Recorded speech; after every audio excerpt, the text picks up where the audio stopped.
promise you. So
Good evening.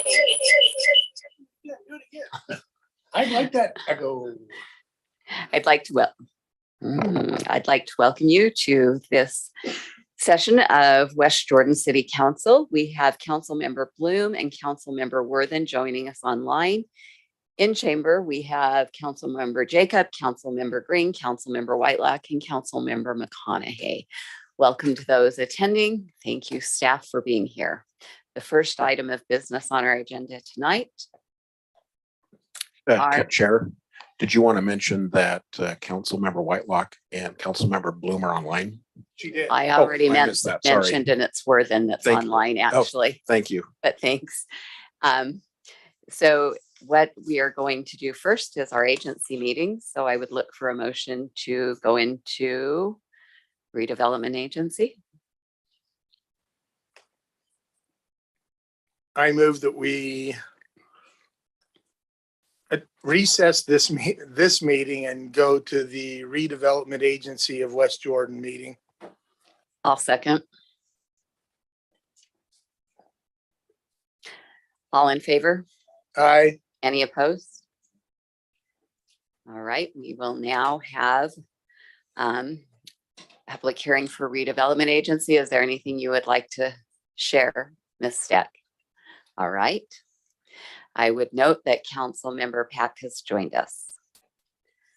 All right, we will move into the public hearing. If there's anyone here that wishes to speak, come to the lectern. If you are online, please indicate by raising your hand. If you are on telephone, go ahead and press *9. Seeing none, I'll close the public hearing and bring it back to the council. Does the council have any clarifying questions to ask? Councilmember McConaughey. Thank you, Chair. No clarifying questions, but I'm ready for a motion if you'd like. That's not the way that it's set up, but sure. Look at our agenda. They have it at the very bottom. They have business item minutes first. Well, they've got public hearing resolution 236, and attached to that is You're right. recommendation for a motion to approve, and then we've got 235 down later. Thank you. You're right. I would love that motion. Move to approve resolution 236. I'll second. We have a motion by Councilmember McConaughey, a second by Councilmember Whitelock. Roll call vote, please, Cindy. Yeah, this is the budget amendment for this year. That's right. That's right. Board Member Worthen. Heaven, sorry, couldn't get off mute. Yes. Board Member McConaughey. Aye. Vice Chair Green. Yes. Board Member Pack. Yes. Board Member Jacob. Yes. Chair Whitelock. Yes. Board Member Bloom. Yes. Thank you. That motion passes 7-0. Great. The next item on our agenda is to approve the minutes of June 8th. Board Member Green.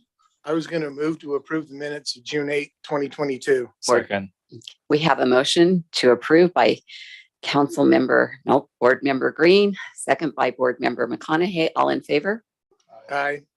That motion passes. Oh, any opposed? That motion passes. Next up is to consider approving resolution number 235, adopting the final budget for the City of West Jordan Redevelopment Agency. Do you have anything to say, Ms. Stecker, to this item? I do not. Thanks. Thank you. I'm going to move that we approve resolution number 235, adopting the final budget for the City of West Jordan Redevelopment Agency for fiscal year 2023. Board Member McConaughey? Point of order. Yes. Did we hold the public hearing? Sorry, this is a business item. Never mind. Second. Okay. We have a motion to approve by Board Member Green, a second by Board Member McConaughey. Roll call vote, please. Board Member Pack, Yes. Board Member Bloom, Yes. Board Member McConaughey, Aye. Chair Whitelock, Yes. Vice Chair Green, Yes. Board Member Jacob, Yes. Board Member Worthen. Yes. Thank you. That motion passes 7-0. Board Member McConaughey. Move to adjourn the redevelopment agency meeting and convene the municipal building authority meeting. Second. We have a motion to close and call to order the Municipal Building Authority by Board Member McConaughey, a second by Board Member Green. All in favor? Aye. Any opposed? Seeing none, that motion passes. We will now open the public hearing for the Municipal Building Authority on resolution number 109, amending the annual budget for the Municipal Building Authority. Any comment, Ms. Steck? This is a really small budget amendment for $4,500 for professional services that were needed during the fiscal year related to the bonds that are held by the Municipal Building Authority. That's it. Okay. I'll open it up to the public if they wish to comment. Again, if you're online, push *9. If you're joining us via Zoom, raise your hand in the chat. Seeing none, I'll bring it back to the board for a motion. Board Member McConaughey. Move to approve resolution 109. I'll second that. We have a motion by Board Member McConaughey, a second by Board Member Green. Cindy, roll call vote, please. Board Member McConaughey, Vice Chair Green, Yes. Chair Whitelock, Yes. Board Member Bloom, Yes. Board Member Pack, Yes. Board Member Worthen, Yes. Board Member Jacob. Yes. Thank you. That motion passes 7-0. I'll move to approve the meeting minutes of June 8, 2022. Second. We have a motion to approve by Board Member Green, a second by Board Member Whitelock. All in favor? Aye. Any opposed? That motion passes. We'll now move to resolution 108, adopting the final budget for the Municipal Building Authority. I'll move to approve resolution number 108, adopting the final budget for the Municipal Building Authority of the City West Jordan for fiscal year 2023. We have a motion by Board Member Green, a second by Board Member McConaughey. Cindy, roll call vote, please. Board Member Bloom, Yes. Board Member Jacob, Yes. Vice Chair Green, Yes. Board Member McConaughey. Aye. Board Member Worthen.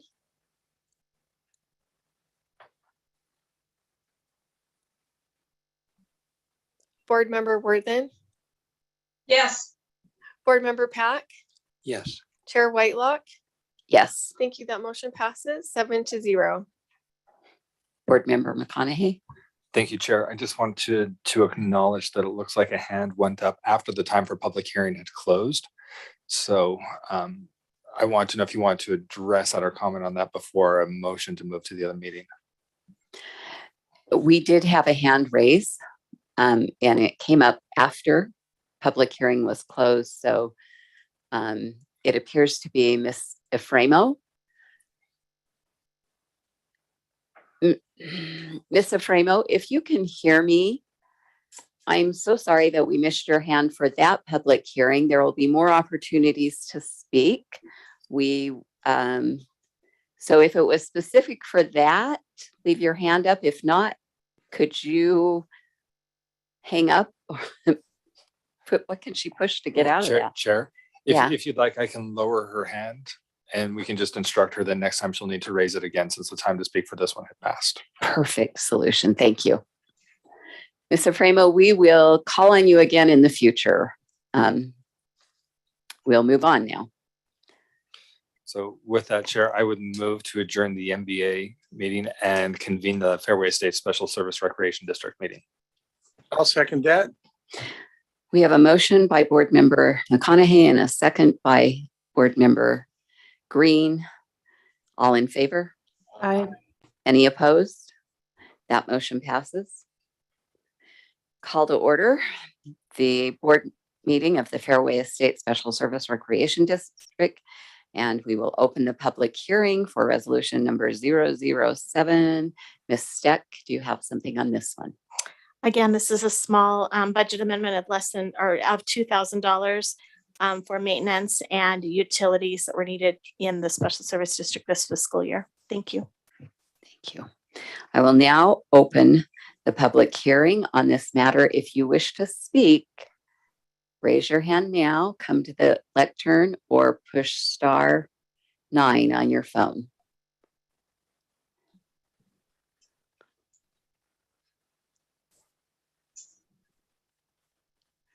Okay, seeing none, I'm bringing it back to the board.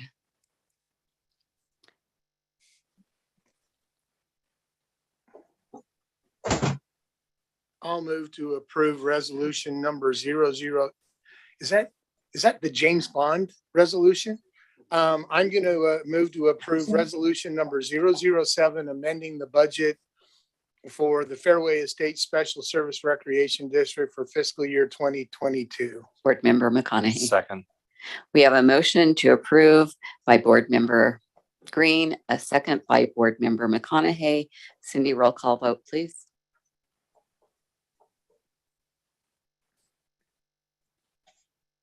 Vice Chair Green, Yes. Board Member Bloom, Yes. Board Member Jacob, Yes. Board Member Worthen, Yes. Board Member Pack, Yes. Board Member McConaughey, Aye. Chair Whitelock. Yes. Thank you. That motion passes 7-0. Board Member McConaughey. Move to approve minutes of the June 8th meeting. Second. We have a motion by Board Member McConaughey, a second by Board Member Green. All in favor? Aye. Any opposed? That motion passes. Next, we will consider approving resolution number 006, setting the 2022 property tax rate. Ms. Steck. Thank you. We will not be exceeding the certified tax rate for this district. We will be utilizing reserves in this district until we brought them down a bit. So the requirement for the Fairway Estate Special Service District is in excess of the property tax that's being collected right now, but it has 5 years worth of reserves in there. So we'll be bringing that down over time and raising that property tax up eventually. At this time, we're asking you to certify the tax rate at 0.000766 to bring in a property tax revenue amount of $10,136 into the district. Thank you. Board Member McConaughey. Not seeing any lights up here from the rest of the council, I would move to approve resolution 006. I'll second. We have a motion to approve by Board Member McConaughey, a second by Board Member Whitelock. Cindy, roll call vote, please. Chair Whitelock, Yes. Board Member Worthen, Yes. Board Member Pack, Yes. Board Member Jacob, Yes. Board Member McConaughey, Aye. Board Member Bloom, Yes. Vice Chair Green. Sure. Thank you. That motion passes 7-0. No on one of these, just a oh. May I get a motion to, I'd offer a Oh. motion, but I'm a little worried about Board Member Green voting in opposition. But I'll move to adjourn the Fairway Estates meeting and We still convene. have one more. Oh, wait, sorry, never what do mind. we have? We have The final, we just did the certified tax rate. 006 Oh, double, or 005, oh, yes. five, yeah. Okay. Now we'll consider approving resolution number 005, adopting the final budget. Ms. Steck? Nothing? Okay, thank you. Board Member McConaughey? And not seeing any other lights from council nor hand from council members participating remotely. Therefore, I will move to approve resolution 005. And I'll second that. We have a motion by Board Member McConaughey, a second by Board Member Green. Cindy, roll call vote, please. Board Member Jacob. Yes. Board Member Pack.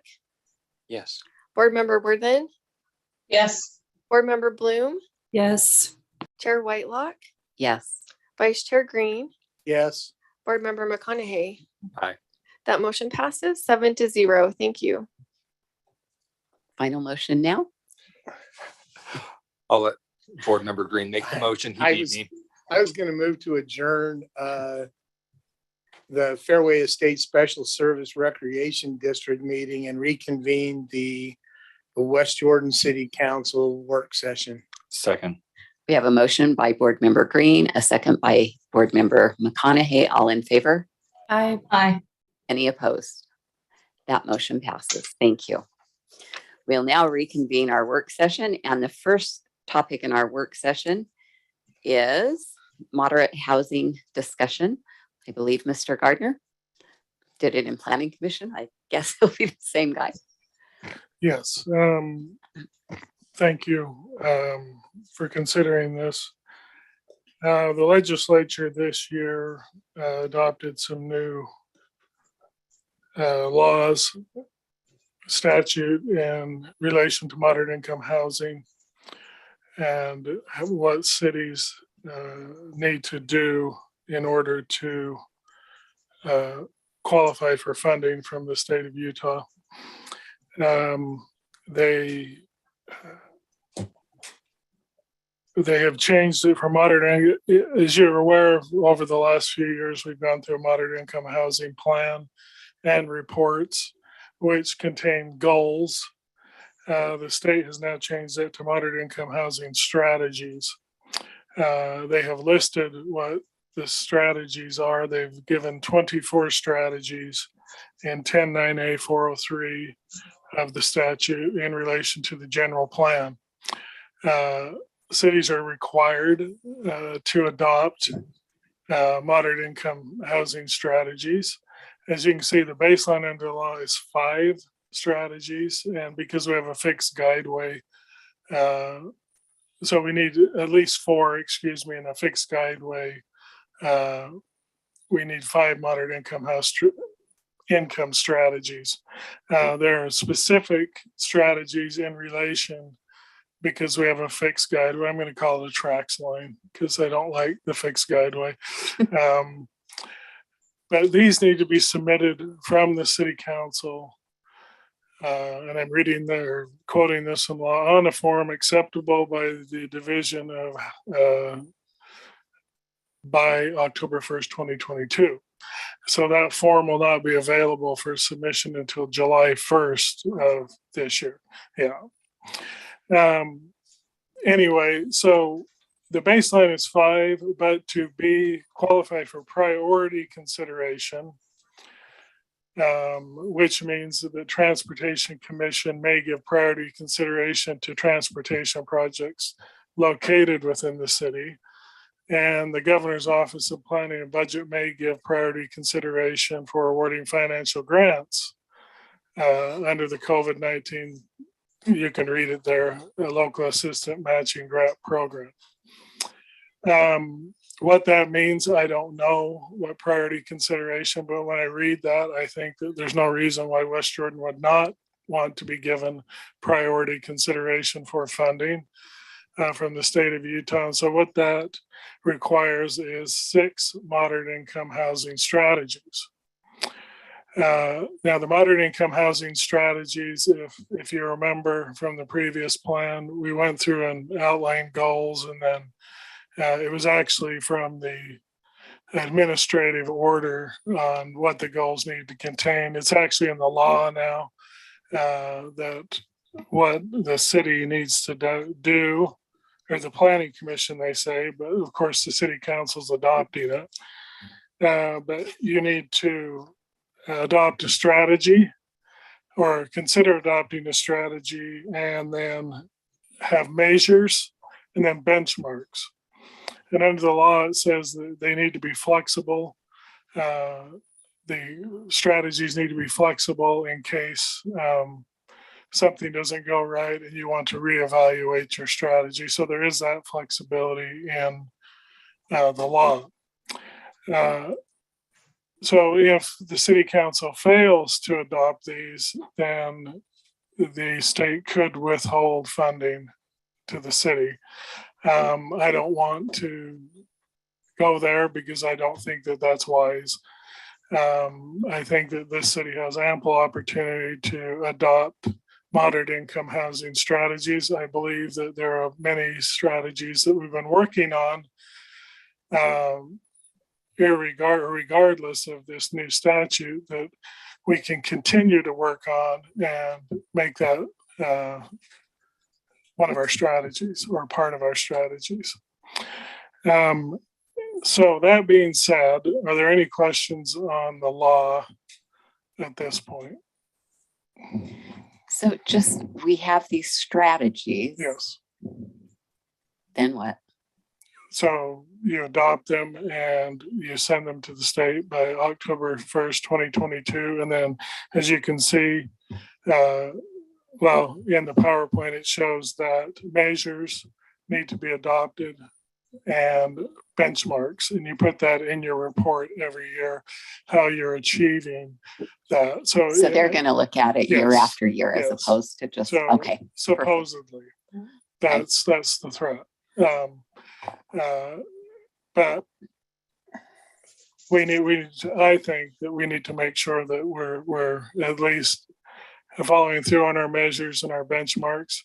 And if we come to a point, a lot of these are extended out over a period of several years.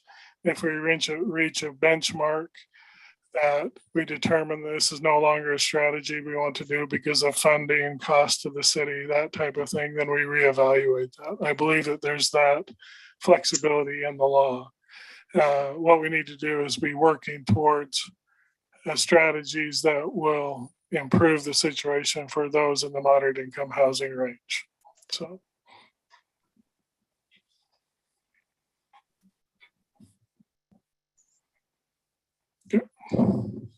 Go ahead. This is work session.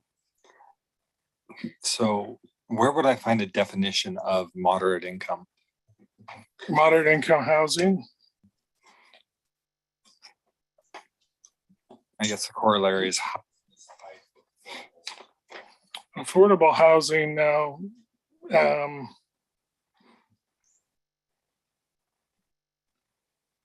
It is in 10.9A40. Maybe Mr. Quayle can look that up. I think it'll be in 10.9 under the general plan or under definitions of 10.9A4 something. Affordable housing. I'm quoting this off the top of my head because I don't have the definition in front of me. Means housing that's attainable by anyone in the moderate income housing range. And what that means is 80% or less of the area median income for Salt Lake County, which this year would be 80% of $86,000 a year.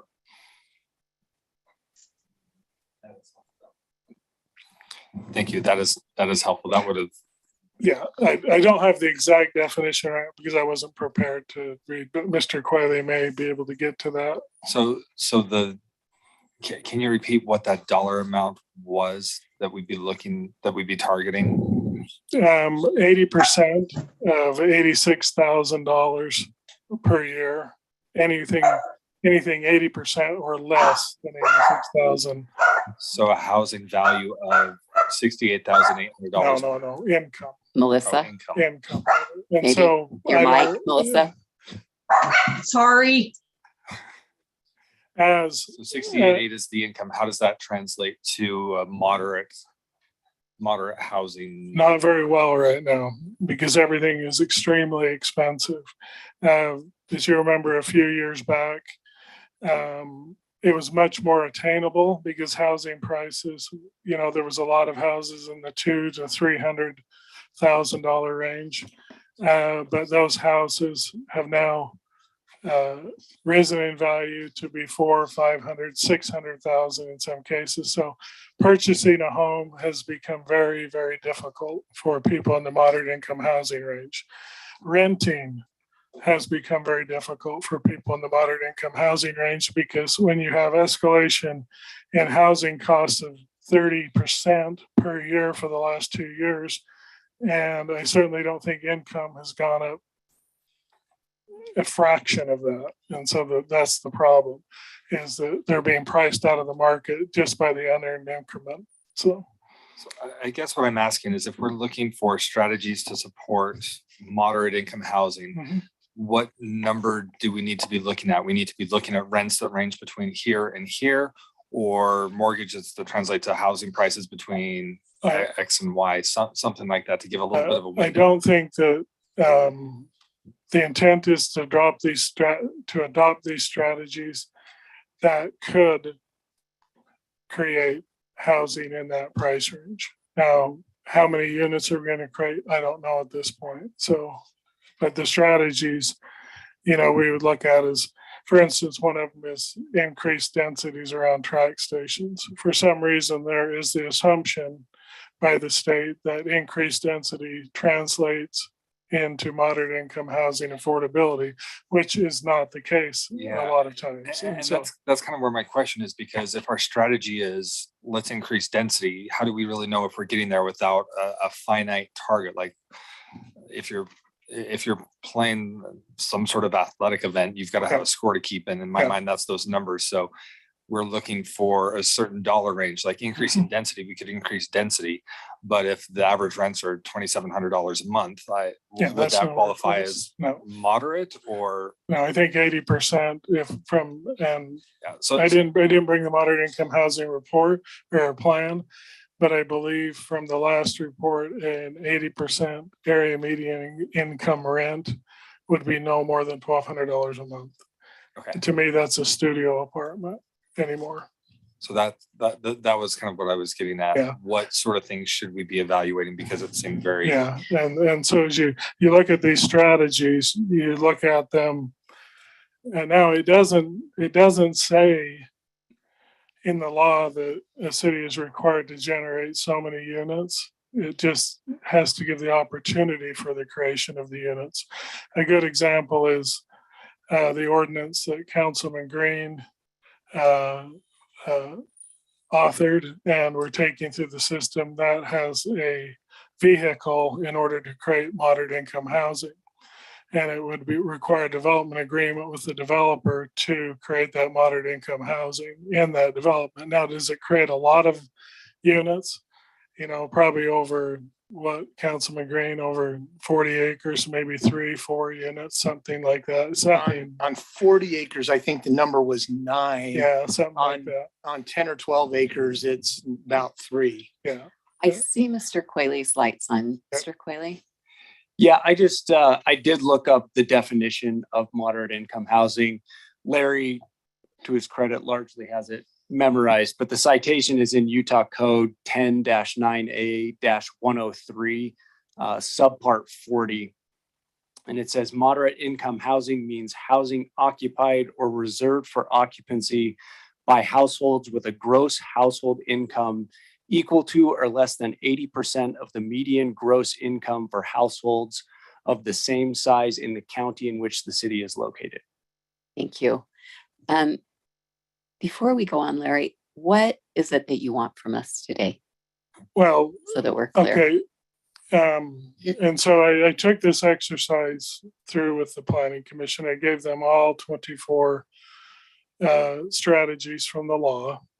that they could choose from. They chose under the same parameters. This is the PowerPoint I used at the Planning Commission. They chose 6 and 3, so 9 strategies. We can do that same exercise with the council. I don't know if you have the time to do that, or you can review what the Planning Commission has recommended to you.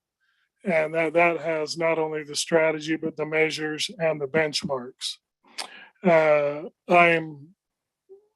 I'm really at your beck and call, whatever you want to do. All I'm saying is that I want to have this to the state in the appropriate form by October 1st, 2022. And so if it takes, the remainder of the summer, I'm fine with that. I just wanted to put this at the forefront, at least in my viewpoint. I know that the city council has a lot of things at the forefront, but moderate income housing, I think that the state has become very serious about it. So. Okay, go ahead. So just to throw some numbers out there that Chris was looking at, using the 30% guideline, right, that your monthly housing cost should be roughly 30% of your gross income at 68.8 of a household income, you're looking at a monthly payment of $1,720, which today will buy you a house or a mortgage at $225,000. If you can find a house for $225,000 today, let me know. I'll buy it. You can, but not in Utah. Oh, yeah. Youngstown, In this Ohio. county or this city. No, you're not going to find that here. Probably, well, you may find a mobile home for that, but then you're going to add a $700 to $1,000 lot fee. Yeah. I priced the Brookside mobile home park over here. There are several for sale, about between $50,000 and $75,000, and for a 30-year-old mobile home. And then right at the bottom, it said plus an $800 a month HOA fee. Yeah. And so that doubles your payment right there. So, it's whatever the council wants to do. If you want to review the Planning Commission strategies on your own, I'm like I said, I'm at your beck and call, however you want to do it.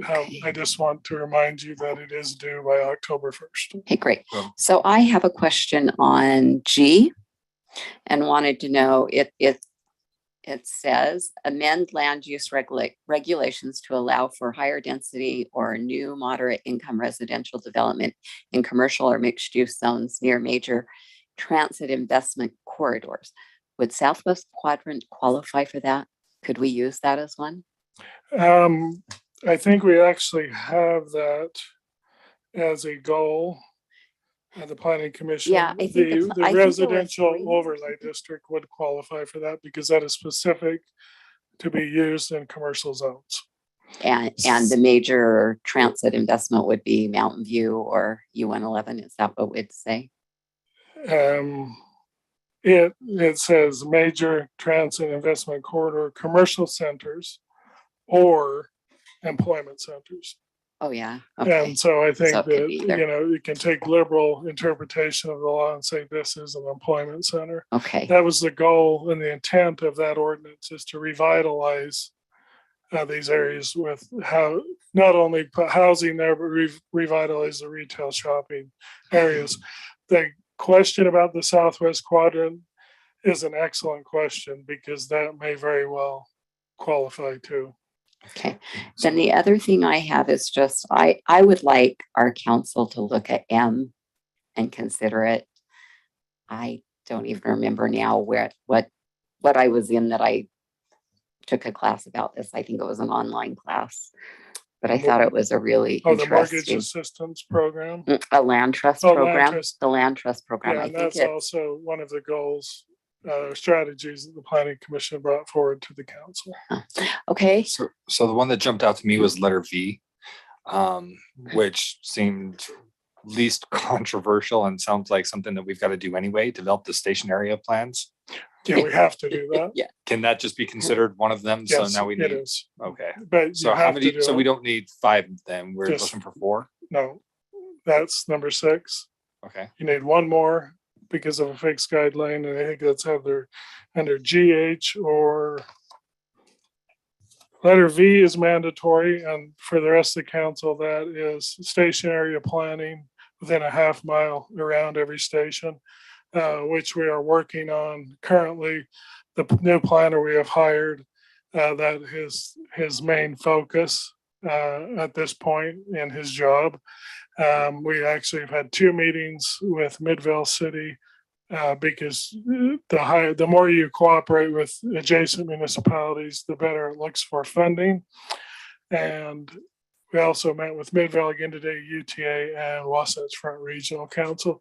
And Wasatch Front Regional Council is that's who the funding goes through for stationary plans. So V is required, but you can also choose one more, G, H, or Q. I am opposed very strongly to H. Yeah, It's a dream, but it just No. isn't the reality in this. The planning commission felt exactly the way you did, Councilperson Whitelock. Just so you know, I don't care if you call me Councilman Whitelock. It doesn't really matter to me. H says Reduce amend parking land use requirements. regulations to eliminate or reduce parking requirements for residential development where a resident is less likely to rely on a resident's own vehicle. And we're still looking for that location. I didn't even see that in the packet. It jumps from, That's G to number J. H. yeah, it And jumps G to J. There's no H. No, it's in here That's because I because, just opened it. that was not under consideration by the planning commission. Oh, okay. It's actually in the statute. Okay. Yeah. Oh, okay. Yeah, I'm looking at the statute. Yeah, I'm looking page 10 of the packet. Okay. Yeah, that parking is kind of like the mythical unicorn, isn't it? You don't need to take a car, but the way the traps lines are set up, you can't go shopping to go from. There's no place to shop without a car. It makes no. Or if you are using public transit, you're not using your car and therefore more likely to need a parking place.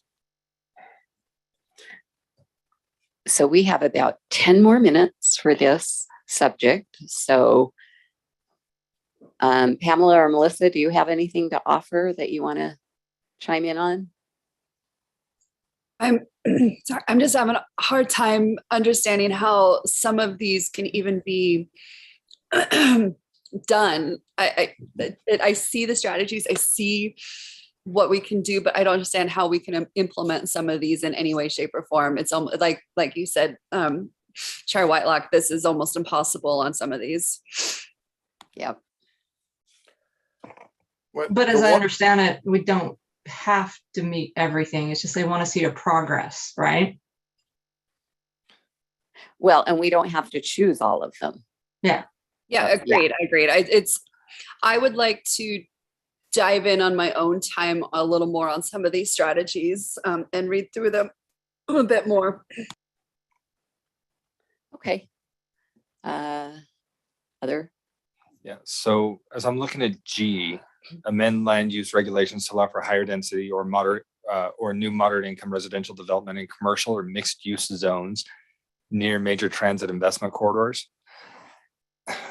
When we had the conversations, I'm trying to remember, it wasn't terribly long ago, probably within the last 2 years with Foursquare, about adjusting some of the zoning so that residential or multifamily could be included out there. Would like those type of activities count towards letter G? Yes.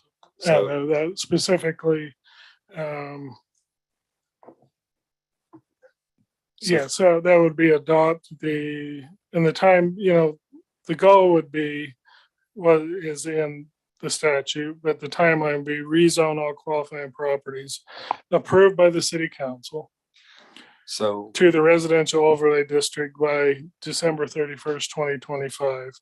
And then it has, numerous, 10 or 12 measures, benchmarks to see how it is going. So it's not, it'd be at least a 3-year process to identify those properties and rezone them. yeah, I mean, since we already started that right there, I think G might not be a bad one. Here, the discussion, they talked about the city center ordinance and the city center zoning, but I'm thinking of places like Jordan Landing or perhaps that retail area 90th and Redwood.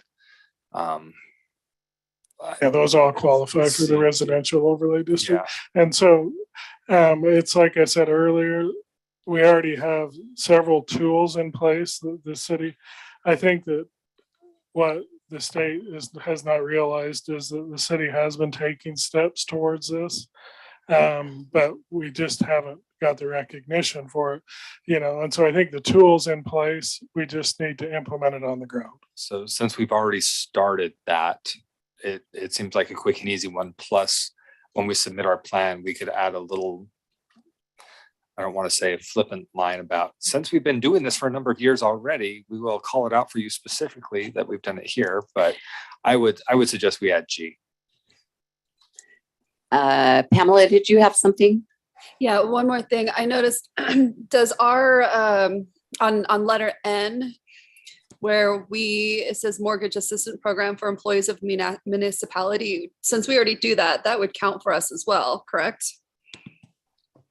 It should. I think that that would probably be a legal question. If you ask my legal opinion, I'd say yes, but I don't play a very good lawyer, so.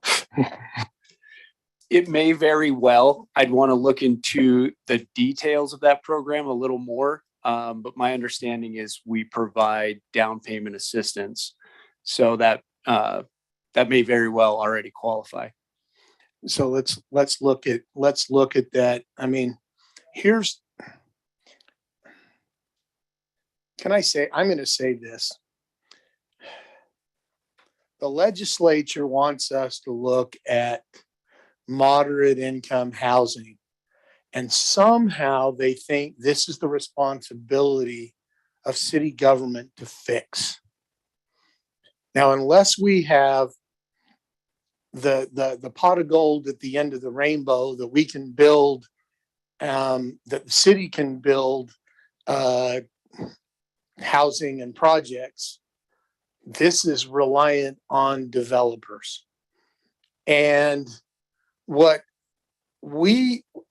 believe that what we need to do, and that's part of the reason, honestly, that I put the density buy-up in that integrated housing ordinance for the community land trust program, is specifically so that 2 years from now, 3 years from now, we can say we offered a density buy-up.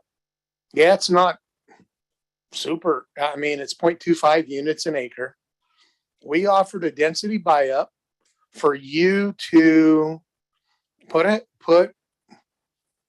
a 10-acre piece of property, an extra 3 houses, and you get the profits for building the house, but the land you're going to donate to a community housing trust to reduce the cost to make that housing more affordable.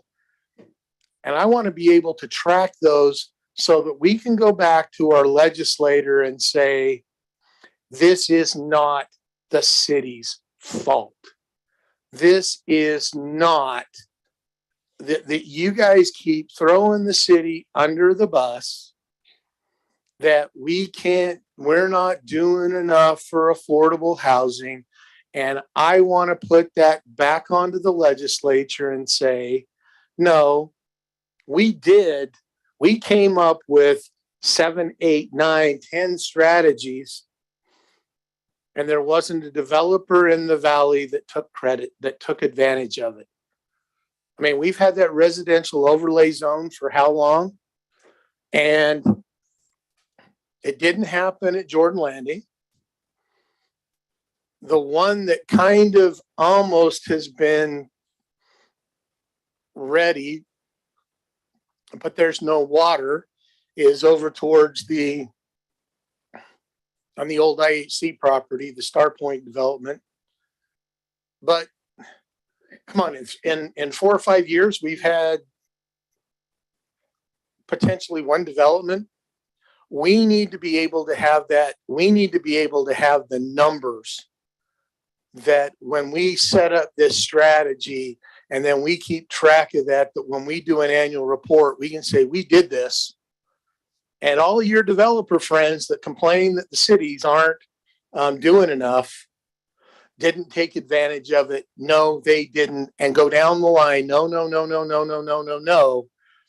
And tell the legislature where it really occurs, because that's part of the problem right now is everybody on the Hill says moderate income housing is and don't get me wrong, there's a crisis out there, but it is not the city's responsibility to be the 100% solver of that problem. And the legislature thinks it is.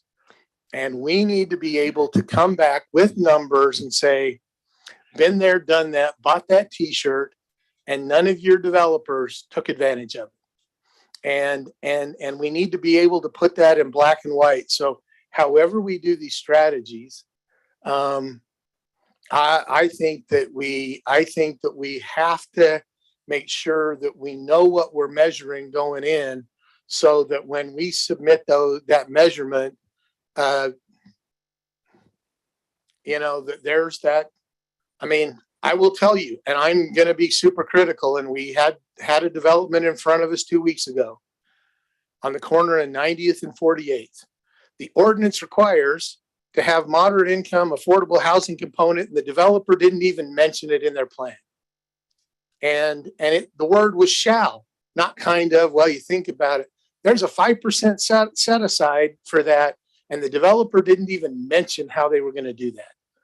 So it's this is as much the city's got plans in place, and we've got to be able to measure those so that we can go back to the legislature and say, we have all these strategies and nobody wanted to use them. So, Mr. Gardner and Mr. Lee, Mayor, what I would request is that, because we do have a lot of these that we've already put in place. When I read through the list, I thought, well, I think this would qualify. I think that would qualify. So would it be possible for you to bring back to us on another work session all of the ones that we're already doing and the date we started them, when they, when we either changed the code or whatever, and then we can look from there at what Planning Commission thinks we might add or what we think we might include in. Could it be the July 27th work meeting? That should be okay. Yes.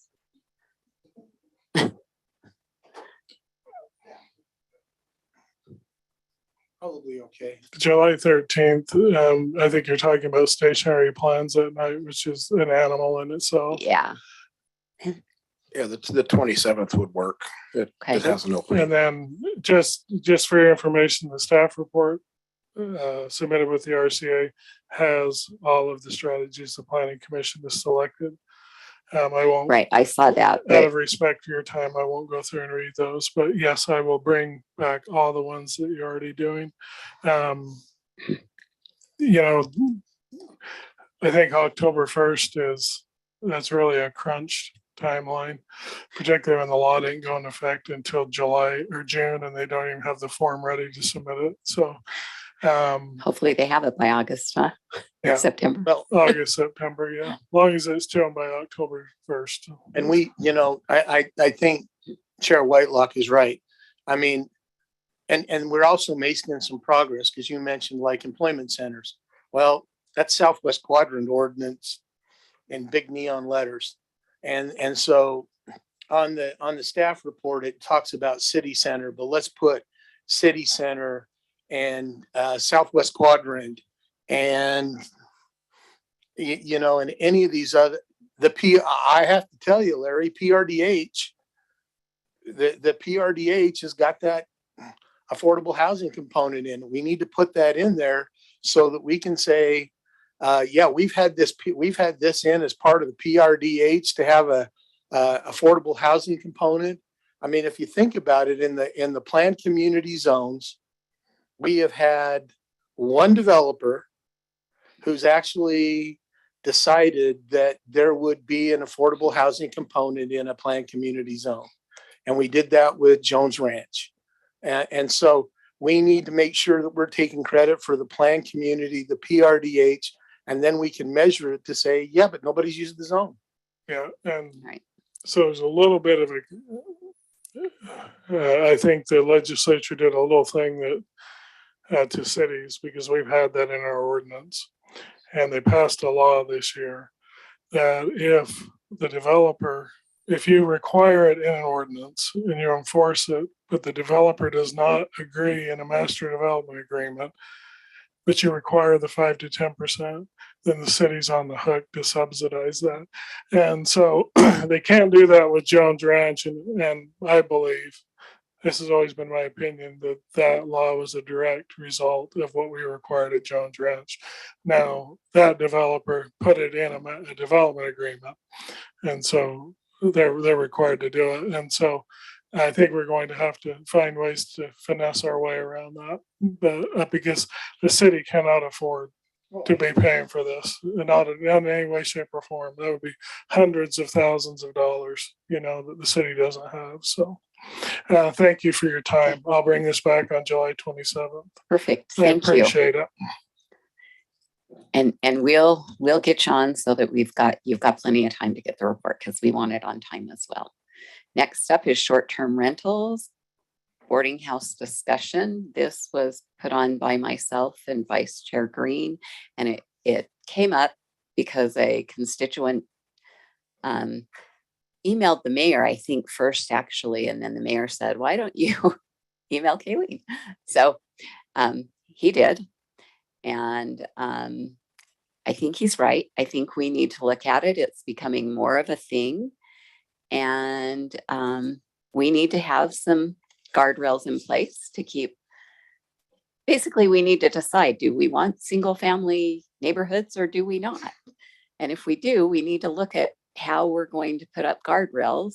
And some of them that I wanted to bring up are parking and noise. I thought a local contact 24/7 on the permit in case there's corrective action that's needed would be a good idea. A path for neighbors to report issues without using law enforcement, so somewhere they can call. And then I wondered if we want to put any limits on it, how many there can be in the city or how many there can be on a street or in a neighborhood or something. So the purpose of this workshop is to just discuss ideas so that we can then ask staff to help us developing an ordinance. So does anyone from the report have anything they want to share?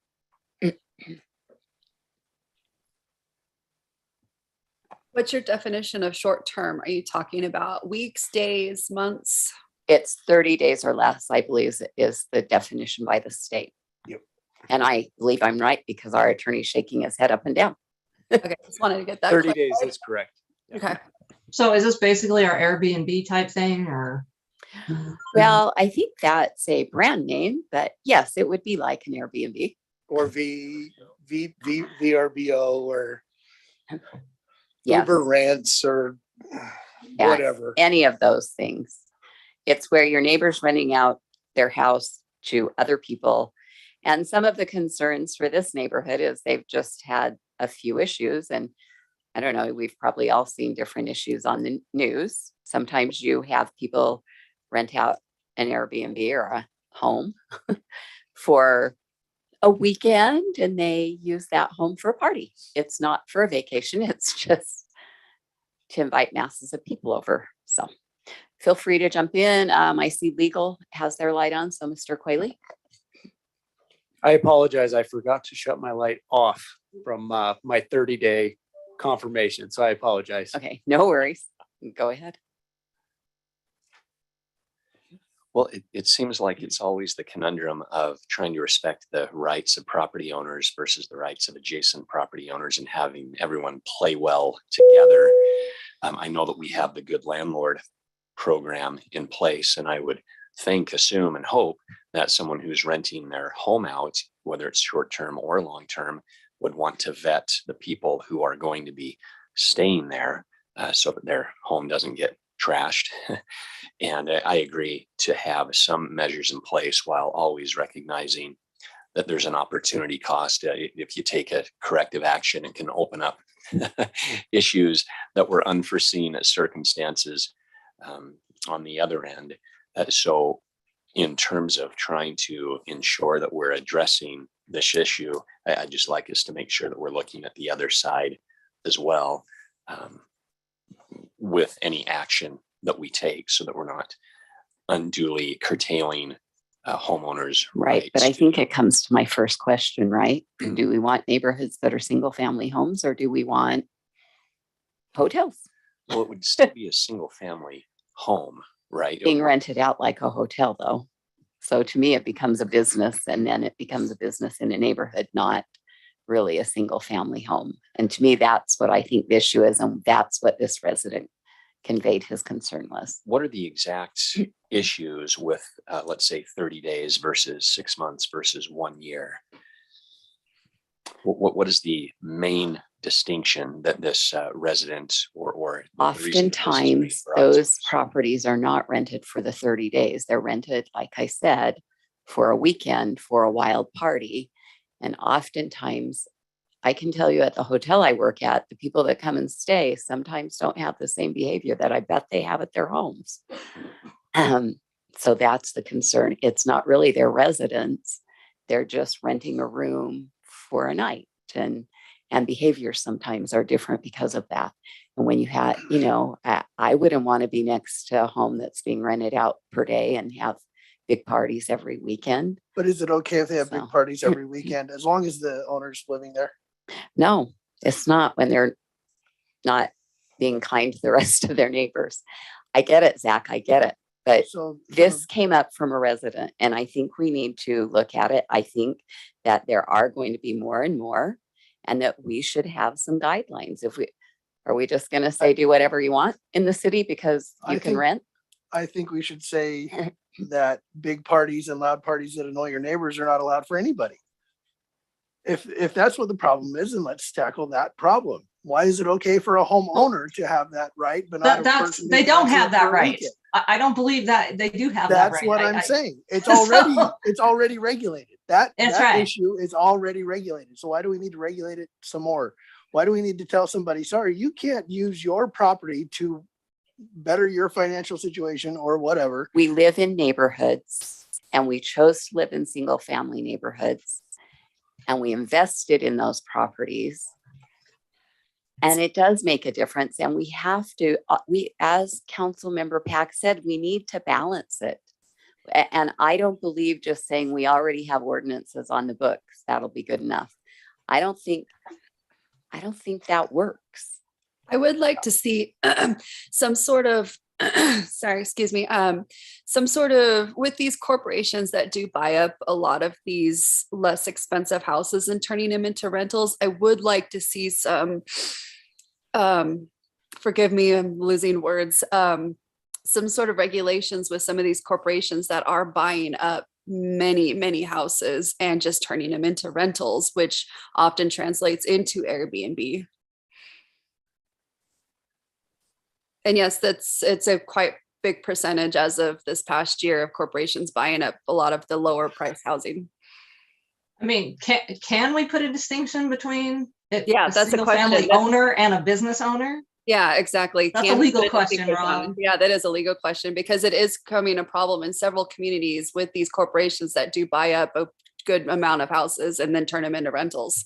And Yep, it's creating havoc on the cities. And sometimes they buy several on one street. Actually, our attorney, Mr. Wall, is not here tonight. We have David Quayle. So, Mr. Quayle. Sorry, I can't see the room. No, that's fine. You don't want to see me as compared to Rob anyway. But as to regulating who can own homes, that's a pretty tricky issue. Saying certain people can own homes and certain people cannot own property.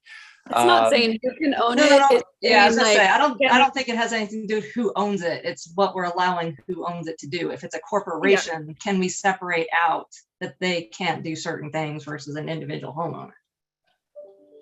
I don't think we can. Based on ownership, no. Dang it. We can't discriminate. No, it's just in the real estate world, just seeing the corporations buy up all of the housing and turning them into rentals is causing a big problem. And that's something that we need to be aware of and possibly try to find a way to address it. I think I agree with that statement, but I think that's a separate issue from the short-term rentals. I think that goes to housing affordability and accessibility rather than the problem at hand. I agree with you as well, but it is turning into short-term rentals as well with these corporations. So I would caution against demonizing short-term rentals. There are problems with some, but you also have problems with some homeowners, some long-term rentals, problems throughout. I can tell you from personal experience, we used a short-term rental for about 2.5 weeks and it was fantastic. It was a lot more economical for my family to do that, especially in a family with special needs kids, being able to be in a home for just over 2 weeks rather than a hotel, to be in a neighborhood close to a park. It was incredibly beneficial when we did that. I do think that we should probably look at some of the behaviors that are problematic. And I think where it's a short-term rental, we might have some, or rental at all, we may have some additional tools at our disposal that we may not otherwise have. So with short-term rentals, I'm cautious about thinking on the fly and speaking out loud in this forum. But I know as you go to list a property through some of these services, they have a list of house rules. Perhaps we have a separate or a different good landlord program, or within the good landlord program, we differentiate between short-term rentals and long-term rentals.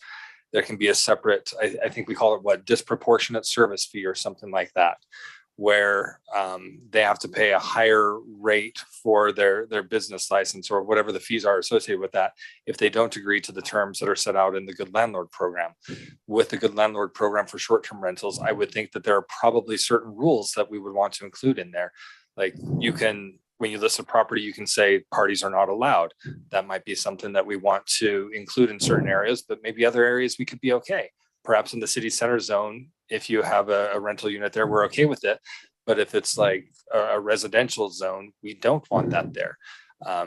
Perhaps we could look at things like that. I know other municipalities have run into issues like Southern Utah, Washington County.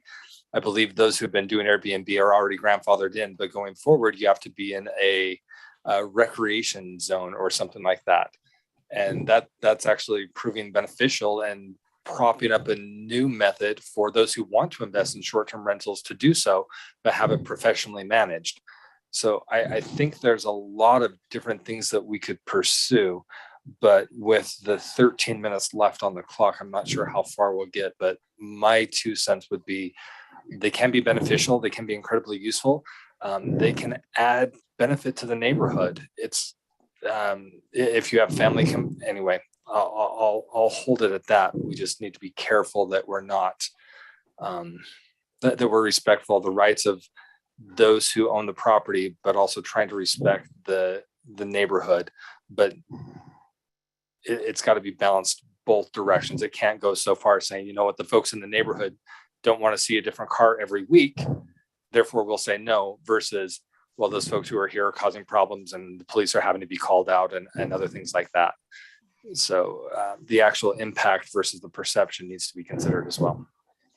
So I'm curious. I was just gonna, Tawny, your light came on about the time I pointed to you. I'm just curious what you think is going on the Hill with this stuff. I'm very happy to fill you in on that.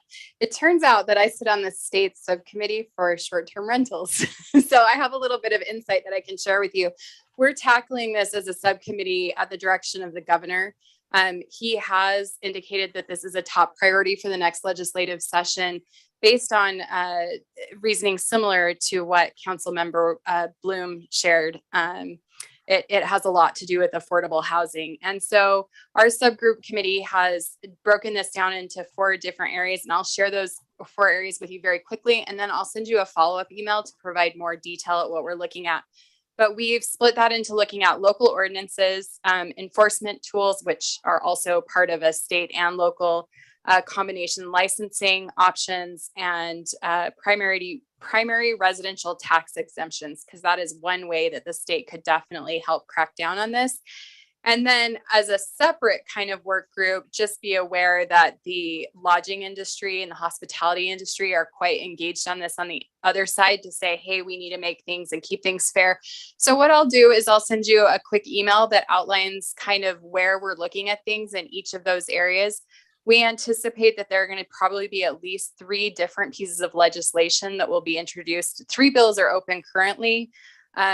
I anticipate that the league will kind of coalesce behind Representative Musselman, and we think in conversation with him, he'll probably tackle all 4 of those areas. So that's where we're highly engaged. And then we'll be negotiating on the others. But you will see probably 3 different positions.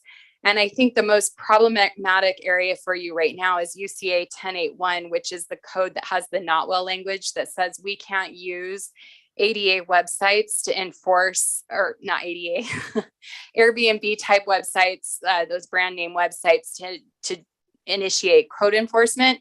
And we can't put in requirements that would require someone to post specific information on those sites currently. One of the things we'd like to do is see some of that language loosened and removed, but that's obviously going to be a heavy lift with the legislature this year. Mr. Lee, did you have something? No? Okay. So I guess before we proceed any farther, I want to know if we have 4 council members that would like staff to put any time into this to look at coming up with a base ordinance for us to go from. So if you will raise your thumb or something to indicate you would like to look at it or not.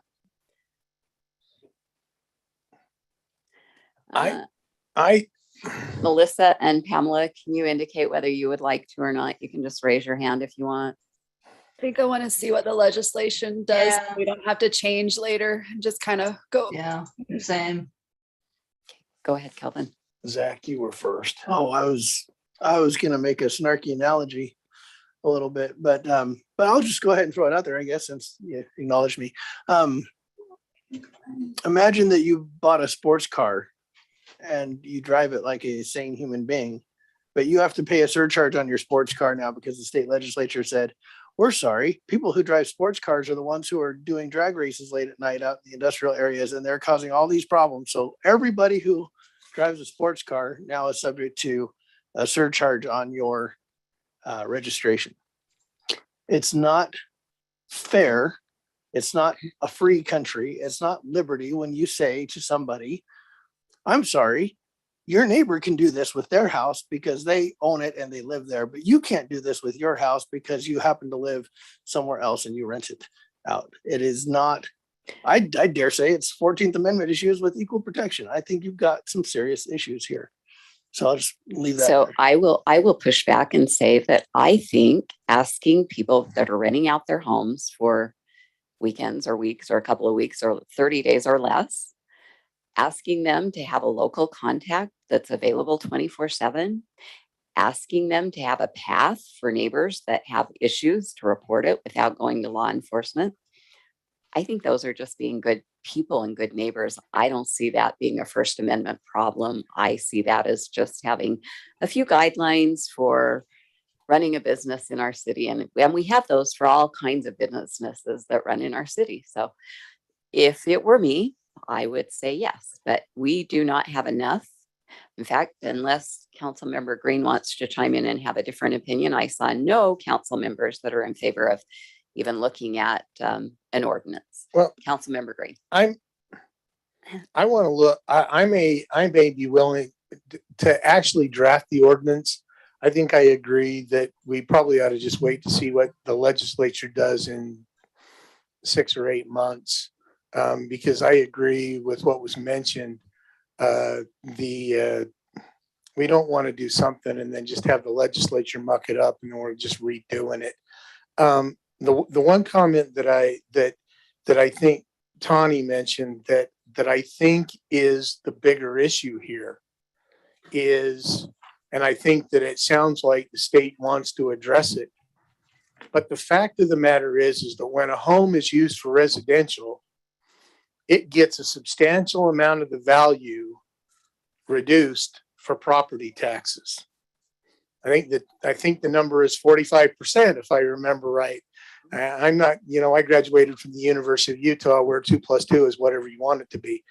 But if you know that joke. But the fact of the matter is that the home is now a business and it's being rented out. If it's rented out once, I mean, there's even IRS rules on this, that if you live in a house and you rent it out for so many days a month, it doesn't become an income producing property. But if you exceed that limit, it becomes and I'm not a tax lawyer and I don't play one on TV. So, but I know that that's there. What I'm having a difficulty is it's twofold. One, there is that property tax exemption. And if it's become a business, then we need to treat it like a business and we need to tax it like a business. If it's a property owner that he or she decided that they're going to Hawaii for a week and they went to Hawaii and rented it out to somebody else for a week, I'm probably not nearly as concerned about that person as I am somebody who rents it out on a consistent basis and has turned that into a business or a boarding house. So that the other thing that I want to make sure is that if we allow short-term rentals, and Tawny, this may be something as we deal with short-term rentals with the legislature as well. I think there ought to be different standard. I'm not required to, well, maybe I am, I don't know. Chief Maxfield can probably tell me this better, but whether I have a fire alarm in my house or a CO2 alarm in my house, or whether I have a fire extinguisher in my house, I can tell you I don't have a fire extinguisher. I have one CO2 monitor. I have fire alarms. But are there other things that if this is going to be a business, are there other things that we require to make that house safe for that person to go into? And I think that that's something that has definitely got to be looked at, and is the safety. If there's a basement, do you got to have, and you have basement windows, do you have to have the ladder to get out? Do you have to have all those other kinds of things to make this because it is now a business? And that's I don't disagree with Councilmember Jacob on a fundamental issue that property owner can use their property. But what I do disagree with is that when they turn their house into a business, it's different than when they live there. It is now a business property, has to meet business standards, has to meet business fire standards. If it's a short-term rental, there's a short-term rental tax. How do we, there is a short-term rental tax, and that's supposed to be paid. There are all those kind of things that are a bigger policy consideration, and we've got to look at that. So I'd suggest that we just wait until the legislature, because I really do want to look at this in depth. But if the legislature is messing around with it, I don't want to get bowled over by the legislature again. It's me. That's where I'm at. I mean, we can talk in circles, but if the legislature comes up with something, then we just waste our time. So I don't disagree. We need to do something, but I also think people should have a right to rent their homes. But I do think there needs to be. I would say that it's ironic that this is the same council that worked on an ADU ordinance and was happy that we had that in place before the legislature got their Don't- act together and did something. Don't use swear words. So to No me, more it's ADUs. just ironic that on one occasion we feel one way and this occasion we feel a different way. And I will tell you that there is a home in our city that is being used as an Airbnb. It's being used as a business. The people live in a trailer close to their home, but they use their home as a business, and it is a problem for that neighborhood. Denise. So just a couple comments. First of all, property tax exemption only applies on your primary residence. If you have a second home, then it is taxed at 100%. So that was just kind of an FYI. We do receive sales tax from Airbnb and from other VRNB, all the other ones, whatever they are, VRBOs or whatever they are. So just FYI that. And transient room tax. And then just a comment on how you would differentiate between a long-term rental and a short-term rental on the requirements, because both of them are used as businesses and both of them would be, I guess, have the same kind of requirements. Would that be the case or not?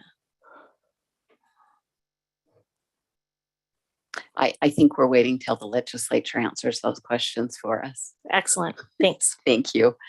All right, Councilmember Pack.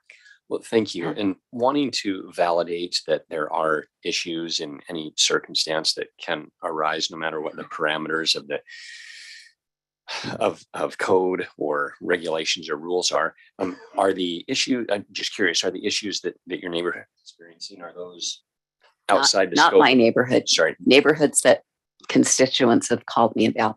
Thank you. Are those activities outside the scope of what anyone else in a community would be able to do? Meaning if it's an issue, don't we already have regulations as was mentioned? Just curious what the exact issue is, and if there's a problem, wouldn't it be a problem whether it's a homeowner or a rental?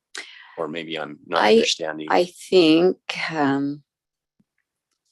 just curious if there was an exact I think the concern is circumstance. what I said. Do we want single family residential areas, or do we want to allow everything and everywhere?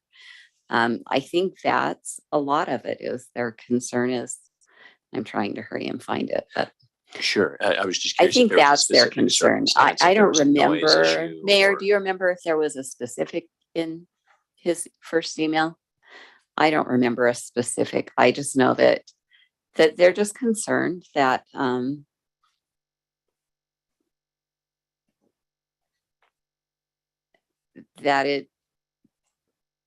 I think it started out as one home and now there's a couple more. And I think they're just concerned that their single family neighborhood is turning into a business and not. And for the other home, their concern is they have at least 6 big utility trucks that are being parked on the streets to the point that a fire engine would not be able to get down that road because they're parking on both sides of the streets and on the corner. And they're concerned that if their home's on fire trucks aren't going to get down there. And it's because it's being used as a business. So wouldn't that be those code are the enforcement? concerns I'm aware of. They're parked legally. They're allowed to park on the street. But I would argue that most people that own homes wouldn't run their business out of there with that many huge trucks. They might bring 1 or 2, but the number that are being brought to this neighborhood, I don't think they would.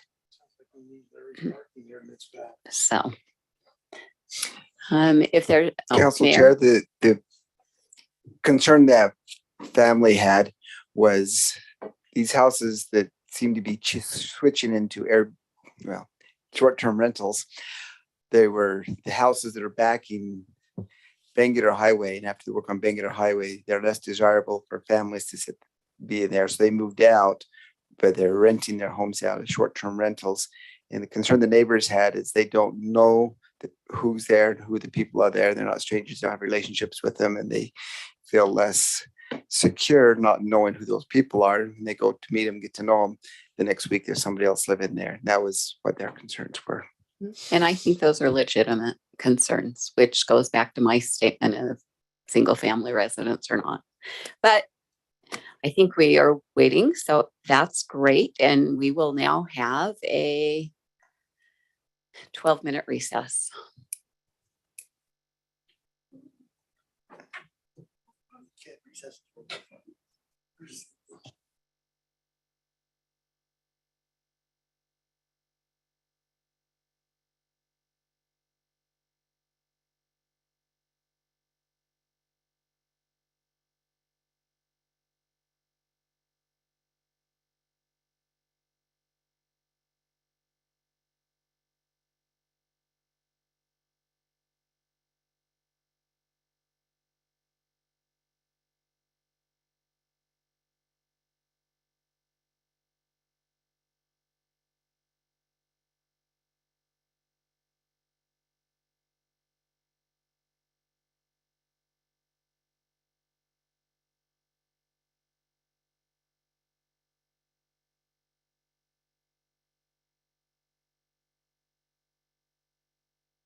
Good evening. I'd like to welcome you to the West Jordan City Council. It's June 22nd.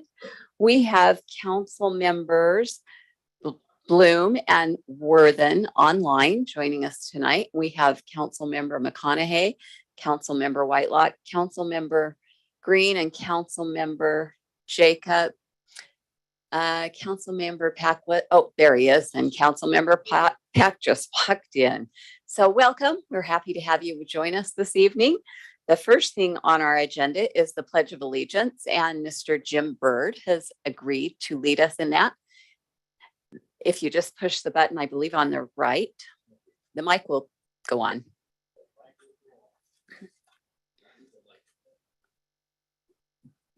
Please rise. If you would repeat after me. I pledge allegiance to the flag of the United States of America and to the republic for which it stands, one nation, under God, indivisible, with liberty and justice for all. Thank you.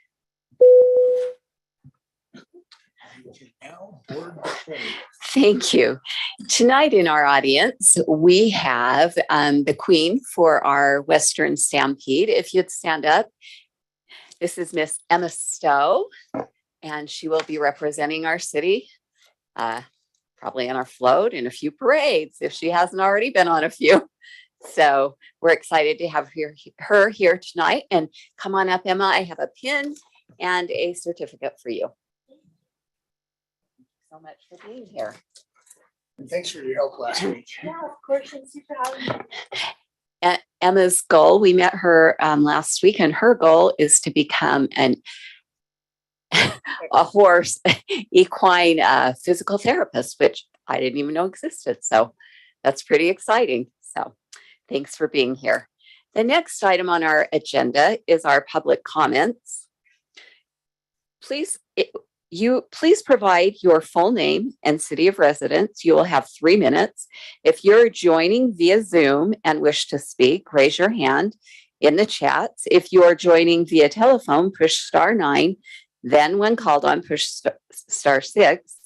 The council strives to create a respectful and professional decorum so that the meeting can be conducted in an orderly, efficient, effective, and dignified manner. It is our desire that each person attending city council meeting feel safe and respected while participating in their government. If you are here for a public hearing item, which we have several, you'll be given time at that hearing to address the council. We do not respond. We are here to listen. So if you're asking us questions and we just sit here, just understand that's the protocol. We don't respond, but we may have staff reach out to you. You can send your comments anytime to councilcomments@westjordan.utah.gov or call 801-569-5017. And you can call that number 24/7. So if there is anyone here tonight that wants to address the council on something other than a public hearing matter, please feel free to come to the lectern. If you are online, raise your hand, or if you're on telephone, push *9. Is there anyone that wishes to comment?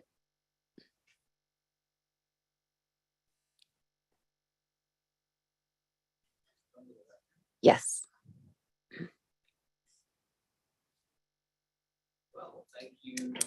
Push the button on the right side. There you go.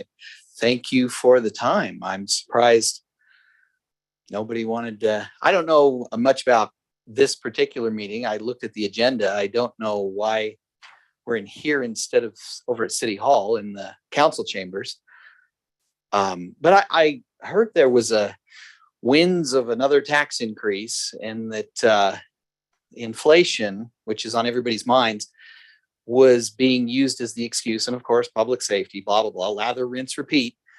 And I'm not going to stay here and just the feeling of being in here. I mean, I can see why most of the chairs are empty. Most people want to live their lives and enjoy their families. But once every few years, I show up and speak against the obligatory tax increase, because it seems that's just the game. And this this time around, it's inflation is the excuse. Oh, and public safety, because if we don't raise taxes, then we won't have public safety anymore. So I'm just going to say, oh my gosh, no to any more theft of the taxpayer. I think we should be talking about lowering, especially residential property tax rates. It can be done. The city has such an entitled attitude to our money that it just boggles the mind. I think I'm a glutton for punishment because for some reason, that's why I come to these meetings every once in a while when there's a tax increase winded about. But oh my gosh, just the feeling of most citizens just don't want anything to do with government. I mean, just it's repellent. But I forced myself to bring my son over here, and sometimes we have to do unpleasant things. And standing here in front of, at a city complex that is just so overwhelming. Government is so overwhelming to people. And government's not really it's not our protector. It's not our, I drove past the rec center. It's loaded. So many people think it's government's responsibility to provide them entertainment. I saw the cars parked on the side of the road and I thought, why are there so many cars over there? Oh, the rec center's back open. We've been paying for it all through the pandemic, but well, not employees because I guess it was closed, but the place is loaded now because so many people buy into the lie that government is our protector. Government should give us entertainment. Government should give our kids something to do. So many people buy the socialist lie. And I'm just going to take a little bit of time, voice what I believe the truth, that's not the proper role of government. This, by the looks of this gigantic, overwhelming complex and the amount of land the city owns. Oh my gosh, this city, I'd love to see this city unincorporated or split. Mr. Norton, your time is up, but could you state your name? Stacy Norton. Thank you very much. And thank you for your time. And we're going to go home and enjoy our family. Thank you. Is there anyone else that wishes to address? We have someone online, Ms. Efremo. If you'll push *6, you'll have your 3 minutes. And I apologize for not seeing your hand in the last meeting. Hello, this is Alexandra Efremo. I am I went ahead, I donated $4,000 for our canine vest and for Officer Openmore that he did not put the vest on Maya before he left his home. In my opinion, he should be fired. Maya should have been protected by the officer. Anyway, please fire Officer Overmore. Anyway, God loves you. Thank you. Bye-bye. Thank you.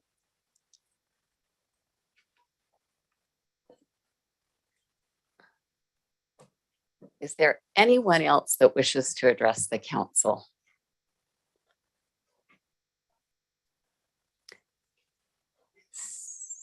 I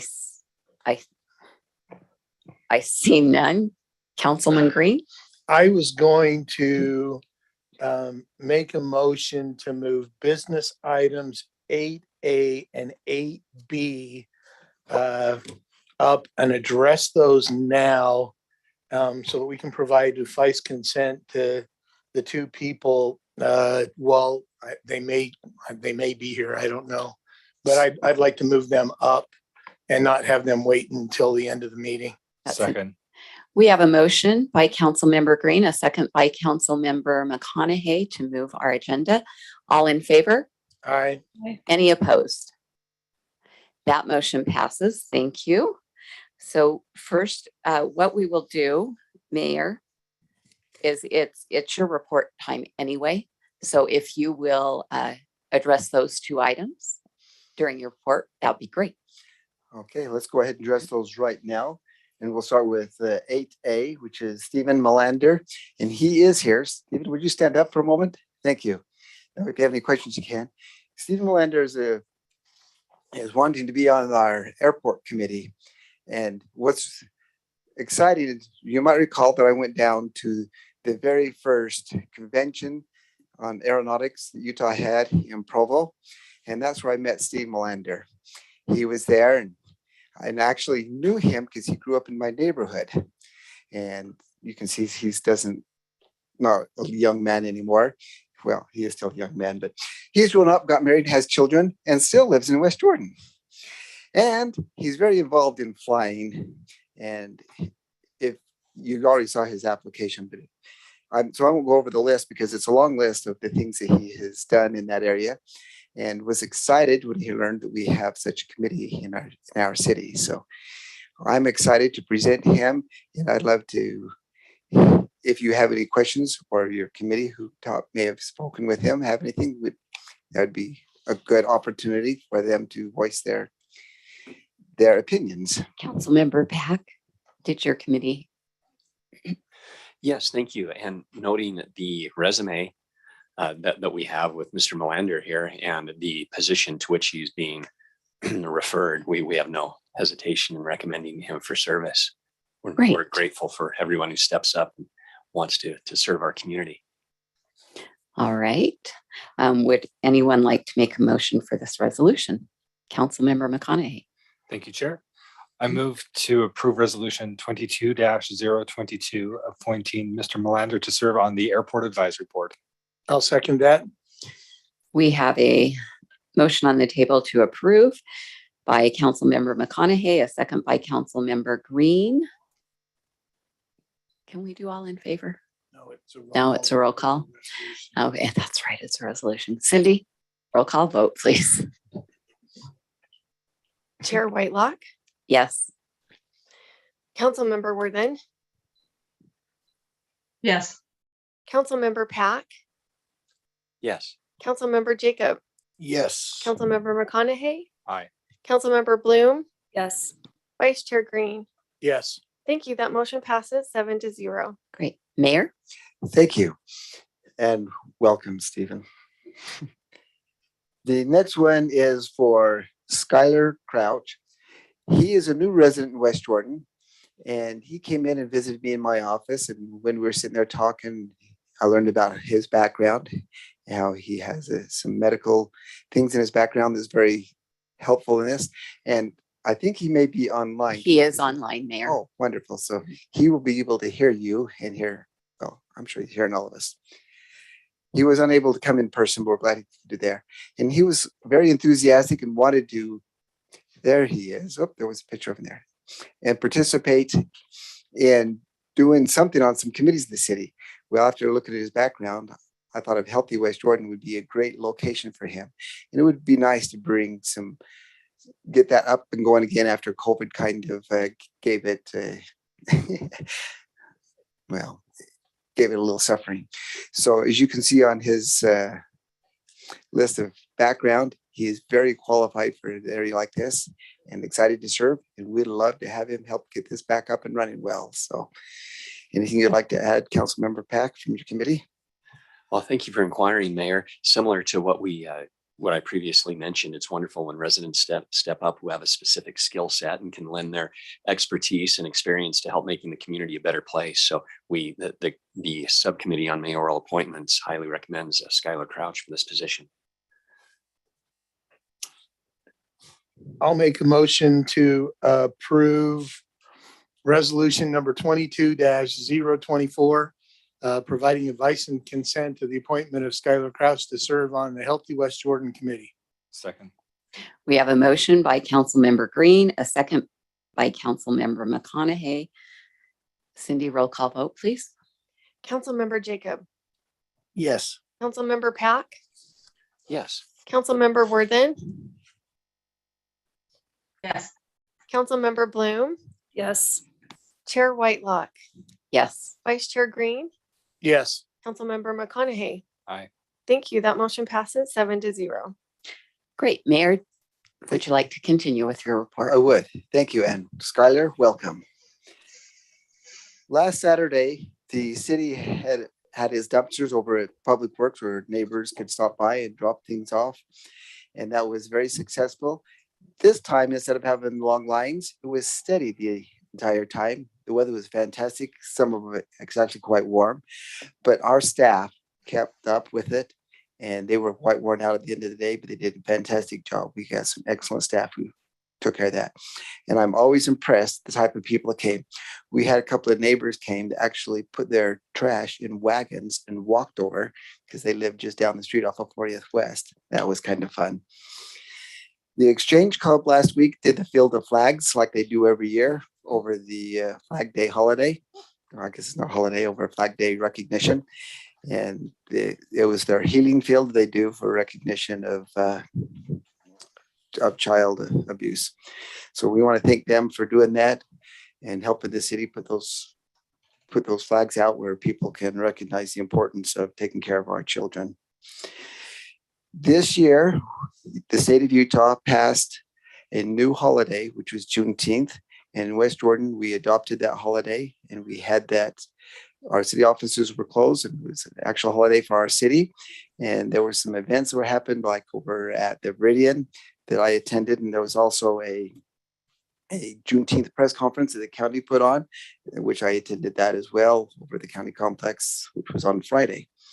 And I think we're off on a good start and given good recognition, proper recognition that Mayor, we were community also mentioned on KSL radio. Oh, we were. Yeah, that Thank day you. for celebrating Juneteenth. So I'm glad to hear that. Thank you. There's been a lot of concern throughout our community, and not just in our community, but other communities around about traffic speeds. One of the biggest complaints I get as the mayor is the speed people are driving through neighborhoods. And as I've been talking with other mayors, it's probably the most common complaint they get as well. So the mayors across the county got together and held a press conference in Sandy to address this, trying to get people to slow down and obey the speed limits in their neighborhoods and throughout their cities. And West Jordan is a little bit ahead of the curve. We've been doing special speed control or enforcement, I should say, on some roads such as Mountain View and Bangetter and 90th South and some others. I'm sure you see them, the motor cops for that. We did a combined thing with the Utah Highway Patrol over on Bangetter most recently and helped curb the bad habits of several people. And we'll continue to work on those. And we'll work with the other communities. And they're trying to get the word out to all of the residents in all of our communities throughout the county that this is a serious problem and we want to see some changes there. So we'll continue to look forward and work on that. Earlier today, some of you got to come and join us for lunch. Thank you for those of you who came and did that. We provided an opportunity to help get the employees together to meet each other from different departments and share some time to show our appreciation to them and provide a lunch for them. And we had, I don't know how many came, but there were hundreds there. And it was a good event and very successful. Our food trucks on Tuesday nights continue to happen. And on the first Tuesday of each month, the Sustainability Committee has been doing a farmer's market there as well. So the first Tuesday at the food truck roundup is farmer's market and the food trucks. The other Tuesdays will continue to be food trucks. We invite you to come and join with us over there and make a night you don't have to eat. I'm sorry, cook. You still get to eat. Big difference. Western Stampede, yahoo! That is starting up July 1st through July 4th. If you don't have your tickets yet, you can still buy some tickets. I look forward to seeing you there. Not only council members, but all of our residents who love the Stampede. We'll have the Stampede and all the other events like normal with the parade and the carnival and spike ball and a few other things like that. Another good thing I want to share with you, starting last week, the West Jordan Historical Museum has reopened. They're doing their old hours they did before. So that's Tuesday and Thursday from 1 to 5 p.m. Please, if you haven't been there recently, which you probably haven't since they were closed for a while, please stop by and check out. That's even more historical now since it's been a little while. And they have some volunteers from Daughters of Utah Pioneers there. And that is my report. If you have any questions, I'd be happy to entertain those. Otherwise, we'll just move along. I don't see any lights. So Mr. Lee. Thank you, Chair. The mayor mentioned Western Stampede. The only thing I would add is that staff is very hard working across all city departments, getting things ready. We invite you to come and participate. All the activities and events begin a week from Friday. Thank you. Great. Thank you. Can I take 1 second personal privilege? No, because you never are 1 second, but go ahead.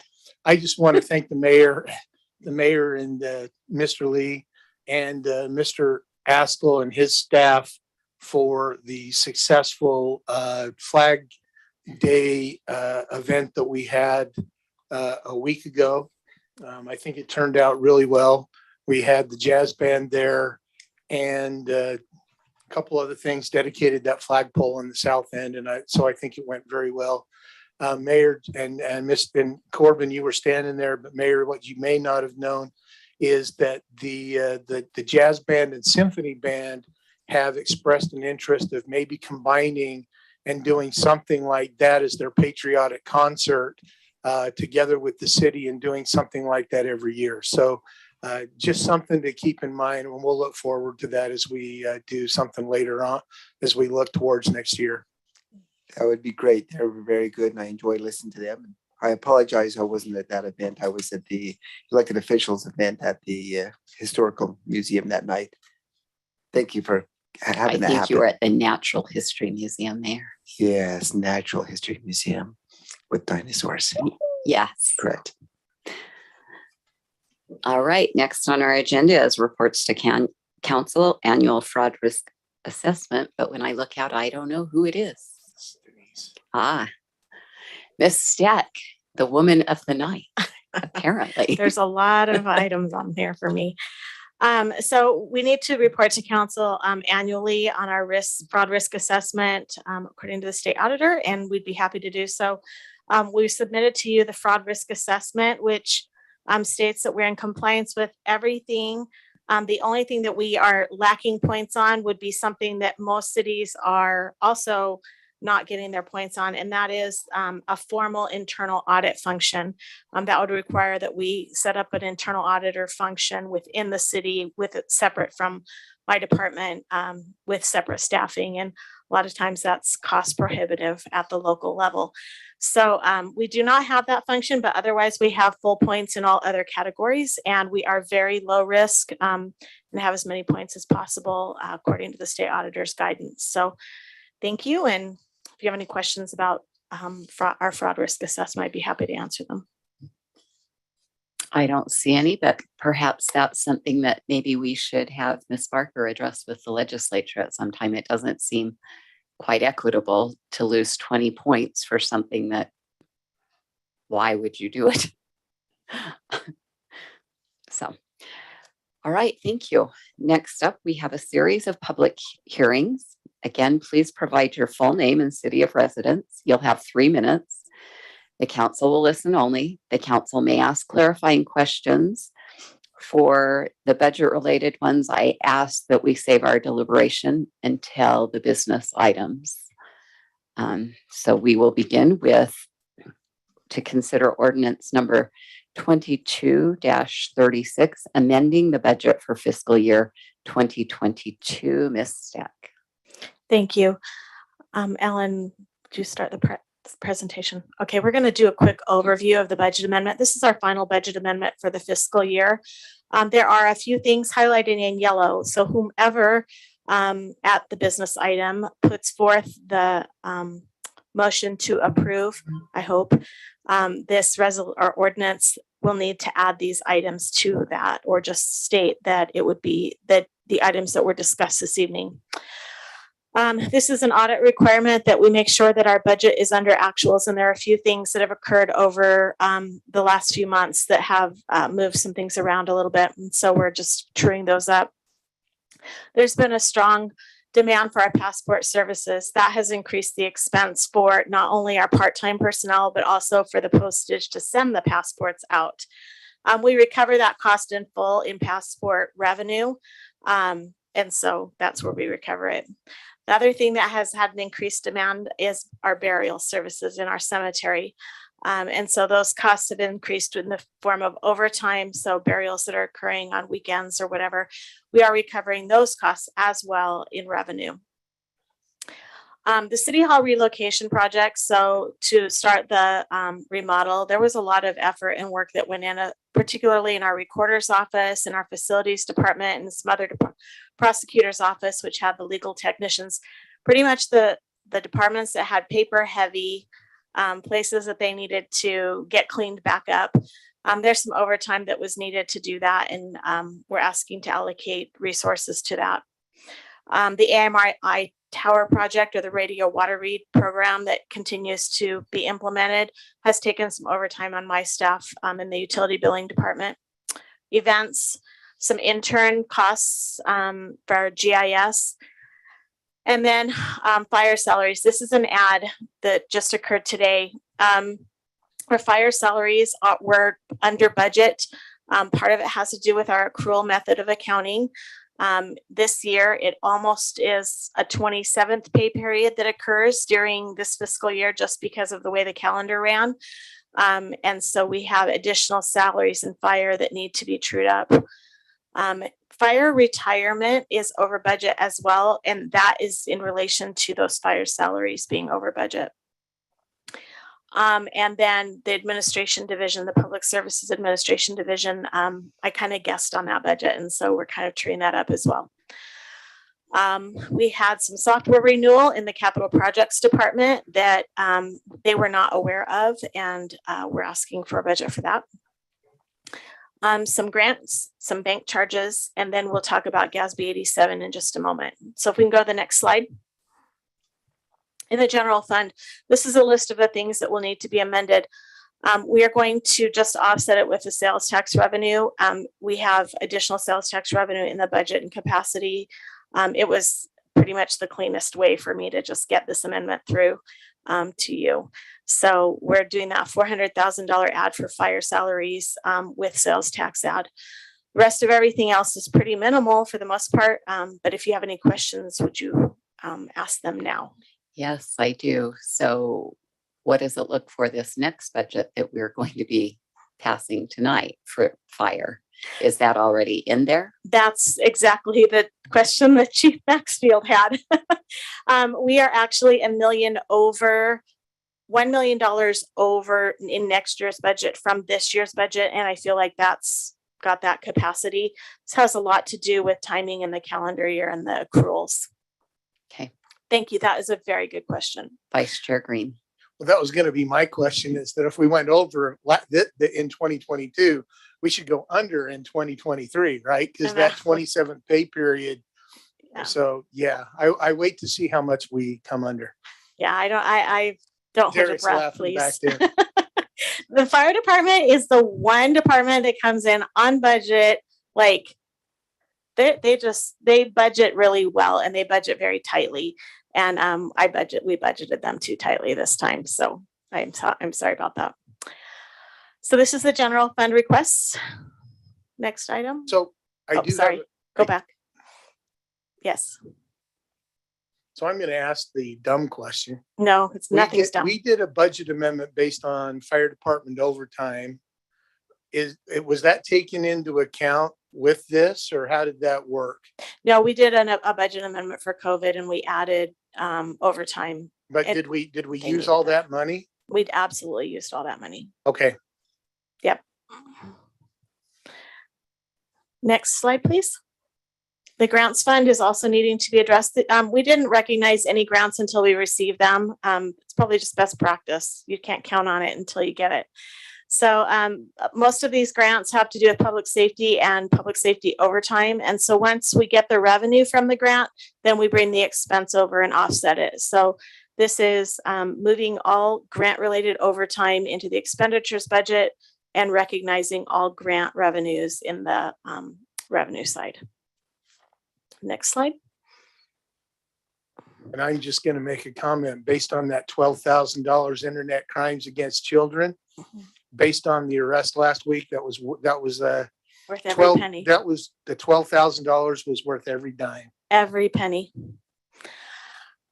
We have two changes in two utility funds. This has to do with bank charges. Again, we were not aware how many people were paying their bills with credit cards. This is our first year allocating bank charges out to, these are actually credit card charges, out to the actual fund where we receipt the revenue. And so these are truing up those bank charges. So, Ms. Steck, I would ask on behalf of a resident, is having these people play online saving us money when we consider the bank charges and the mailing and everything? It probably is.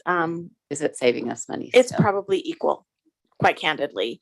So we'll save on the mailing, but we more than that save on the labor to receipt all of the checks or cash or whatever comes in. So that's really where we've seen the biggest decrease, is the reduction in the customer service phone calls, and the demand at the front counter has reduced significantly. Now, we offset that same thing with passport services, but that's a revenue generating activity. So no, I would say we're probably equal with credit card charges versus physically taking checks or cash.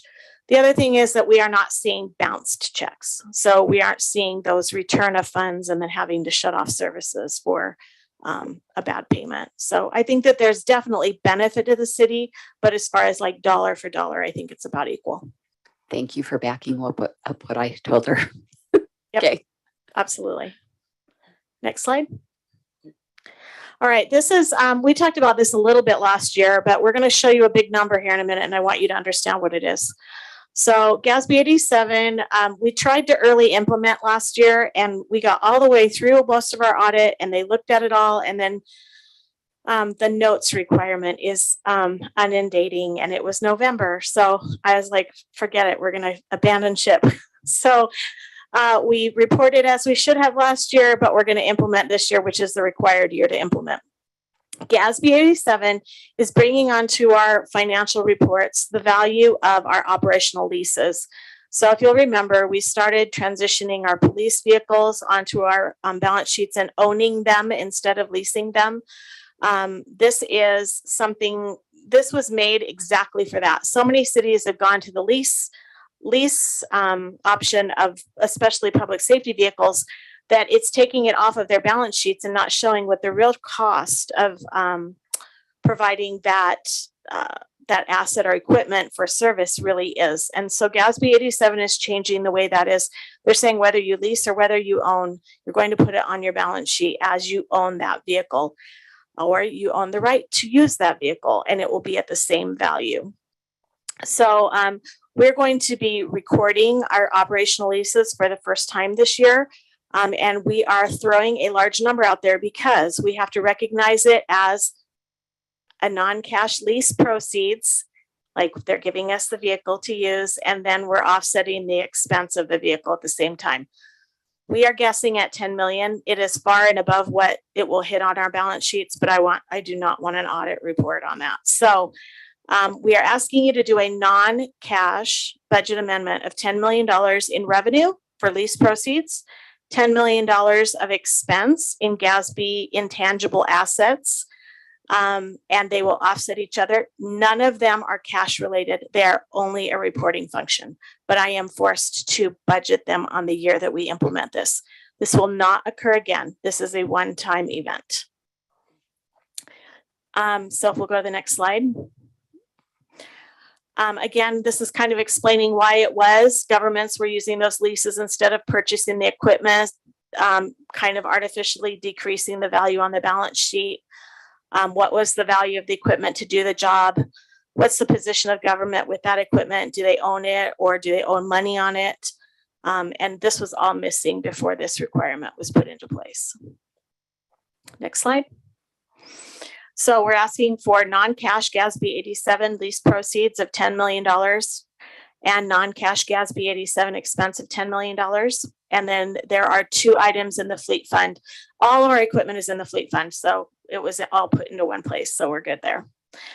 One is retirement. We under budgeted retirement for the fleet fund, and the other one is fuel. We're seeing a significant increase in the fuel expense, and we are asking you to increase that. I know I'm a little nervous about this budget for next year. So when you're asking about fire, this one we might want to beef up a little bit. We're just gonna make the fire department Stop driving their vehicles and run to the. set up a distillery in the garage, and they can run on their own ethanol. Oh, that was a creative one. I hadn't thought of that one. So we are needing to true up this budget, and we are going to be asking for next year's budget in the amendment. We're going to ask you to true up that budget a little bit more too. Fuel costs are increasing faster than we can keep up with that fuel budget. So those are the amendments for this evening. The only add is the fire personnel add. So when we get to the which will be action right after this, if we will just add that item. Thank you. I think that's it. Oh, wait, go to the next slide. It is. We're good, right? That's it for this. Yep, we're good. Risk is next year. Okay, so I will now open the public hearing on ordinance number 2236. If you're here and wish to speak to this item, please come to the lectern. If you are online, please raise your hand or push star 9.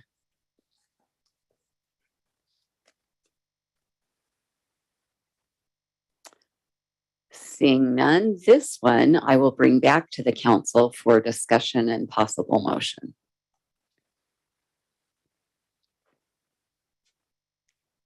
Councilmember Jacob. Thank you. Just a quick question. I'm looking at the actual ordinance number because it's got all the budgets totaled up.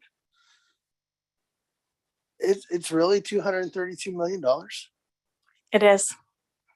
Because of that 10 million she's got. Okay, so it was really $222 million. Sorry, let me be outraged at the right number.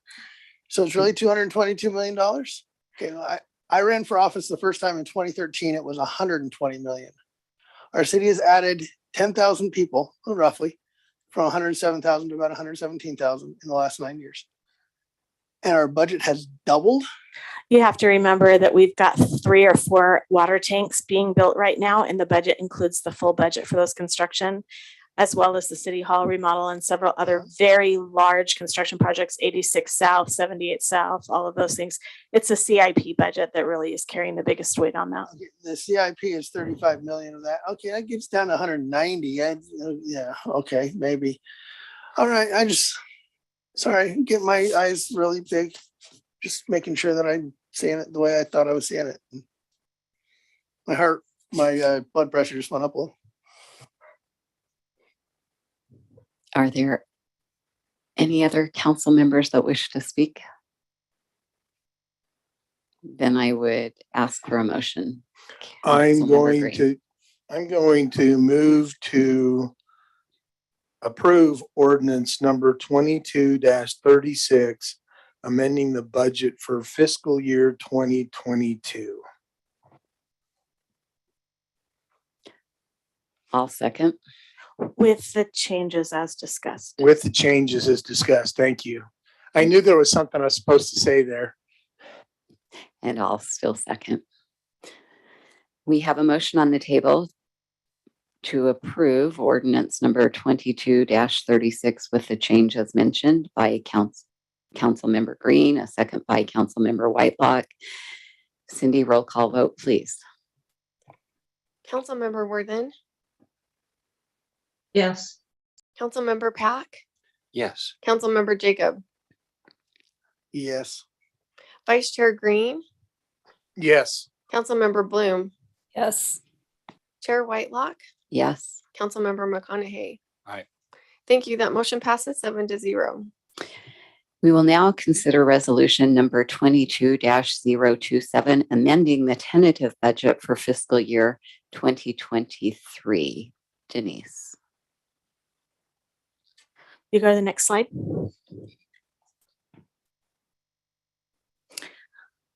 This is in a little different format. I appreciate Becky putting this together because I think it was really easy to read and I liked it. This is the amendment to the tentative budget that you're considering this evening. We discussed this on June 8th as well. So this isn't new information for you, but property tax revenue increased to $93,068 above what we had already budgeted, and expenditures are offset by that same amount. There are 5 or 6 areas that need amendment. Our courts, we discussed, we had a data entry error in the system of $100,000 and a salary adjustment of $77,000. Our council budget was reduced per the work session, which changed allocated operations. Our mayor's budget was reduced. Well, actually it wasn't reduced. It was moved from the mayor's office into administrative services, and allocated operations were adjusted on both ways.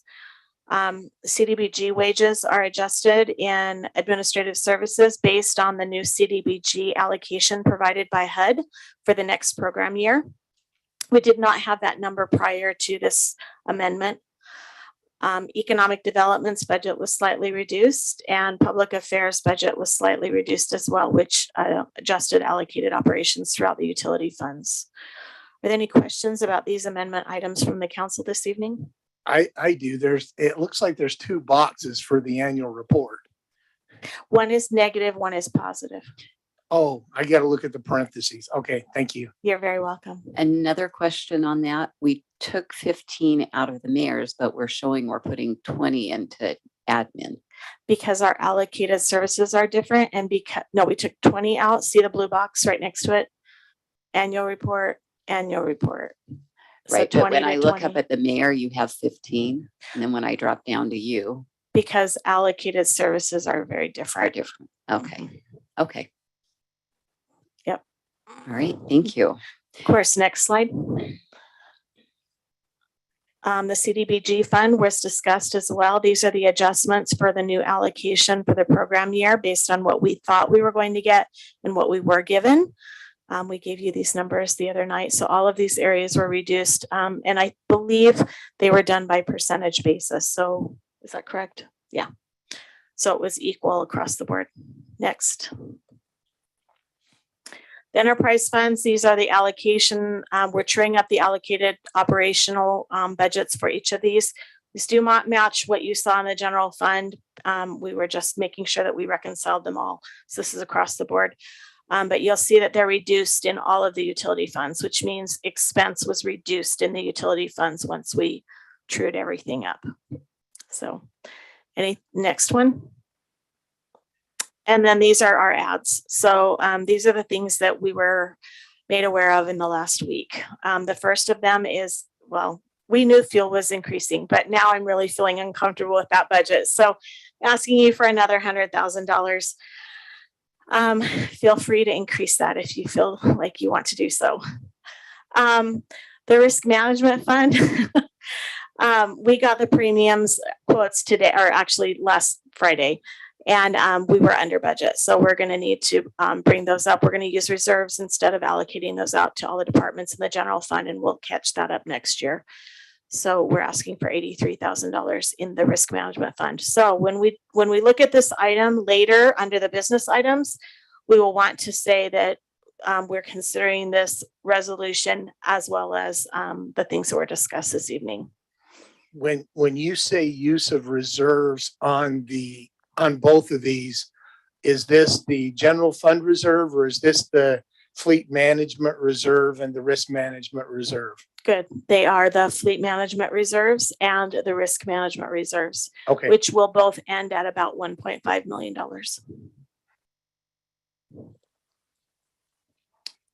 And that's it for the amendment, I believe. What's the next slide? That's it for the amendment presentation. You may open it up now to the public hearing. Thank you. Thank you.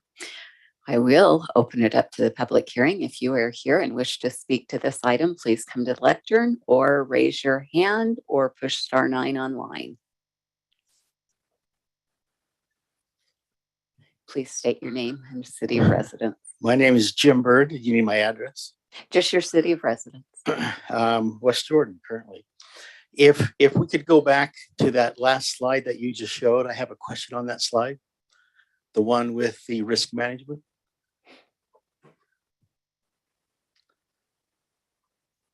Is that possible? the risk management, can you tell me how many bids you've got from other agencies besides the one you currently have and what their numbers were? Or did you put this out to bid, or did we just say, this is the increase, this is what we're going to do? We put it out to bid on a regular basis, but it currently is under on a multi-year contract with our current carrier. Would that be And they do put it out to bid to several carriers. that agency puts it out to bid to several carriers, Right, our correct? broker. But you don't get several bids from different agencies. We do after the contract with the agent, with our broker. So we have an insurance broker, Can you tell me who that is? Olympus Insurance. Okay. And how long have we had that contract? I would need to look, but I'd be happy to get that information to you, Mr. Burke. I would be interested in knowing that. Thank you. Is there anyone else that wishes to speak to this item?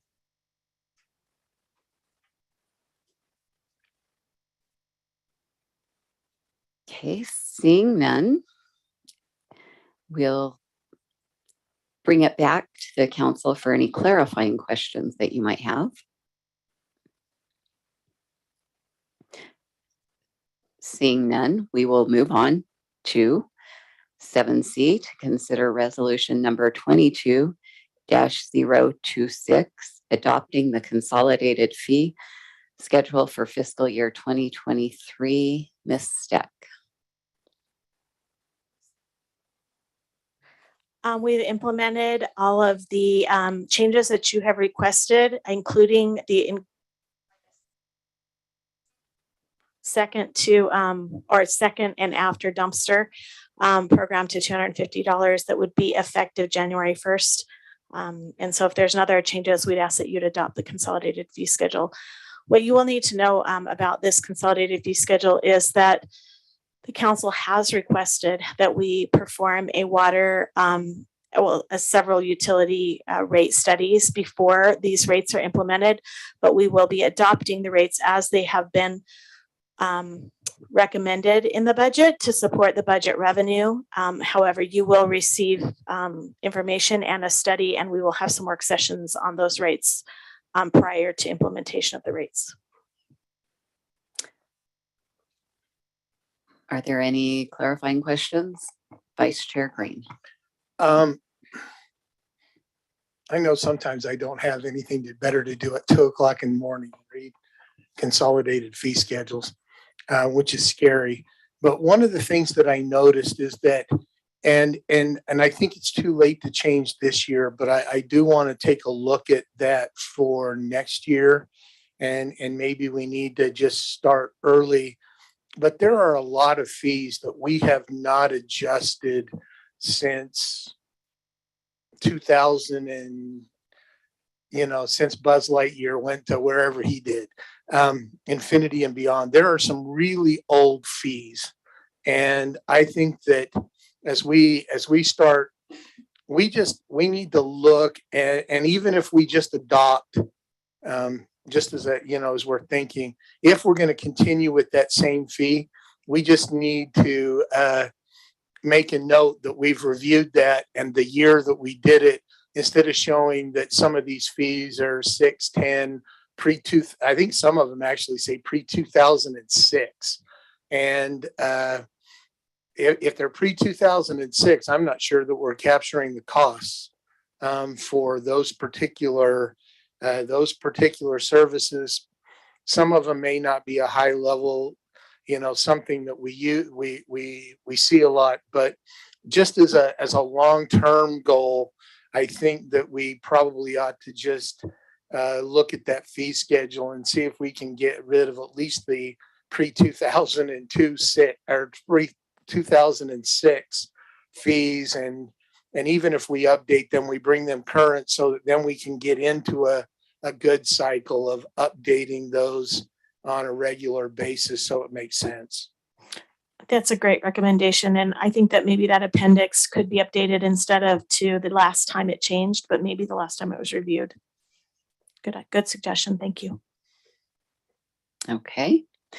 Seeing no other lights, we will move on our agenda to public hearing for item number 7D. Consider ordinance number 22-34, a petition by Peterson Development for the villas at Stone Creek. Council, I think, Did I, I think we need to still do the public hearing on this, but you don't or want to did I take not action. do it? Okay, I'm sorry. Sorry about that. Let's go back to 7C and open the public hearing. If you are here, please come to the lectern. If you're online, indicate by raising your hand or pressing *9.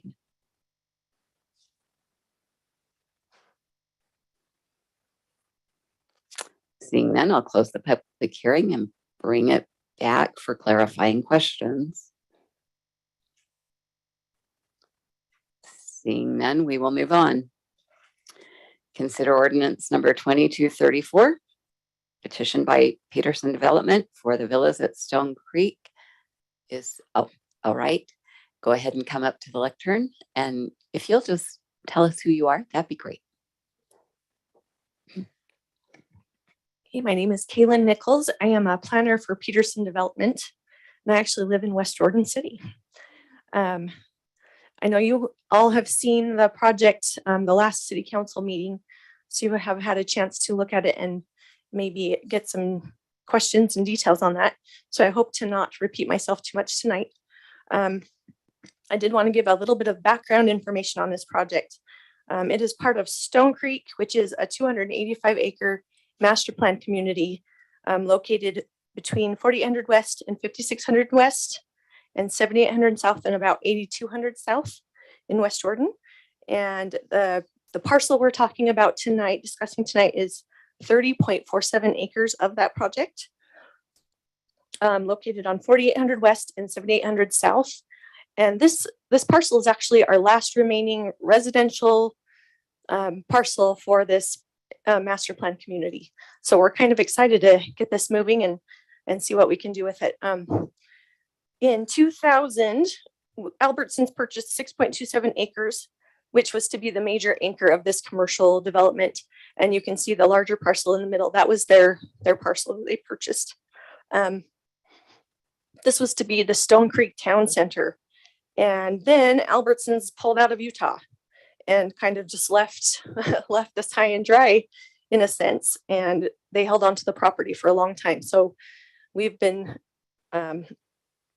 playing with and exercising ideas on this parcel for the last 20 years, trying to figure out what exactly this needs to be. The great thing is recently Peterson Development was able to purchase this property back. And so now we have the whole parcel again, and that makes planning a lot easier. But after 20 years of sitting on this parcel, it's no longer an optimal location for a neighborhood commercial center, especially as large as it is. 20 years ago, 4800 West was going to carry a lot more of the traffic load than it currently does. With the emergence of 5600 West and Mountain View Corridor is now north-south arterials and carriers of traffic. 4800 West just doesn't carry the traffic it needs to carry commercial in this area. West Jordan's general plan calls for commercial development to develop around commercial nodes or around arterial nodes and off-ramps of freeways. And that's what we're seeing happen, which is, it just supports the general plan. There's a cluster now, of course, Jordan Landing is one of those nodes. 5600 West and 7800 South is another. And the future 90th South and 56 West Boulevard is another node that supports commercial.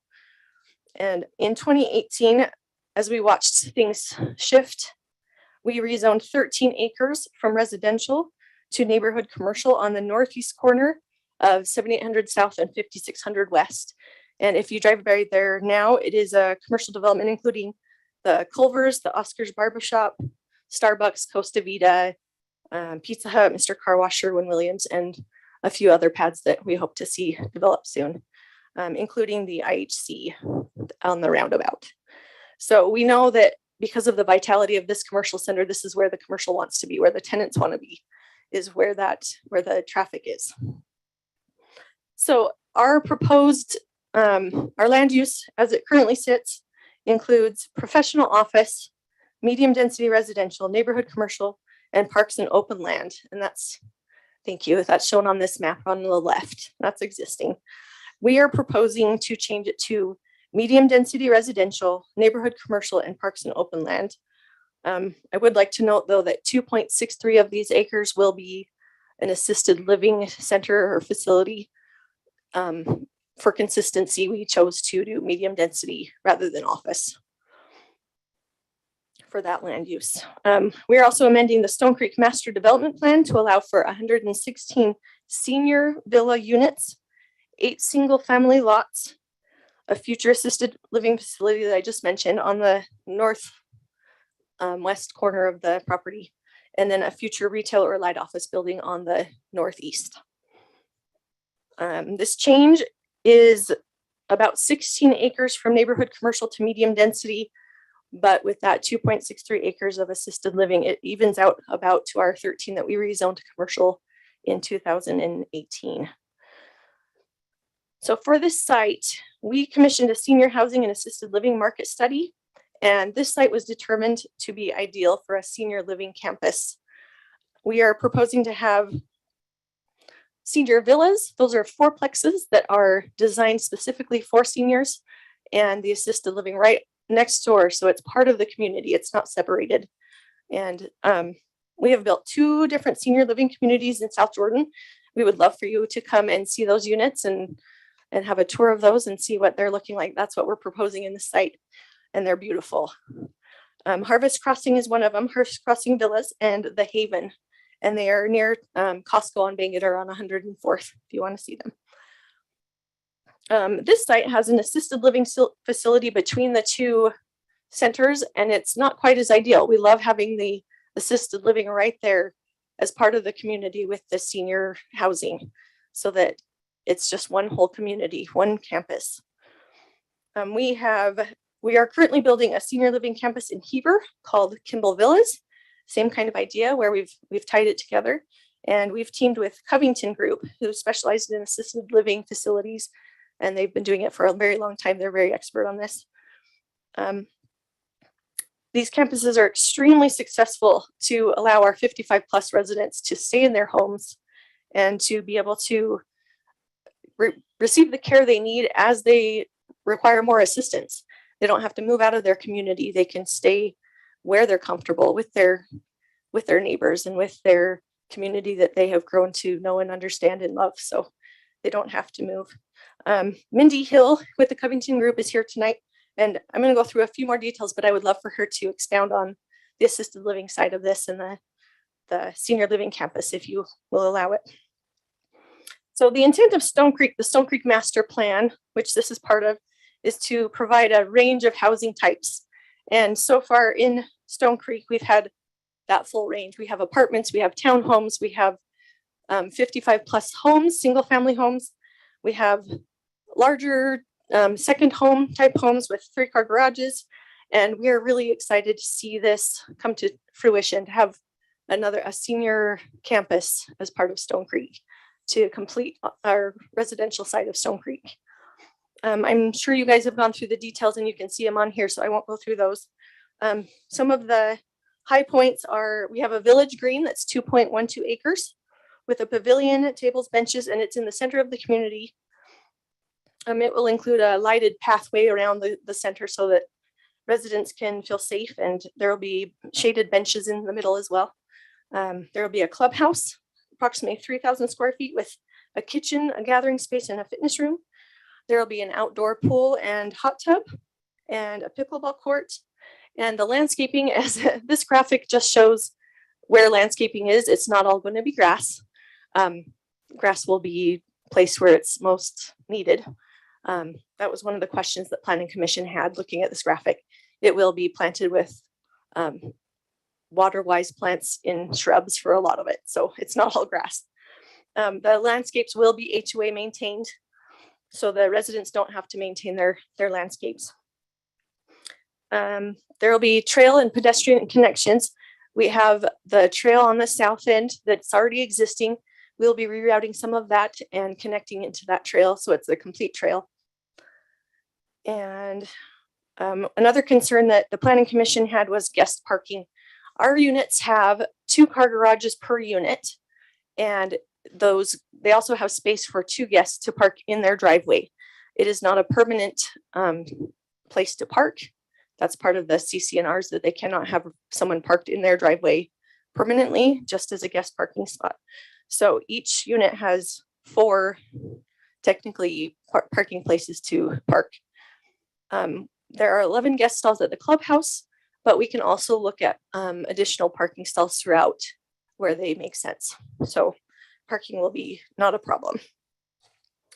And also in the single family homes, they will have 2 car garages. The other concern that was brought up was traffic. When we have the Hayden Peak Drive continue to the east, a lot of residents and the planning commission were concerned that we'll create a lot of traffic going through, especially as Hayden Peak Elementary right there has pickup and drop off times, and it can get a little hectic. For safety purposes, we may need to discuss with staff speed tables or other alternatives to slow the traffic down. Also, there is a marked crosswalk on 4800 West from that road. And I believe there is a crosswalk or a crossing guard at that spot at this time. But this will be further discussed with staff as we move forward with site planning and subdivision. The other biggest concern was water usage. We have enough water for phase 1 so far, and the clubhouse, and water for the future phases will be tentatively available in 6 to 18 months is what we were told. So water will be available, but we do know that it'll be limited to phase 1 for the beginning of our project. The other concern was in relation to traffic. We had a trip comparison study done that showed from the current land use to our proposed land use, traffic would decrease 12 to 25%.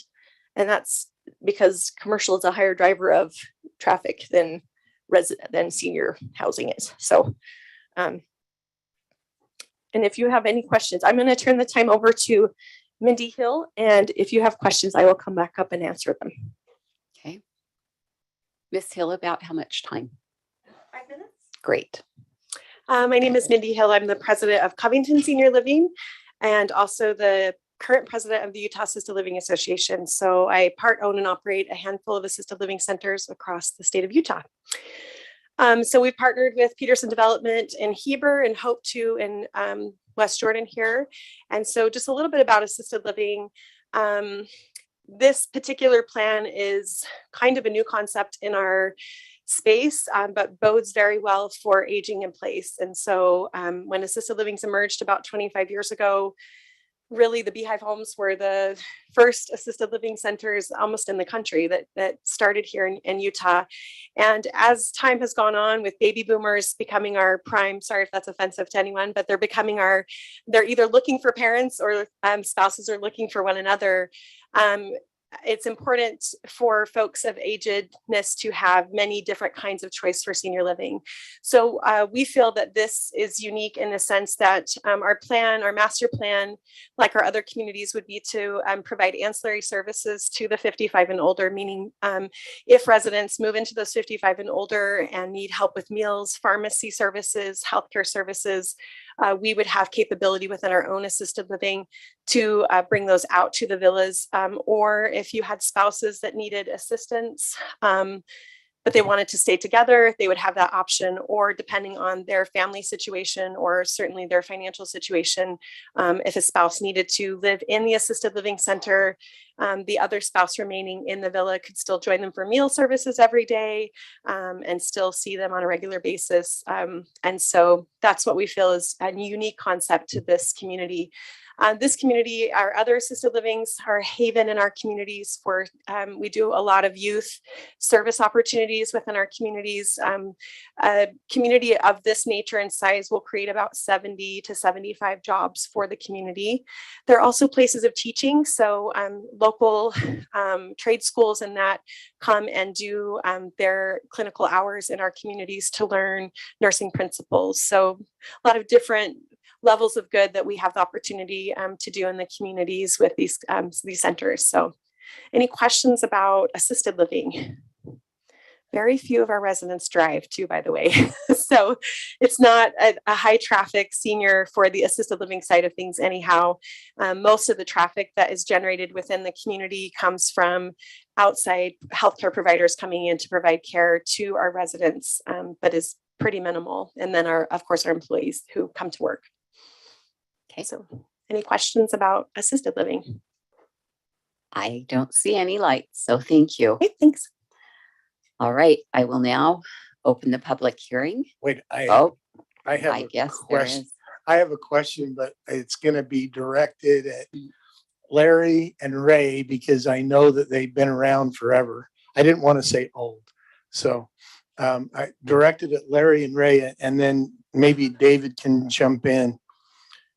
The current corner is zone PC. And this is part of the Stone Creek mass when this whole area was PC. Am I safe? Here's what I want to make sure that we're doing. The balanced housing ordinance doesn't allow multifamily units. We're now proposing multifamily units as a change to the master development agreement. Do we need, under the ordinance that this was approved of a long time ago in a galaxy far, far away, it was this, because I'm assuming we're using the ordinance that was done when this was initially done, correct, as a PC. Is the 116 senior housing permitted in that PC zone along with the assisted living, or do we need to impose the senior housing overlay on this piece of property? Did I put you on the spot, Ray?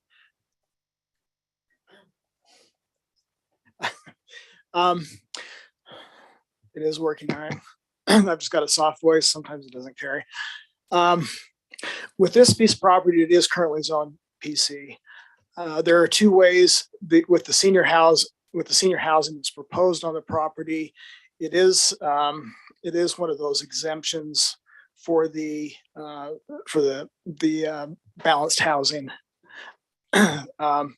So it is permitted use in that zone. So we're really not adjusting any of the zoning.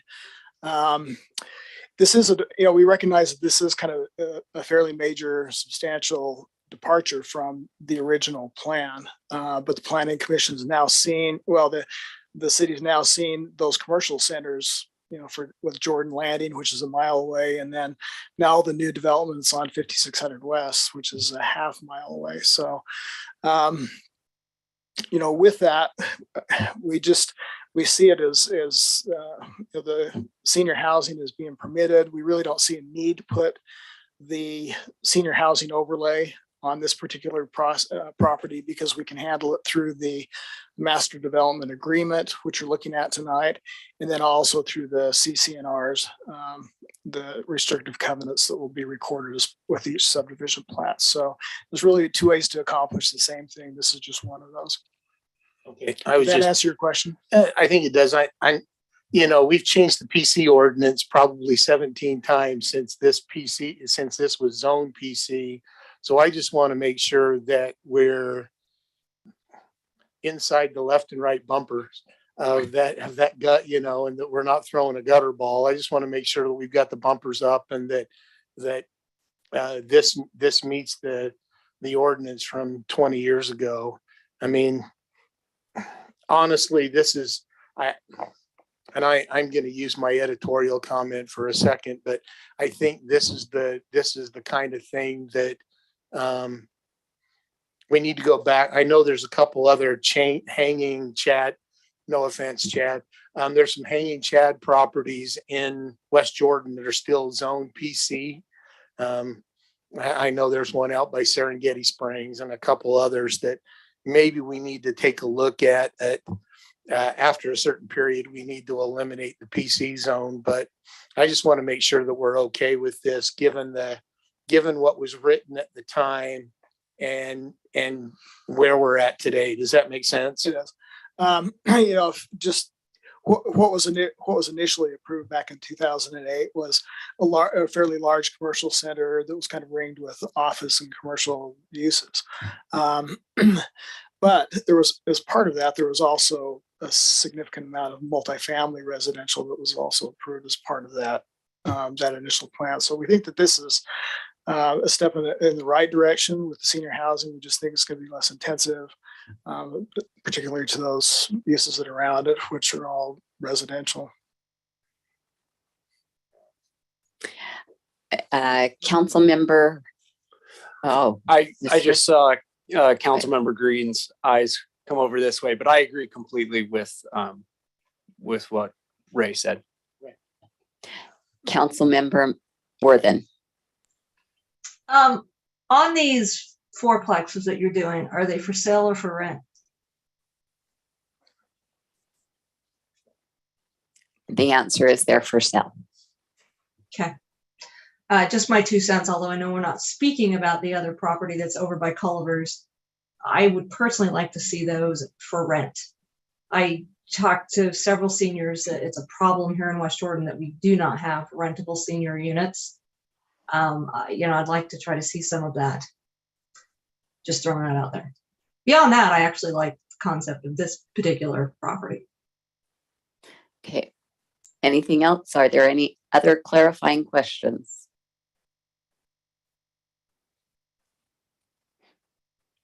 Are you done, Councilmember Worthen? Because your hand's Yeah, up. sorry. I'll put the hand down. Okay, thank you. All right, so I will now bring it and open the public hearing. If you're here to speak to this item, you may either come to the lectern or raise your hand if you are in chat. And if you are joining via telephone, push *9. We will begin with Mitch Larson. Mr. Larson, you'll have 3 minutes. Please give your name and city of residence. Okay, yep. Mitch Larson, West Jordan resident. I live in the Princeton Park townhomes in front of this development, and supportive of the development. Though sad to see the views of the field disappearing. My most concern is actually just regarding Hayden Peak Drive going all the way through and Bayard Lane being connected through. Cars are already driving very quickly on those roads, even though they're dead end. And so I'm worried about the increased speed by making them through streets. And I hope that those the measures will be taken to mitigate those speeds, ensure that we're not driving fast, especially with Hayden Peak Elementary being here in the area and lots of kids walking to and from school. Worried about that as a safety issue. That's all. Okay, thank you.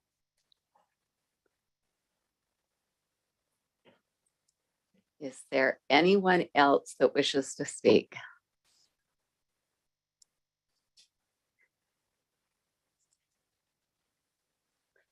All right,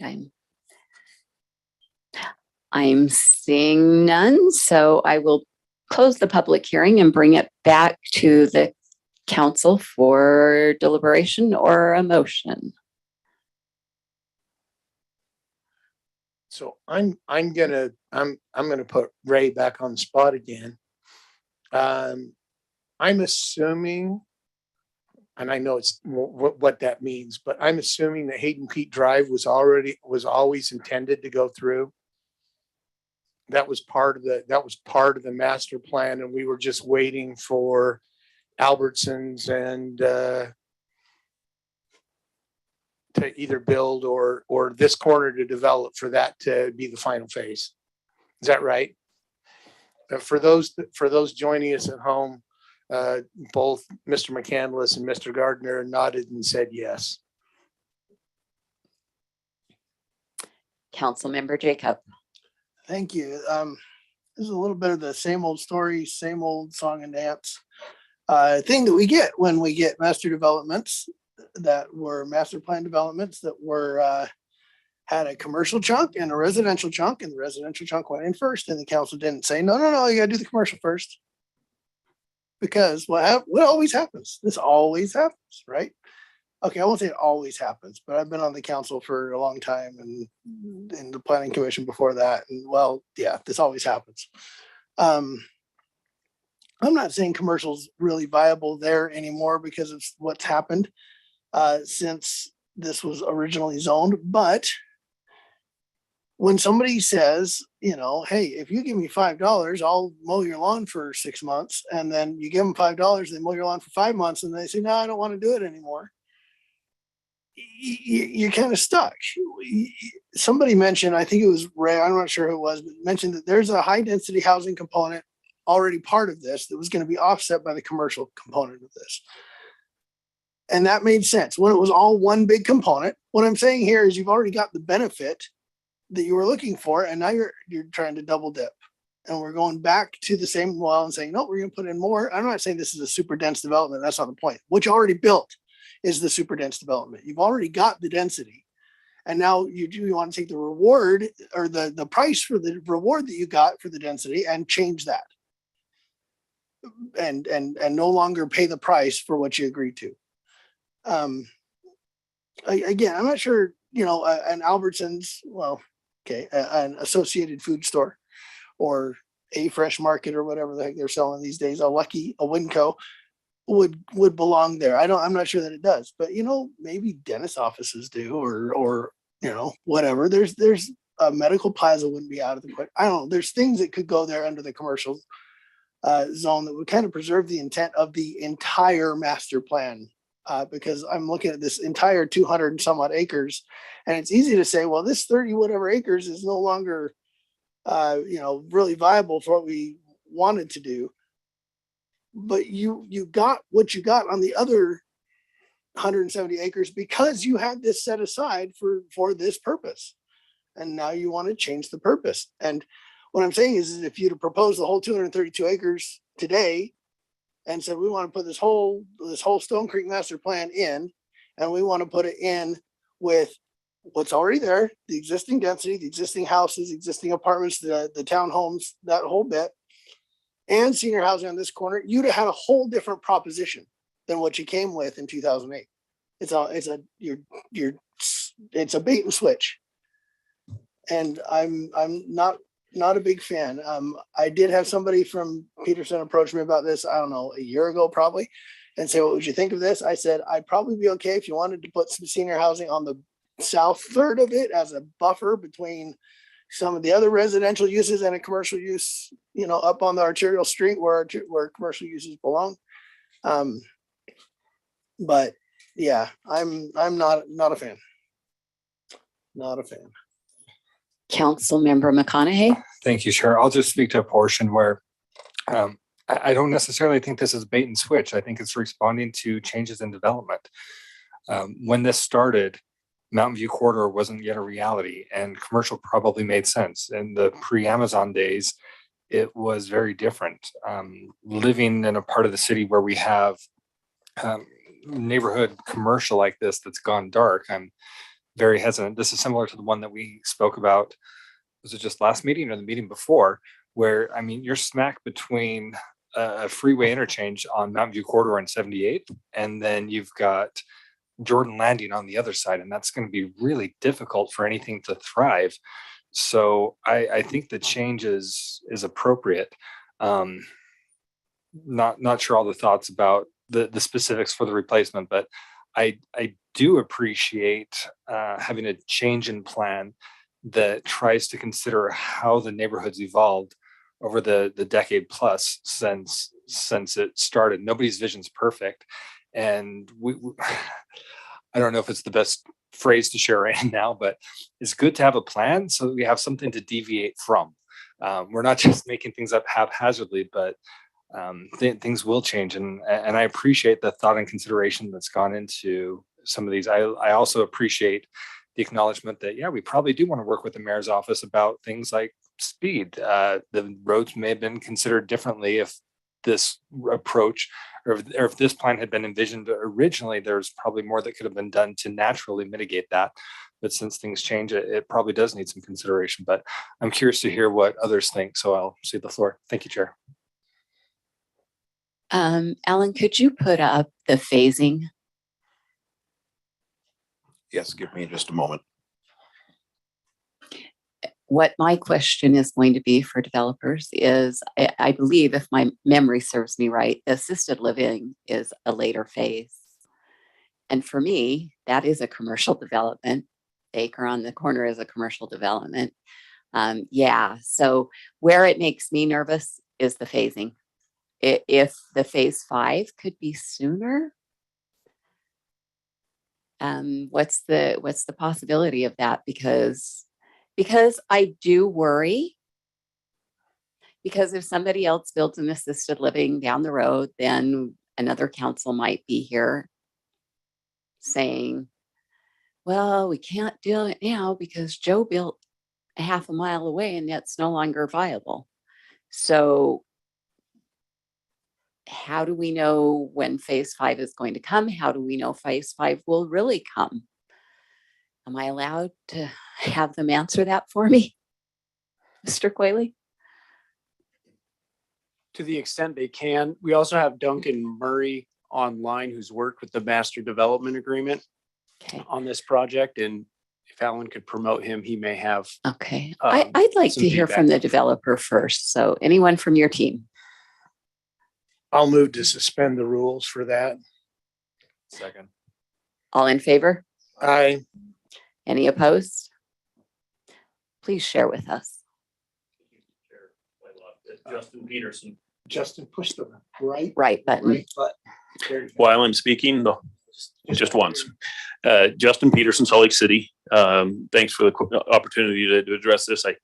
I, in addition to answering the question, I'd like to, I think, set the record a little straight that in 2008, this goes back to 1999. This is when this ordinance was approved. We're 23 years into this. That's when we got our zoning, 965 units over, I thought it was 300 acres. I heard our planner mention 285. I don't know if she's carving out the municipal or the school in there, but I don't know if that density is about 3.65 units an acre, something like that.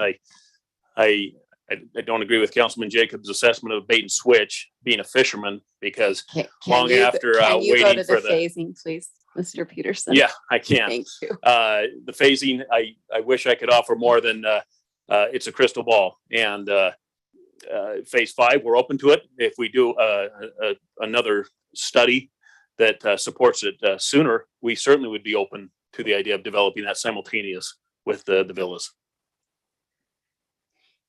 Thank you. Councilmember Worthen was next, and then we'll go to Councilmember Green. I wasn't gonna bring up the phasing, but the fact that you did, I would agree with that. I would rather see 3 and 5 switched. I'd rather focus on the senior element. I will say I do like this. We need to address our older residents in West Jordan. I remember when Melissa Johnson was mayor, and she was talking to me about what a problem we have with our senior citizens not having a place to go in West Jordan. They age out of our community because they don't have places to live here. I have felt that personally. My mother, when she moved, we've been in West Jordan for almost 40 years. And when she retired, she looked for a place and could not find any senior housing in West Jordan that she could move to. So she had to go outside to Taylorsville, and she stayed as close as she can to West Jordan, but that's because that's where her doctors are, that's where her friends are. But I really appreciate the fact that we're getting this addressed. I think this is a great community. I do agree on the phasing. I'd like to see the commercial built sooner, quite honestly. I hate leaving that corner empty. So if you guys can consider some of that and look at that a little bit, I mean, I'd rather see all the senior housing go in with that commercial piece and put the single family housing last, because we do have single family housing there and others that are building the single family, but we don't have as much senior as we need. And again, like I said, if some of it could be, rental, or if you look at that other property up the street, the rental, there is a definite need for it. So beyond that, I like it. I'll vote for it. Vice Chair Green. Part of me doesn't disagree with Councilmember Jacob. This does go back 23 years. I think that this, and I'm going to say this, I'm not going to blame this on Peterson's development. What I'm going to do is I'm going to blame this on West Jordan City Council. We're the ones historically that keep approving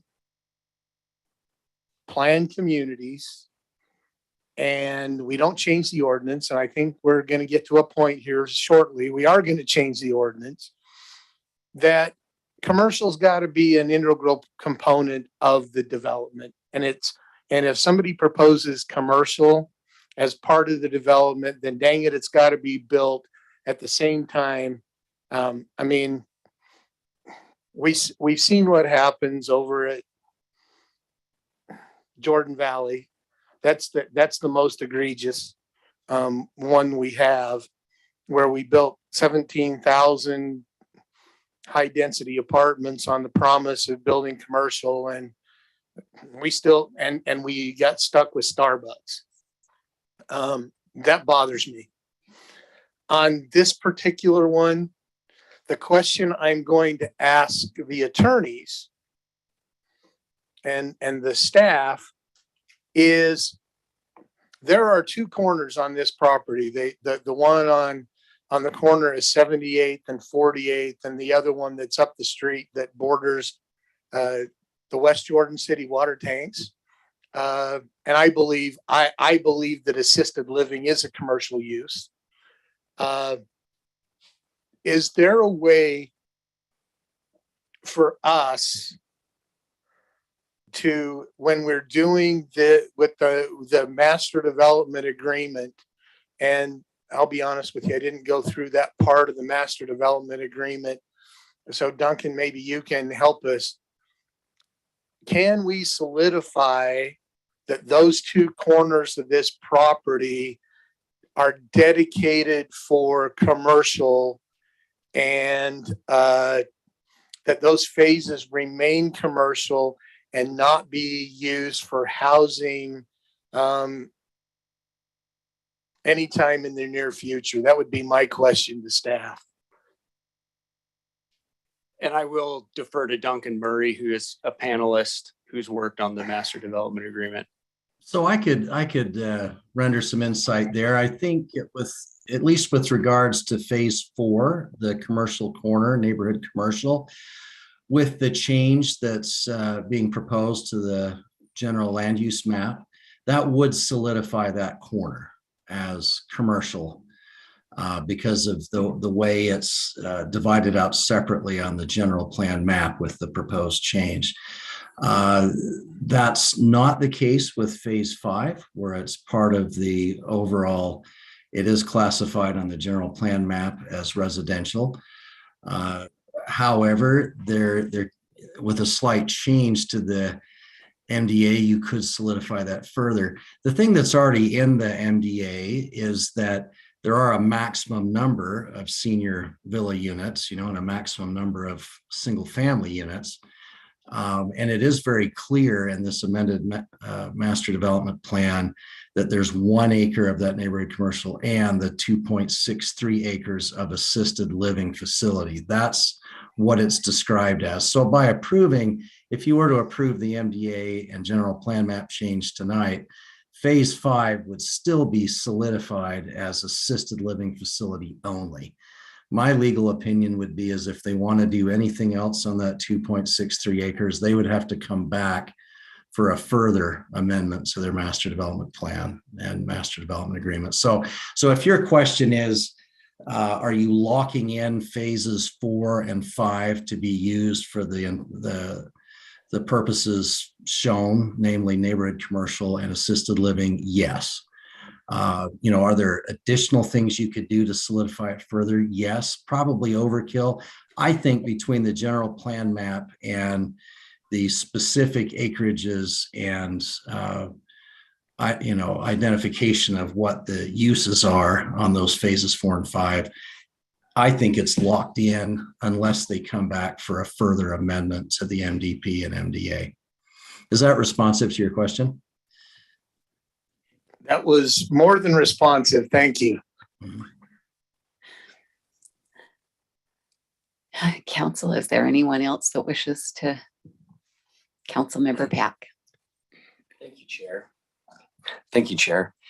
I agree, especially when we've had multiple members of council who have served on Planning Commission. There were numerous occasions where the situation that Councilmember Jacob references has arisen, and that is frustrating.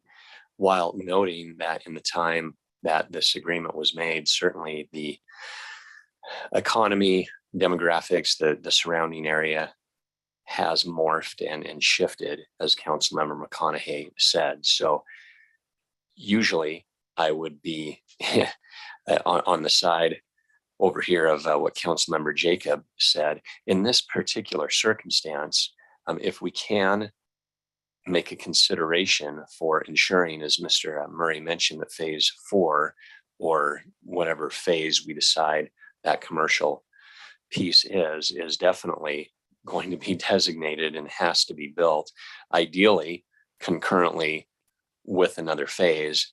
To me, that would be optimum, because I definitely agree that quite often the commercial gets left out. The residence areas are definitely more stable. Obviously, as we've seen in our city and just in the economy in general, it's hard to have a thriving business that is as stable as having residences. But in that particular area, I can see the challenge of having to produce what was promised decades ago. So I would be in favor if we can flip the phase around, if that's an amenable situation, to appease a win-win opportunity there. Thank you. Councilmember McConaughey. Thank you, Chair. While I wouldn't be opposed to asking for the phases to be changed, I know with zoning, we're looking at the zoning with the MDA. I'm not sure if we want to jump into legislating the phasing as well, but I would assume that the developers kind of pencil things out where revenue from one portion of the project helps fund development of this subsequent portion. And I wouldn't want to impose something that could potentially screw stuff up by trying to guess on that. So I hope that the sentiment of the council has been heard and could be considered, but I think I'd be opposed to any motion that dictated that it had to be phased in a different or specific order. Thank you. And what I would like to share is I was happy to hear that you feel that 56 and 78th is where commercial belongs. And I agree. So I look forward to seeing more commercial from your property there. Because we did have a senior housing overlay that we had approved for out there. And what I've been told is that we're basically moving the senior housing here because commercial doesn't work here. It works at 56. So hope to see that be commercial. That'd be great. I agree with Councilmember McConaughey and with Councilmember Jacob. They're both right. You know, we as a council should have required, our city should have required that commercial was put in conjunction with, because they're right. While I've been on the council, we've had a lot of developments come in and developers tell us that we don't need commercial, but yet every day I hear from my residents, especially west of 4800, that we need commercial. So I'm going to go with my residents because that's who I represent and say that we do need commercial. But is this the right corner for it? I'm not sure that we would want a bunch of commercial by our elementary school either, because commercial would bring more traffic and there probably would be an ingress off of Hayden Peak for some of it. And so for me, I think this is a nice plan. I have been to those other communities, actually. I've knocked doors in those communities. So I have walked in those and they are nice, and it will be an HOA. So I think that can help the existing residents feel some comfort that this will be a higher quality development. So Does anyone have anything else or a motion to offer? Your light was on? No? Okay, Vice Chair Green. I'm gonna make a motion to approve ordinance number 2234, approving the master development agreement, amending the Stone Creek Master Development Plan. Second. We have a motion by Councilmember Green, a second by Councilmember McConaughey. Cindy, a roll call vote, please. Chair Whitelock, Yes. Councilmember McConaughey. Aye. Councilmember Worthen, Yes. Councilmember Pack, Yes. Councilmember Jacob, No. Councilmember Bloom, Yes. and Vice Chair Green. Yes. That motion passes 6-1. The next item on our agenda is Actually, you need to do the future land use map for that project now. ordinance number 2235, 35. right? Is that next on our agenda? Okay. Okay. Councilmember McConaughey. Thank you, Chair. Move to approve ordinance 22-35. Second. We have a motion on the table by Councilmember McConaughey, a second by Councilmember Green. Any discussion to that motion? Councilmember Jacob. There we go. This will kind of be just the explanation, I guess, of the last vote and this one. My opposition is not because of traffic. It's not because of, speed on Hayden Peak Road or anything like that. It's just that you agree to an entire package and you're granted the entire package. And so we expect the entire package. You don't get to build 2/3 of it and then change it for the last piece. That's where my opposition comes in. That's why I'll be voting no. I'm not saying that, a grocery store on this corner is the only thing that I'd be happy with. There are other ways, other things. There are, let's get creative and let's think about what could go here. And let's talk about that. Let's look at similar intersections in other places in the city and other places in the valley. Commercial development doesn't always care what city it lands in. It cares in what demographic it lands in. It cares in what traffic patterns it lands in and those kinds of things. So let's not just look at our city. Let's look wider. What do you see on commercial land between two major shopping nodes? It's got to exist somewhere besides here, right? Let's look at some other options instead of just saying, oh, well, that switch didn't work. This is the only thing we can fall back on. Gosh, you didn't even ask for regular houses. By the way, the senior housing on 56, I believe the planning commission just voted to remove the senior housing overlay. I guess that'll come to us on that and leave it at an R3 something. So it's not being changed for commercial and putting senior housing here and putting the commercial over there. No. It's being senior housing here and non-senior housing over there. So it's just eye on the ball. That's all I'm saying. Thank you. Any other discussion of the motion? If not, Cindy, roll call vote. Councilmember McConaughey. Aye. Vice Chair Green, Yes. Chair Whitelock, Yes. Councilmember Bloom, Yes. Councilmember Pack, Yes. Councilmember Worthen, Yes. Councilmember Jacob. No. That motion passes 6-1. Okay. Next on our agenda will be consider ordinance number 22-32. Amending the 2009 West Jordan City Code, enacting pet boarding as a definition and conditional use in certain commercial and IOZ zones and related provisions. Mr. Gardner? So thank you. I have received some requests from companies that offer pet boarding as a commercial use. West Jordan currently, none of our zones allows it. We allow kennels in an agricultural zone. Kennels generally have a stigma associated with them as not the best place to house your pets. I think that that's could be true, but it's a stigma nevertheless. Kennels are more or less associated anymore with veterinarian offices. You know, like animal shelters and that type of thing, where a pet boarding facility, over the course of my career, I've done 3 of these, the puppy lounge, the pup club, and there was another one I can't remember, Dog Camp Bow Wow. They are quite nice facilities. They generally have internet service so people can view their animal while they're working if they want to check on the animal.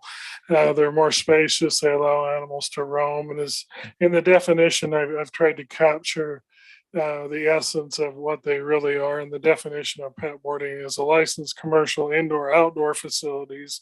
So they're not just stuck in a cage in a building. Where household pets are boarded and cared for on a temporary basis, pets are kept in pens, not cages. Difference is a pen you would associate with a dairy cow is kept in a pen, a parakeet is kept in a cage.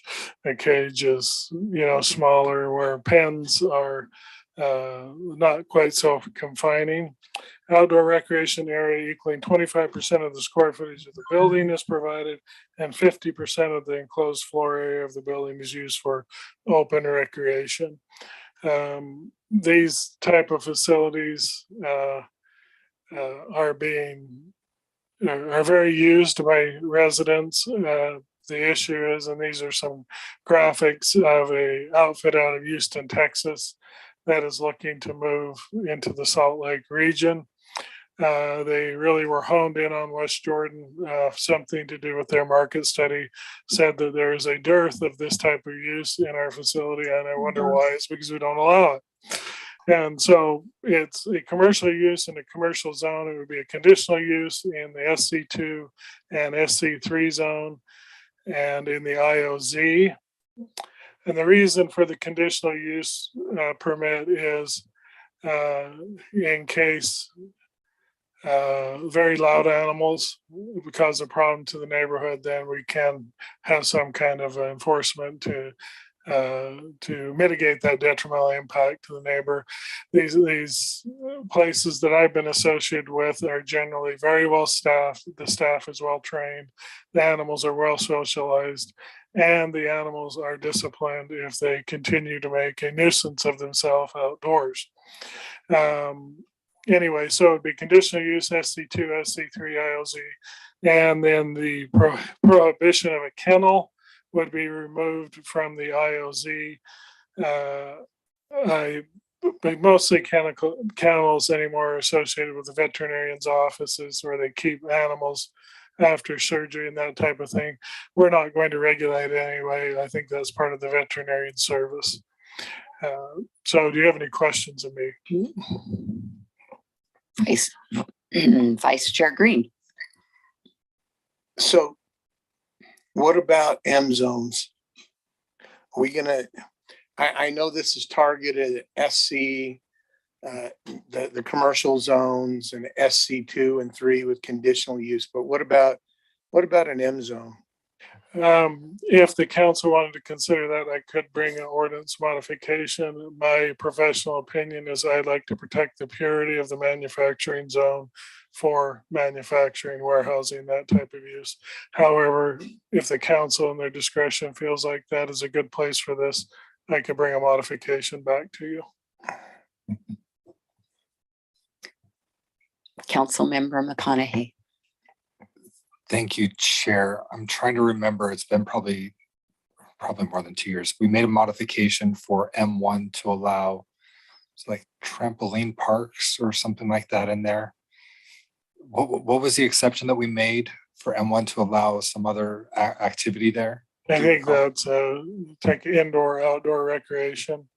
I didn't bring that modification. I don't like it, but it does work well there. I like to protect industrial zones for what they're intended. I think but that being said, it can be very good use of leftover parcels of property that aren't used by bigger facilities.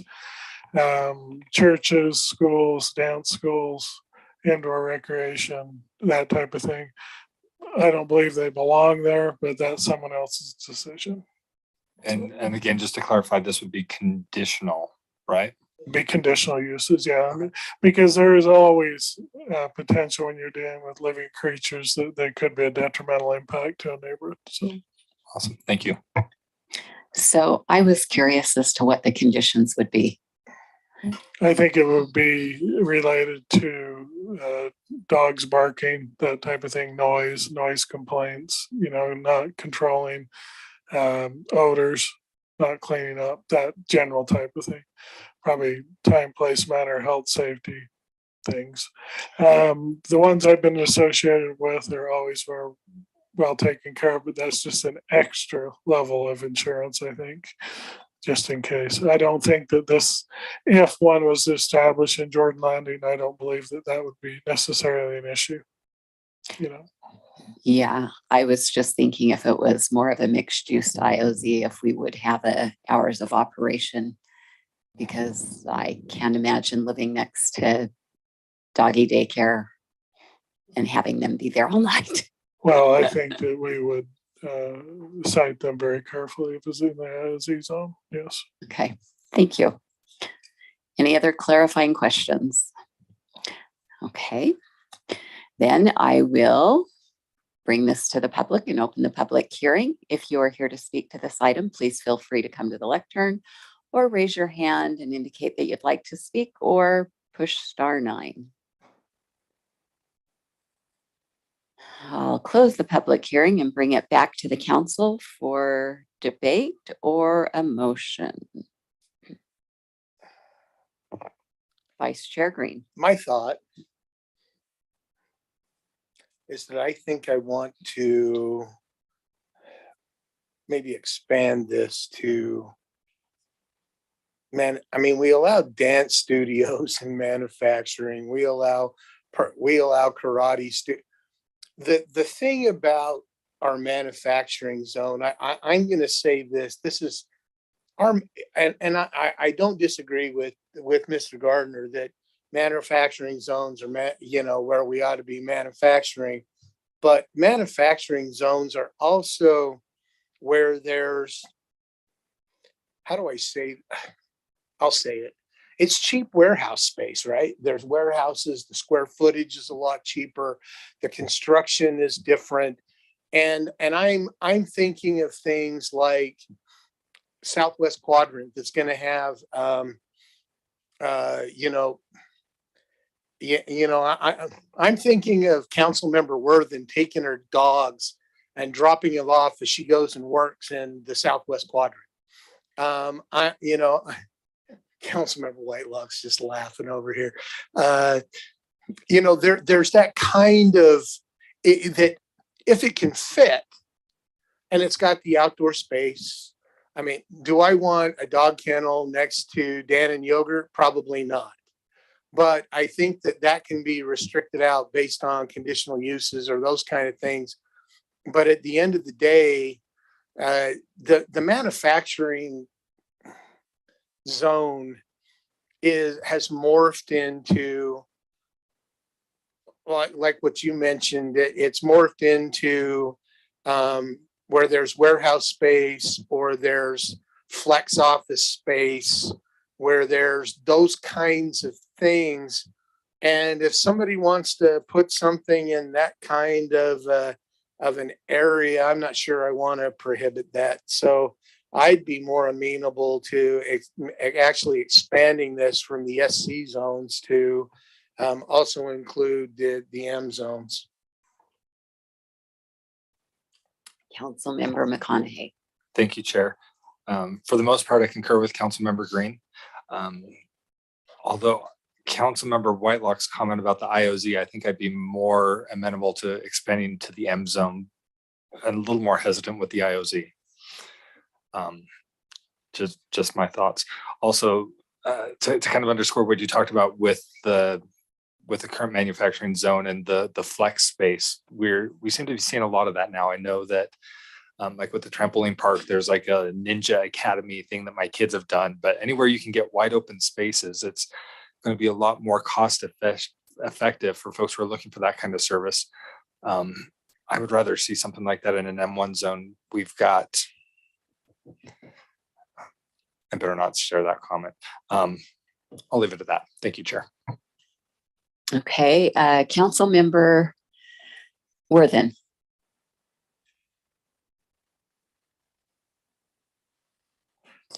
Did you want to speak?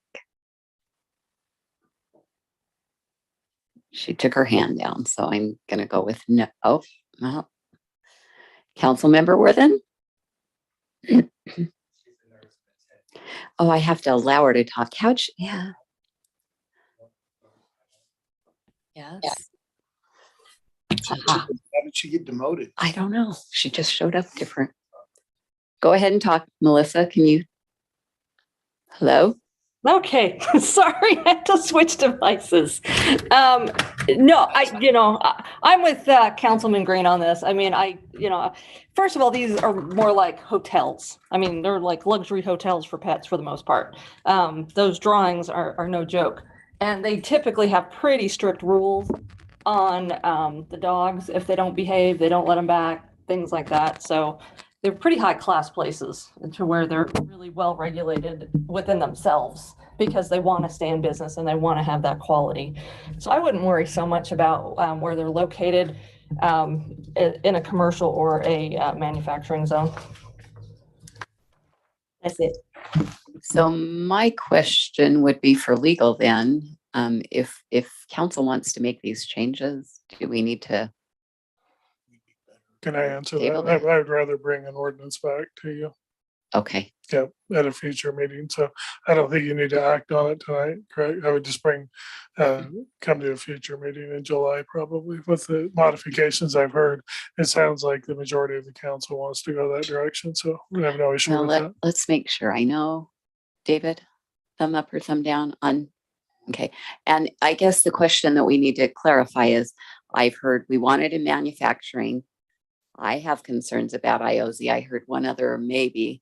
Do we want it? What do we want? Do we want it in all three or do we want to mix IOZ? What do we want to do? I'd support removing it from IOZ. One. I'd probably vote in favor either way, but I'd be probably more comfortable without IOZ, but it's probably easier for staff to just include everything and then we could strike through if we need to when the ordinance comes up and say pass as is, but remove IOZ rather than add something in like we're suggesting now. Okay, I have no problem doing that. We'll modify the ordinance and bring it back to the council. Okay, thank you. Do we need a formal motion? I'm going to make a motion that we table this and bring it back the last meeting in July and give staff time to modify this. Okay, I'll second that. So we have a motion. Oh, Councilmember McConaughey. Thank you, Chair. I'd speak in opposition to the motion just because it's a specific meeting. And from the sound of things, that might be a packed meeting already. So if they need a little more time or we need a little more flexibility, I'd rather not have a specific date tied to it. So that's all. Thank you, Chair. Okay, Councilmember Green, you want to amend your motion? Well, is there a good, do you want a time frame tied to it? No, I can work with whatever with the council office. I don't want to pack your agenda. So we're here at midnight talking about doggy daycare. So how about I modify the motion to be brought back to the council no later than October 1st. Second, if we can include like doggy daycare ADUs with it as well. All right, fine. I'll second as the motion stands. Okay, we have a motion on the table to table this motion until, oh my goodness, now I don't remember, no later than October 1st. And the motion was by Councilmember Green. The second was by Councilmember McConaughey. Any discussion to that motion? Seeing none, let's vote, Cindy. We can do the voice vote on this. Sure. All in favor, say aye. Aye. Any opposed? That motion passes. The next item on our agenda is consider approving resolution number 22-021, approving a substantial amendment to program year 2019 annual action plan for CARES Act Senior Meals Program funds and authorizing the mayor to sign associated agreements. Lisa? Good evening, council. Tonight, we're going to go back in time and look at the annual action plan from 2019, where our CARES Act funds are housed. We have 4 different service providers who have either declined their CARES Act contracts or have used all of it that they can. And we would like to reallocate that money to be used into a project and get those funds used up. Last year, we ran a project where we provided meals, hot meals, to our senior citizens. And we would like to, we're proposing tonight that we continue with that program for another round. Right now, we have just under $146,000 that is unaccounted for in our CARES Act funds, and we'd like to allocate that to start back the senior meals program. Are there any questions for Ms. Elgin? I have one. Have we talked to restaurants about it and got desire from them? We have sent out a notice of funding availability. Right now, we've got 1 complete application, 2 incomplete applications that we're working with the restaurant owners on, and 3 more are working on their applications. Super. Okay.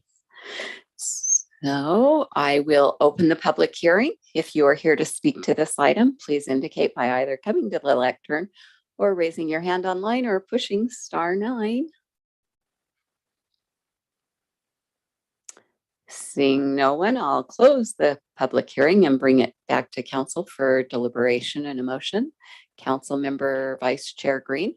I'm going to move to approve resolution number 22-021, approving a substantial amendment to the program year 2019 annual action plan for CARES Act funds and authorizing the mayor to sign associated agreements. Second. We have a motion by Council Member Green, a second by Council Member McConaughey. Discussion to that motion? I just want to say thank you, Lisa. It's been a great program. I think it's a great use of the funds. I think it does just what it was meant to do. Is there anyone else that wishes to say anything? Okay. Cindy, roll call vote, please. Vice Chair Green, Yes. Councilmember Bloom, Yes. Councilmember Jacob, Yes. Councilmember Worthen, Yes. Councilmember Pack, Yes. Councilmember McConaughey, Noting my elderly mother is listening in right now. Aye. and Chair Whitelock. Yes. Thank you. That motion passes 7-0. Oh, goodness. Hey, dude, did you just call your mother elderly? Are you serious? I'm in trouble with her for a number of reasons right now.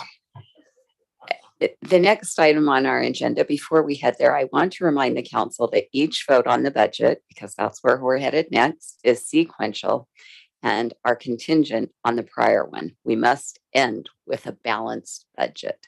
So we will go to each item. When we finish that item, if it requires changes, we'll have to make those changes before we move on. All right, so the first item is to consider resolution number 22-023, authorizing the transfer of monies from the enterprise funds to other city funds. Ms. Steck? Sorry, Ellen was clicking at me. So do you have the presentation, the next slide? We're going to give you a little bit of background here. I'm going to give you some information ahead of time, ahead of this decision, because this is the first of many decisions you're going to make tonight. We're going to give you some background on what I found out over the last couple of days, and then where our property tax rate history and where it could land depending on your decisions tonight. So this is history from 2012 forward. You'll see that the dark columns on the right-hand side are where your tax rates will be for this next budget year or 2022. The certified tax rate is $13.98. With the proposed increase that we have asked for, it would be 3.9% increase to $14.51, significantly lower than our tax rate or mill rate was last year at $17.88. If you were to remove the solid waste transfer between the solid waste fund and the general fund, the tax rate increase would move to 14.76 mils, which is a 5.8% increase. And then if you were to remove the transfer altogether and replace it with property tax, that would be an almost 20% tax increase. Still, though, the rate would be under what our mill rate was last year. So it's just interesting information to see where our mill rate is. What happens, and you know this, but if there's anyone listening, the mill rate is adjusted based on the inflated values of property or housing. So when you see it continue to go down, that means that the housing assessed values have gone up for the city. There were 2 places that we increased taxes, and you'll see those lift a little bit. Typically, that would just go down if there were no rate increases, but we did a rate increase in 2018 and another one in 2021. Next slide.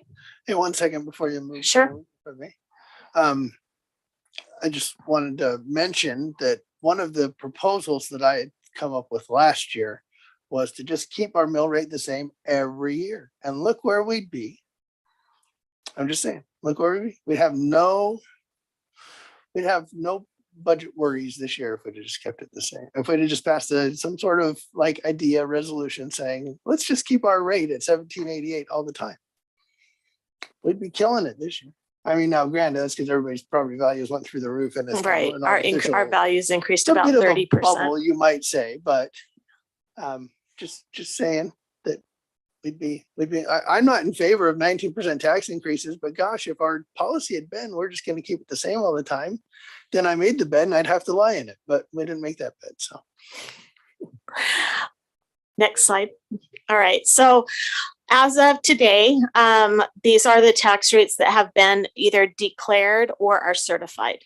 So if there is a percentage after the city, they have declared that they are going to go through truth and taxation, and this is the amount of the increase for their city. So you'll see that Salt Lake City has declared a 10% tax increase, and their rate that they have put into the system.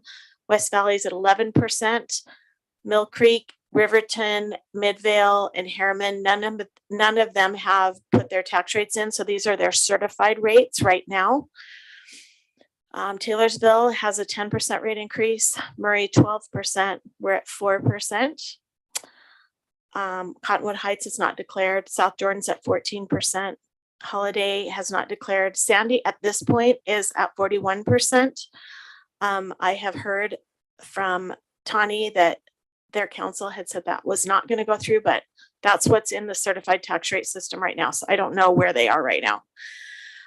South Salt Lake, Bluffdale, Draper, and Alta have not declared either yet.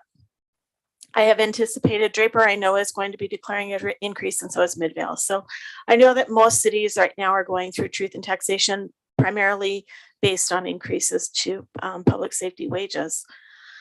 So this is assuming the 3.8% that we noted before in our budget. Next, or are there any questions? I'm sorry, I apologize. Any questions about that slide? Okay.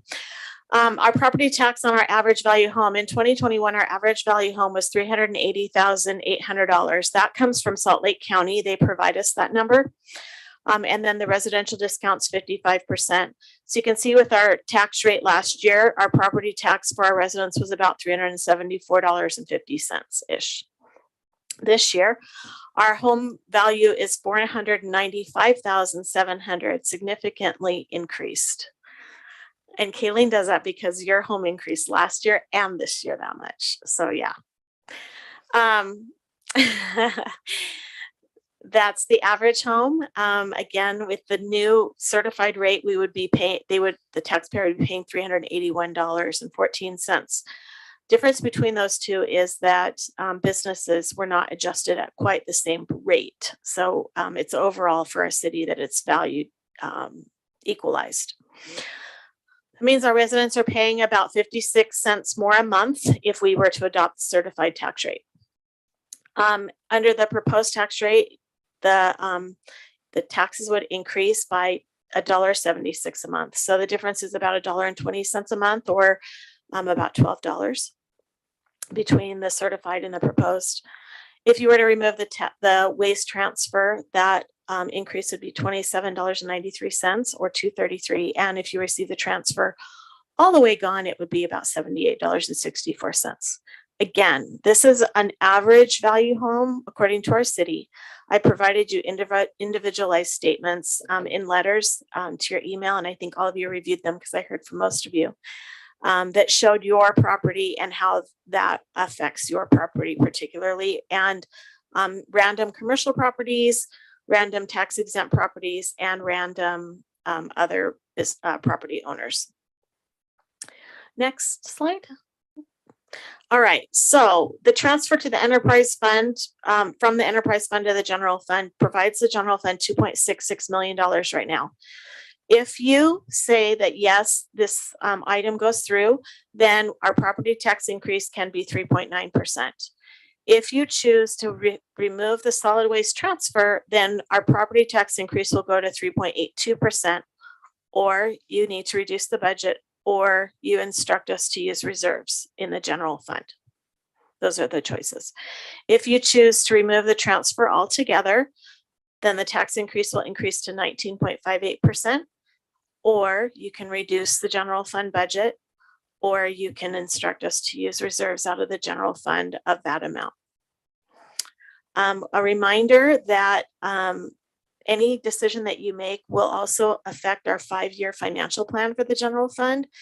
And at this point, it does not dedicate any resources to capital projects. So if we reduce anything, we also know that there's it's highly less likely, I should just say it like that, that we will have any funds that will go to capital projects as well. So I will leave you with the decision on the transfer to the enterprise funds or discussion. Thank you. Thank you. Are there members wishing to comment on this? Okay. I will. Okay.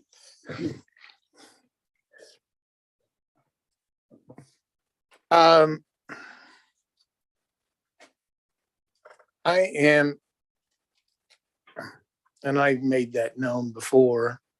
I'm not a fan of the enterprise fund transfer. However,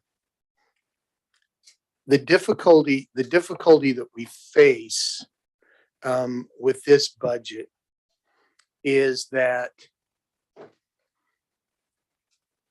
we've got to have $2.5 million to fund parts of the city project. I'm in favor of eliminating the solid waste transfer fund this year.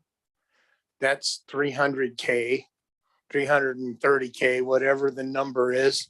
It's someplace in the $300K range that we can eliminate. One, because I think that it's just not as fair, because I mean, the idea of the enterprise fund is to take care of infrastructure, and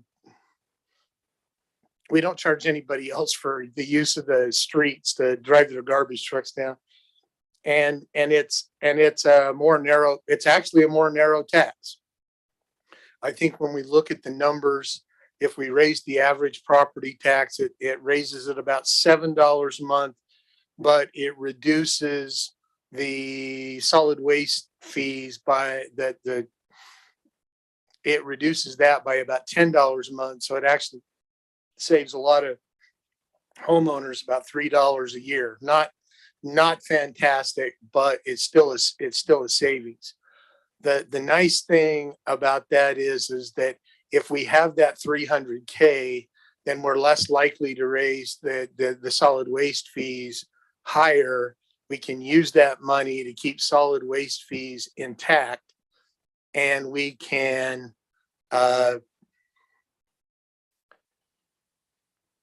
deal with the issues that we've coming up with Transjordan landfill, particularly the fact that green waste is going away. So I think that offers a compromise to me that, and we can start down that path that if the council wants to start to eliminate the enterprise fund transfers, this is the first step. We can look. I got to tell you, from my perspective, eliminating the transfer fee on streetlights at 8 cents a month, one way or another, we can come up with that money. But we can start with the solid waste fees to keep those in line and actually spread the wealth, if you will, along a broader based tax. I am not in favor of reducing the budget. I don't think we can. Almost 60% of our 50-something% of our budget is public safety, and I'm not gonna reduce that. I'm not gonna vote to reduce that.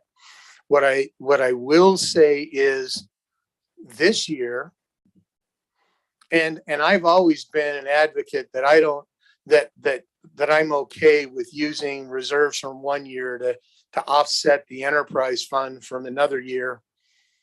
But with what we've done to keep tax rates low, we're already using 2.something million dollars in 2.3, isn't it? About 2.1, 2.3 to pay off the sales tax bond. We're paying off that sales tax bond. And so we're paying off the sales tax bond. We're using reserve money, one-time funds to take care of a one-time expense, but it frees up $700K.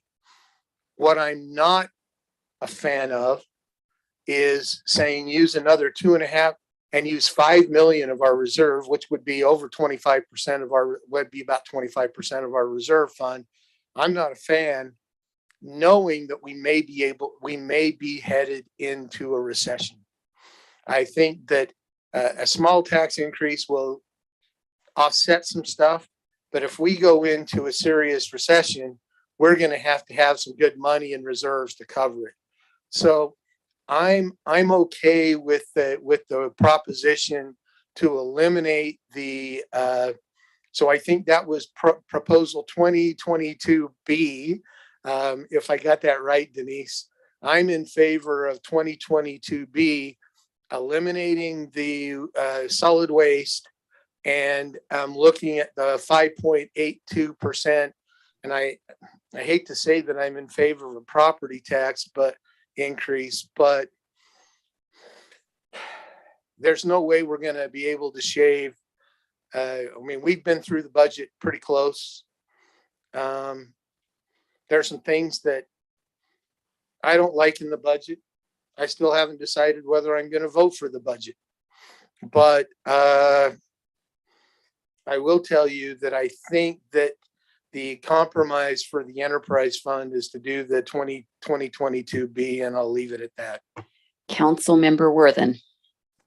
Can we put the other slide back up that has the options so we can reference back to that? He's working on it. His fingers are moving. Cool. So I didn't, I don't want to say agonize, that sounds terrible, but I did. I mean, I struggled, agonized, thought, and worked with Denise, and I'm not going to, she gets credit. I mean, really, for working through the budget with me and finding that money to where we could pay that debt off sooner to get this down to 3.9%. And I didn't do that because that 10%, it just wasn't going to happen. I could not even fathom that right now with everything happening to people. And you go, oh, it's $3 more a month, or it's, $3 more a month to someone can be a big deal right now. And yeah, I know it's been a crappy time since I started council. I mean, my heavens, 2020. Well, anyway, no, I'm sorry. I can't do anything more than the 3.9%. If I agree with the solid waste transfer, but I don't want to use from reserves either. I agree with Calvin on that. The only way I'd say reduce the budget is to find the money, not out of salaries and not out of benefits. I would never touch the employees. Everybody knows I have a one-time fund account that I can't stand, that I'd love to move into that to help with the property tax, but I know y'all not going to go for that. So I have to go for what I, at least the fact that you agreed to pay off that bond and get this down to 3.9%. That's, you got to take your wins where you can get them. I do agree with the solid waste transfer, but I'm not gonna, I wouldn't vote for it. I'm sticking with the 3.9%.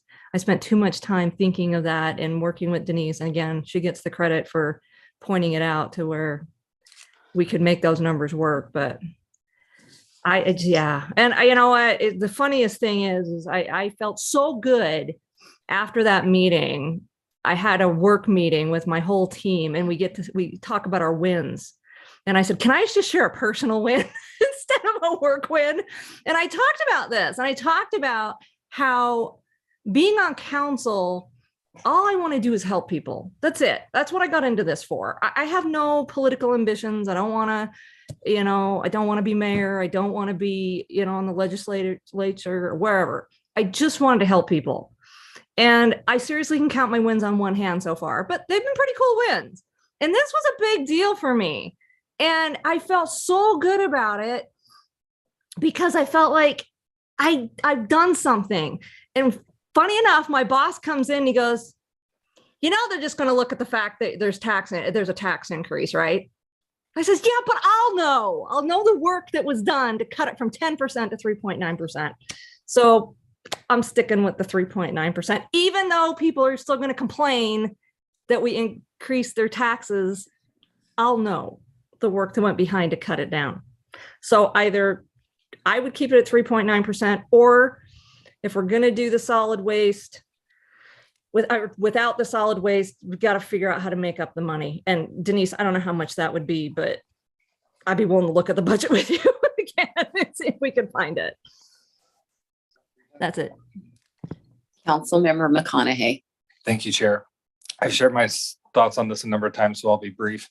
I would rather see us increase the property tax necessary to completely remove the utility transfer fee, and then also reduce the utility fees as well if that transfer is not part of it. Thank you. Okay. Councilmember Jacob.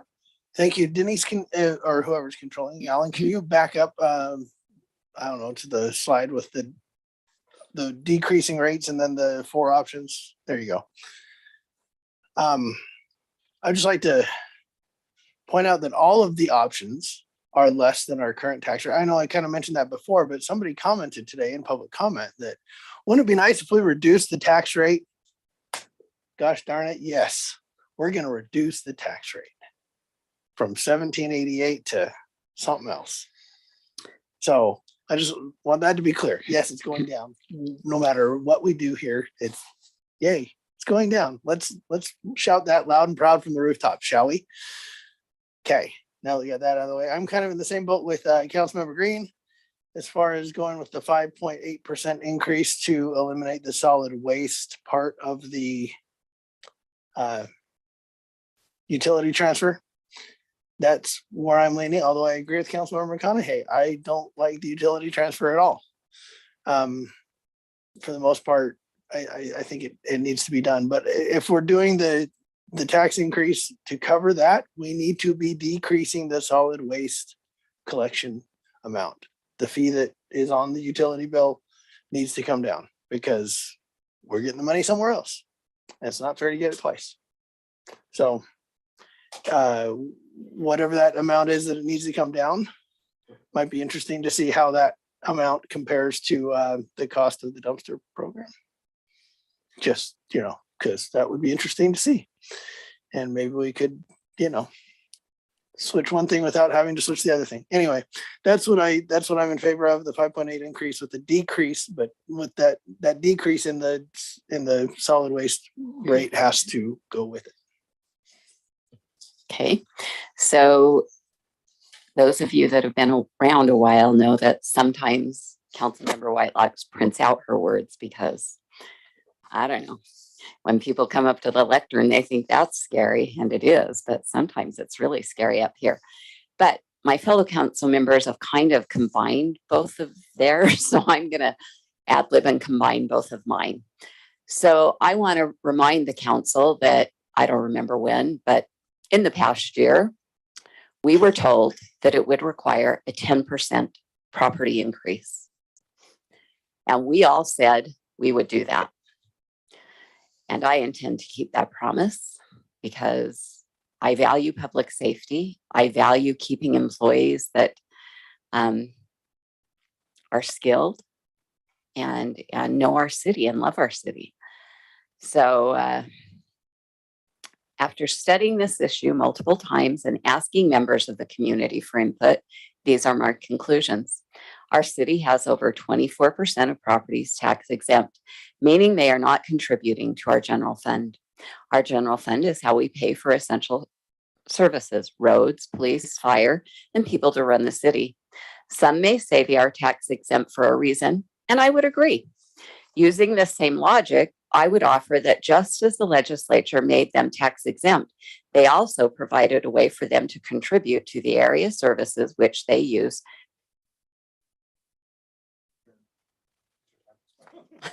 I don't know, maybe. On my power and gas bill, it is very clear. I am charged a tax that is then sent to the city. This tax is based on my consumption of the utility, which seems equitable. The more I use, the more I pay. When the city receives this money, it helps pay for essential services. I have heard it stated that this transfer is sneaky. I would offer that it is a very clear path in which each year the elected body in our city, the city council, must put the transfer on an agenda, hold a public hearing with public noticing, and then again in a public meeting, vote on the transfer. Perhaps we, like other utilities, should put it on our utility bill to add another layer of transparency. This I would be in favor of, as it would be another way of indicating the amount going from the city ran utilities into the general fund. In the past, we have transferred money from the solid waste fund. This year it was brought up by Council McConaughey to me that solid waste shouldn't be included. And he even went as far as to share with me if it was not included, he may be able to support the transfer. I thought about what he shared and realized he was right. Most, if not all, of the tax exempt properties use their own contractor for solid waste, also known as garbage. Hence, I would support including solid waste in the transfer, not including solid waste in the transfer, which would equate to a smaller increase in the fund. Not everyone that I have heard from are in favor of the transfer. For those opposed, I believe from conversations and reading their thoughts that some of them oppose, at least in part, because of who it's credited to with proposing the transfer, our current mayor. As I weigh this out, my equation, I conclude that what I desire is what is best for the city, regardless of players and seats. Most whom I have spoken with, and some have done a fair amount of research. One even asked me about the chair of the enterprise funds, Chris McConaughey. They've clearly done some research to be asking about his education. Most come back with they see the reason why and support the transfer.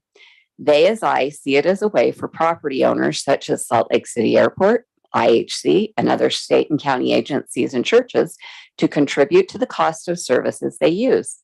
Some have asked if we didn't do the transfer, would we not need an increased cost to the enterprise services? And the answer is While the increase could be slightly less, the increases would still need to occur as the costs to the city for these services have increased and are projected to continue to increase. Many things have and are contributing to these increases, some of which Councilmember Green shared. And if any want details, please reach out and I will share what I know and get you answers for what I don't. So after doing my own research and asking residents and hearing from those that have come to speak during public hearings, this is my conclusion. This transfer makes sense. This transfer allows all users of city services to contribute to their cost.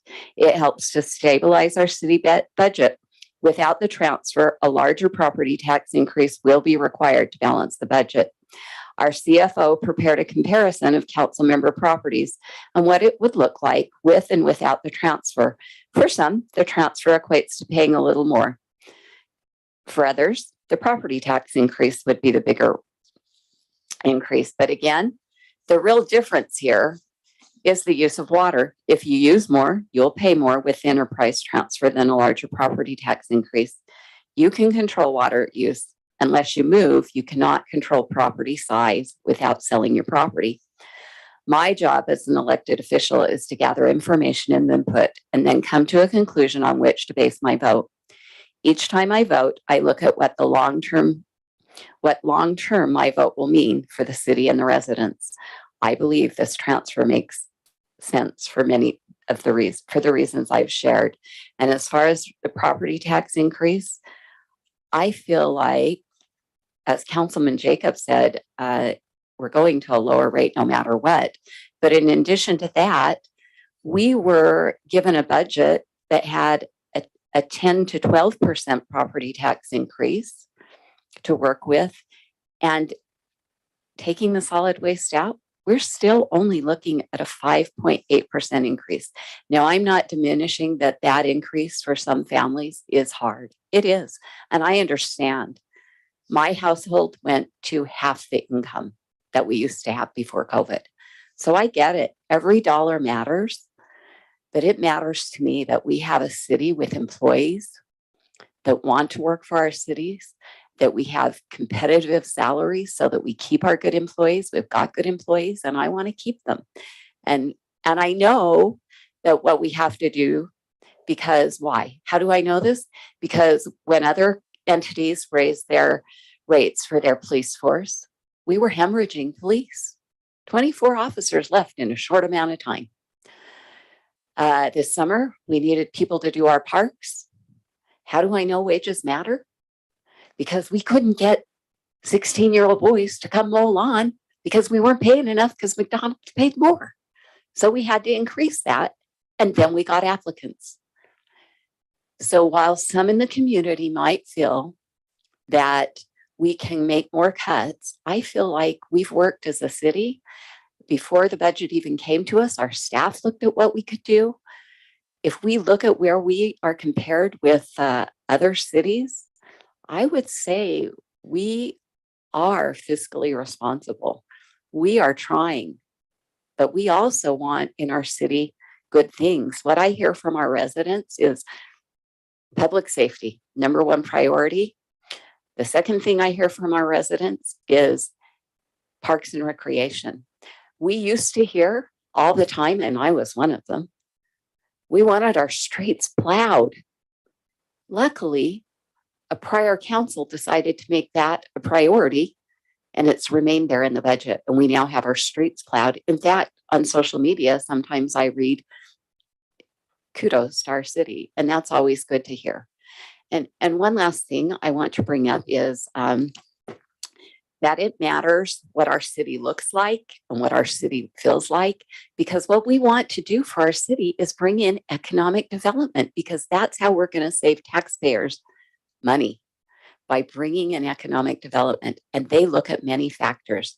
They look at the safety record. They look at how safe our city is, how we rate there. They look around to see what our city looks like, if we're keeping our city up, if we care about our own city. And the other thing that I want all of us to be aware of, and our residents, is they now also look at social media. And they look at what's being said out there on those pages. Is it positive things? Is it not? Because if you're going to build a place, you want to build somewhere in a good place. So for me, 5.8% increase is where I'm at, and I'm in favor of the transfer. Although I do want it, because obviously with the 5.8, I want to take the solid waste out for the reasons I stated. Does anyone else care to speak? Councilmember Pack. Thank you, Chair. Extremely eloquent, detailed, and comprehensive in your comments. Thank you. I in no way presume to end in crescendo, although I do want to go on record with where I stand on this, having, as you have mentioned, interviewed people, residents who have spoken here, some in attendance, hearing other council members, staff, citizens, employees, trying to hear from a variety of perspectives to minimize blind spots. And it's been mentioned before, but I think it's not redundant to mention again that I'm a proponent of small inflationary indexed increases versus kicking a can down the road. And it would also ideally not have to take from one fund to pay another. But I also see, whether it's in city governance or in my home budget, if I have a little more money left over in one area, I can put it to another one, being above board and legal and ethical. And it's also been said to, I like the analogy that Ms. Steck has given us of a gallon of milk or a loaf of bread. Our city has grown. So just like our home sizes, if let's say a family goes from a household of 4 to a household of 8, well, now they need double the bread, and each loaf of bread costs more. So it's hard to say, well, let's just not eat as much bread. There comes a point where to have these services, the infrastructure, the safety issues that we would like to court economic development, everything that you've so eloquently stated, that there needs to be a raise. And I think that when we discuss mill rate, sometimes it's not as poignant as when I mentioned to residents what the true economic impact is. And taking a basic average, if we go with the proposed tax increase, it'd be about $1.50 per month. And as was mentioned, certainly don't want to minimize anybody's budgetary concerns, but that puts it into a better perspective for me. Well, you know, and I guess on this, give or take on whose home size you're looking at. But if we go for the full non-utility transfer, the people that I've talked to, that becomes an egregious amount, you know, in the 80s of dollars, could be from 70 to 80, depending on, you know, what you study in terms of the property. Whereas the solid waste transfer seems to capture revenue from entities who wouldn't otherwise be contributing to city funds, the general fund, as was mentioned. So I'm trying to find a sweet spot where I'm listening to all sides, and you can't try to please all people all the time. That's a no-win proposition. But that would be where I feel comfortable. And as I've talked to people that are on one side or the other, you know, trying to give and take and figure out where's a sweet spot where it doesn't have to be, well, that one person's egregious rate is another person's nominal raise. But that is where I would also fall, is to have the middle ground, let's say the 5.9 that we've discussed. So thank you. Is there any further discussion? If not, I would look for a motion. I will give a motion.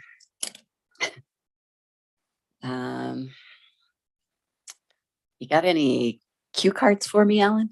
You want to put up there?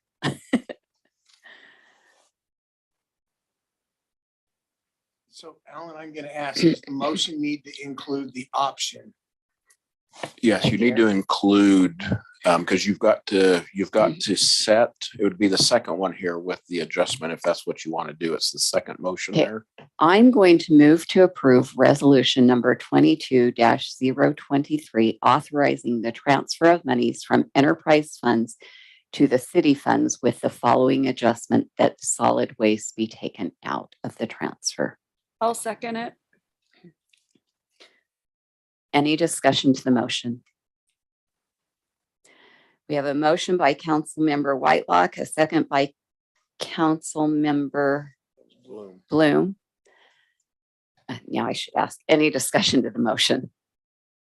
Seeing none, Cindy, I call for the roll call vote. Councilmember Pack, Yes. Chair Whitelock, Yes. Councilmember Bloom, Yes. Councilmember McConaughey, No. Vice Chair Green, Yes. Councilmember Worthen, No. Councilmember Jacob. Yes. That motion passes 5-2. Okay, now we will move on to consider resolution 22-025, establishing water and sewer rates for the fiscal year 2023. Ms. Steck? Thank you.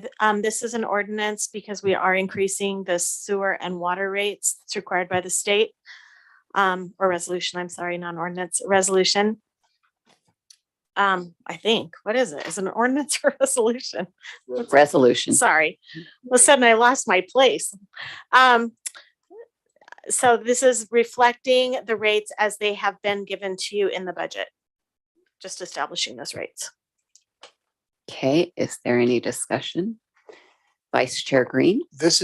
But we are going to look in Yes. the upcoming months of adjusting those rates. So while we're setting them for revenue purposes, we're not setting them for actual rates. We're setting them for revenue purposes. That is correct. We will be coming back to you with a study regarding those rates. Any other input? Otherwise, I would look for a motion. I'll move to approve resolution 22-025, establishing the West Jordan City water and sewer rates effective October 1, 2022. All second. We have a motion by Councilmember Green, a second by Councilmember Whitelock. Is there any discussion to the motion? Seeing none, Cindy, I'll call for the vote. Councilmember Bloom, Yes. Vice Chair Green, Yes. Councilmember McConaughey. Aye. Chair Whitelock, Yes. Councilmember Worthen, Yes. Councilmember Jacob, Maybe. Yes. Councilmember Pack. Yes. That motion passes 7-0. Thank you. Now we will consider action on agenda item 7C. Resolution number 22-026, adopting the Consolidated Fee Schedule for fiscal year 2023. Okay, go ahead, Ms. Steck. Okay, so this is where we have to have a little discussion. So our rate on this consolidated fee schedule is reflective of the solid waste fee with a 6% increase. So the current rate right now is $18.11 for basic service. It was increased to $19.20. By removing the transfer from solid waste fund, you have the availability of reducing that rate. Is there an interest by council to reduce the rate or to continue with a rate so that we can reduce the need of future increases as we reduce green waste services as well, which is going to increase costs substantially? I want to see the decrease reflected on their bill. Anybody else have an opinion? Can you restate the question? Sorry, I Yes. was distracted So for a second. right now we have a 6% rate increase in solid waste across the board, except for dumpsters across the board. Because we removed the 5% transfer, it reduces the burden on the solid waste fund by 5%, which means you could reduce the rate for the solid waste fund. Instead of a 6% rate increase, we could go to a 1 or 2% rate increase. I would Or- say to reduce it. That's my vote. Say you've got 4 or more. Okay, so when we adopt this resolution, you will say with the amendment to the solid waste fee to bring it down to a 1% increase or 2%, whatever it is you decide. Whoever's going to put the motion up. I would not go below 1%. Because right now it's at 6%. You reduced it by 5 with the transfer, which would leave 1. Okay. Does anyone have anything they want to say, or I'll look for a motion? Vice Chair Green. I was gonna make a motion that we adopt resolution number 22-26. The numbers flashed, it changed. 22-026, adopting the West Jordan, because we have to adopt, this says amend. I think we have to adopt it, correct? Well, you have adopted one already. This Have we is adopted amending one? it. Mhm. Okay, so then we're going to amend the West Jordan Consolidated Fee Schedule with the solid waste fee being reduced to a 1% increase. Second. We have a motion by Councilmember Green, a second by Councilmember McConaughey. Any discussion to the motion? Councilmember Jacob. Thank you. Just as a matter of technicality, I'm not sure I want to die on this hill, but raising something by 6%, which you were going to then take 5% out of, is not the same as raising it by 1%.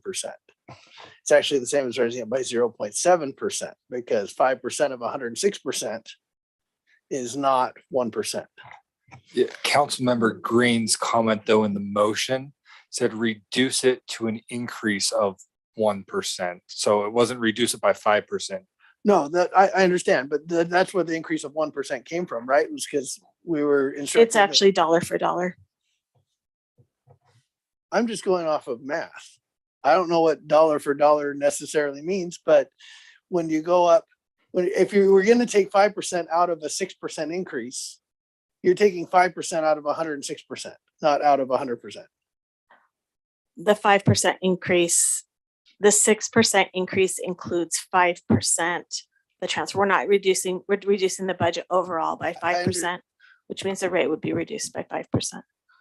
Right. What I'm saying is if we were collecting $100 and then we said we're going to increase it to $106, but we're going to tax that at 5%, 5% would take it down to $100.70, not $101. So we've been saying we're going to increase it now to 101, but really we need 170 cents. And again, like I said, it's not a hill I'm going to die on, but it is 0.3%.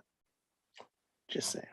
So it's like when you increase prices by 25% and then you decrease them by 20%, you end up where you started, even though the percentages are different, anyway. I would still recommend 1% increase.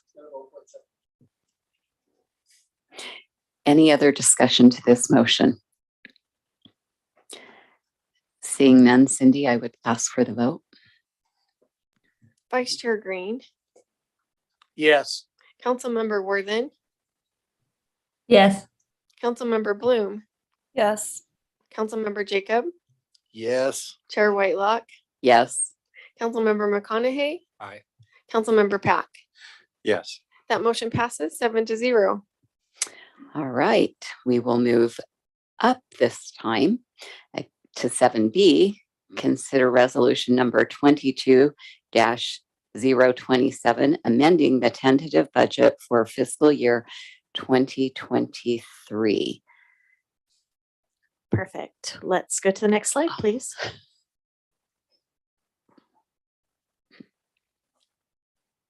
Is there another slide?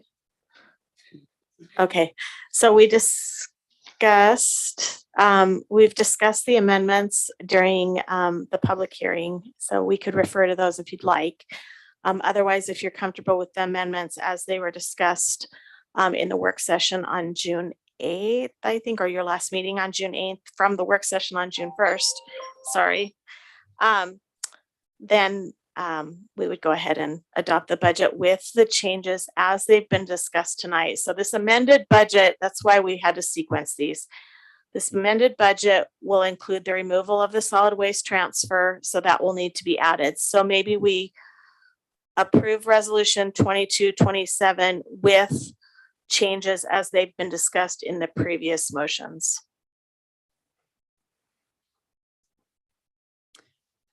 Councilmember McConaughey. So moved. Or do I need to repeat that? Is that, Mr. Quayle, is that okay for our motion? I think we could be a little more specific in which changes were discussed, referencing maybe the agenda items, the removal of the solid waste transfer and how that impacted How the about tax this? rate. I move to approve What? resolution 22-027 with consideration for the previous resolutions and ordinance that have been passed in tonight's meeting impacting the budget. So specifically increasing property tax by the same amount as being removed, the revenue removed from the solid waste transfer. Yeah, I think that would cover it if we limit it Okay, that way. Miss Quick, have you got that? Do you need any clarification before we ask for a second? Let me just see if I've got it. So I said, Councilmember McConaughey moved to approve resolution 22-027, amending the tentative budget for fiscal year 2023 as changes, as with changes as they've been discussed in previous motions impacting the budget. And then I included increasing property tax and revenue, removing from solid waste transfer. Is that right? Are you good with that, Councilmember I'll withdraw McConaughey? my motion. I didn't want to call out specific things and make it look Oh. like these are the things I'm highlighting and other things that may have been part of another ordinance or resolution were not part of it. I just wanted to say everything that we've passed tonight in its entirety should be considered in that. So if May I I'll also withdraw my suggest we need to add all of the items that were discussed in the public hearing when we added $100,000 for fuel and $83,000 for risk management as well. Would you like to recess for a moment and we'll write something really quick? Yes, I would. Does someone want a motion? rather What? than recess, could we move on to other items since it's already getting rather late? What do we have left here? If you want to motion to amend the agenda, sure. I think, I just need 1 minute to just type that up really quick for you if you need. well, I'll just motion that we move to, can go to business item 8F. Can I get a second? Second. All in favor? Aye. Any opposed? Okay, we'll go to 8F and consider resolution number 22-029. Mr. Anderson, did you want to speak to this one? Yes, just real quick. This is some minor adjustments to council policies and procedures, specifically as it relates to seeking signatures on council packets. This will be the last meeting that we're using the current system of collecting signatures on packets to come before you. So this is superseding that information so that we can implement PrimeGov. We all are also working on some amendments, additional amendments to council policies and procedures that will run through the subcommittee before we bring it to council in the near future. Okay. I would look for conversation or a motion on this one. I'm going to move to approve resolution number 22-29, superseding certain sections of council rules for PrimeGov implementation. Councilmember McConaughey. Second. We have a motion by Councilmember Green, a second by Councilmember McConaughey. Any discussion to this motion? Seeing none, I'd ask Cindy for a roll call vote. Okay. Councilmember McConaughey. Aye. Councilmember Jacob, Yes. Chair Whitelock, Yes. Vice Chair Green, Yes. Councilmember Bloom, Yes. Councilmember Pack, Yes. Councilmember Worthen. Yes. Thank you. That motion passes 7-0. I move that we approve the meeting minutes from June 8, 2022. Second. We have a motion to approve the minutes by Councilmember Green, a second by Councilmember McConaughey. All in favor? Aye. Any opposed? That motion passes.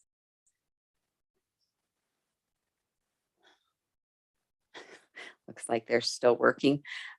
So council office report, Mr. Anderson. Thank you. I just had a couple things I wanted to mention. Councilmember Green had talked a little bit earlier about the Flag Day celebration. We did have 10 flags that were presented at that event to retire. We had in excess of 50 people attending. We did discover something that we will address for next year. Several residents had called the city offices to wondering where they could drop off their flag.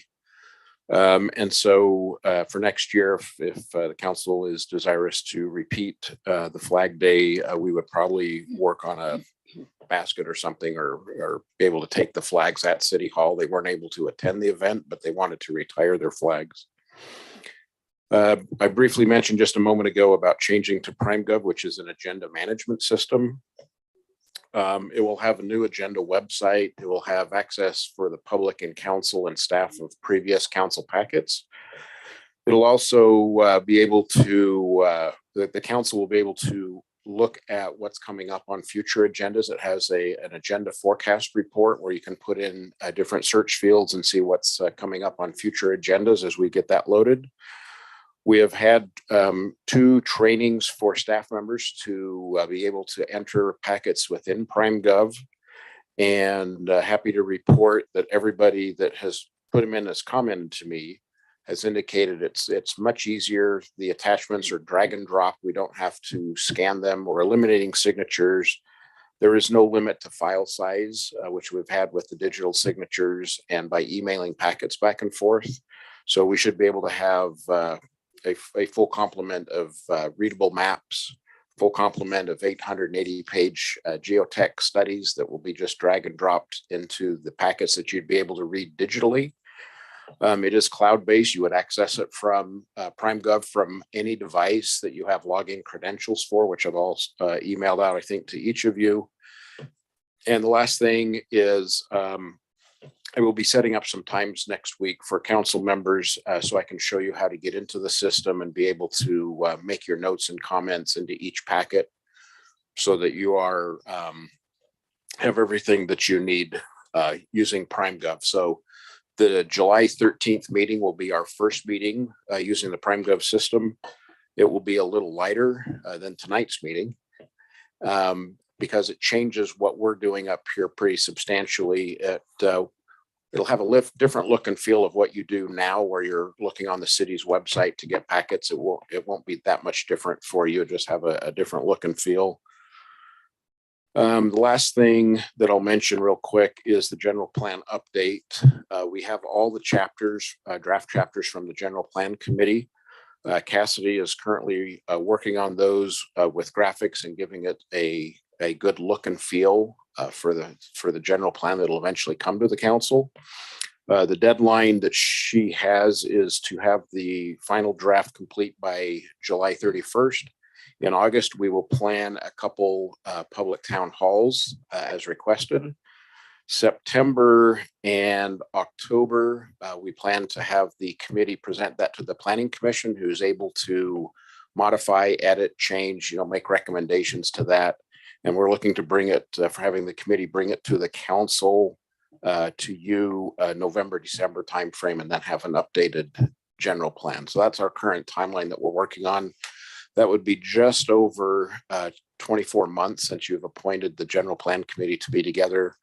They are a very engaged committee. There's 13 of them that are still serving that you appointed. You originally appointed 15, and they've been very engaged in the process of creating the general plan. And I think it's something that you'll be very proud of when it comes to you. And that is the council office report for this evening. Great, thank you. And I've seen some of Ms. Hanson's work on the general plan and it looks great. All right, well, I think we may have a motion, so we will resume our agenda back on item 7B. And I would look for a motion if someone's. I will just note that my 10+ years on the council, this will be the longest motion I have ever made. I hope to never exceed this again, but I move to approve resolution 22-027, amending the tentative budget for the city of West Jordan for fiscal year 2022-2023, including the following adjustments. A, increase property tax by $325,950. B, eliminate the utility fund transfer from the solid waste fund. C, reduce the solid waste fee revenue estimate by $325,950, and reduce the solid waste transfer expense by $325,950. D, increase the fleet fund fuel budget by $100,000 and reduce the reserves in the fleet fund by the same $100,000. And E, increase the fund risk insurance line item by $83,000 and reduce the reserves in the risk fund by the same $83,000. Is that it? Yeah, page 2 is a little fuzzy, so we'll just go with that. Okay. Vice Chair Green. I was going to make some comment. Okay. I will second that motion and bring it for discussion. Vice Chair Green. There's a couple of things that I want to make sure that people understand where I'm coming from, voting, and a couple other things. I've been contacted the last couple of days, probably like you all, about taxation. And we've seen Facebook posts on taxation and a couple other things. And there's been a recurring theme on at least several of these is, well, you just need to go to Unified Fire. It's cheaper. I want to make sure that the residents of West Jordan City know that Unified Fire is not cheaper than the West Jordan City Fire Department. The Unified Fire budget this year, because I pulled it up, they service 451,000 people, and their budget is $77 million. We service 117,000 people, and our budget's $13 million. You can do the math. When you look at a per capita basis, our fire costs are about $112, $113 a person or so. Unified Fire is over $170. So anybody tries to tell me that it's costly to have our own fire department doesn't understand basic fundamental government budgets. 77 million is a whole lot more than 11 million, particularly when they're only serving 3.5 times the people that we do. Councilmember Green, their mill rate is currently $13.20. Their mill rate's almost as much as our whole mill rate is. Right. Yeah, it's cheaper to be in Unified Fire. No.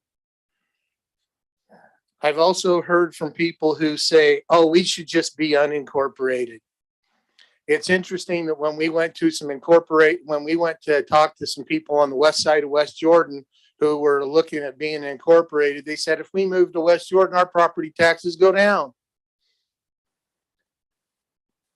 We keep the line, and unincorporation is not the answer. Besides, I don't think the legislature would allow a city the size of West Jordan to be, it would be something different. So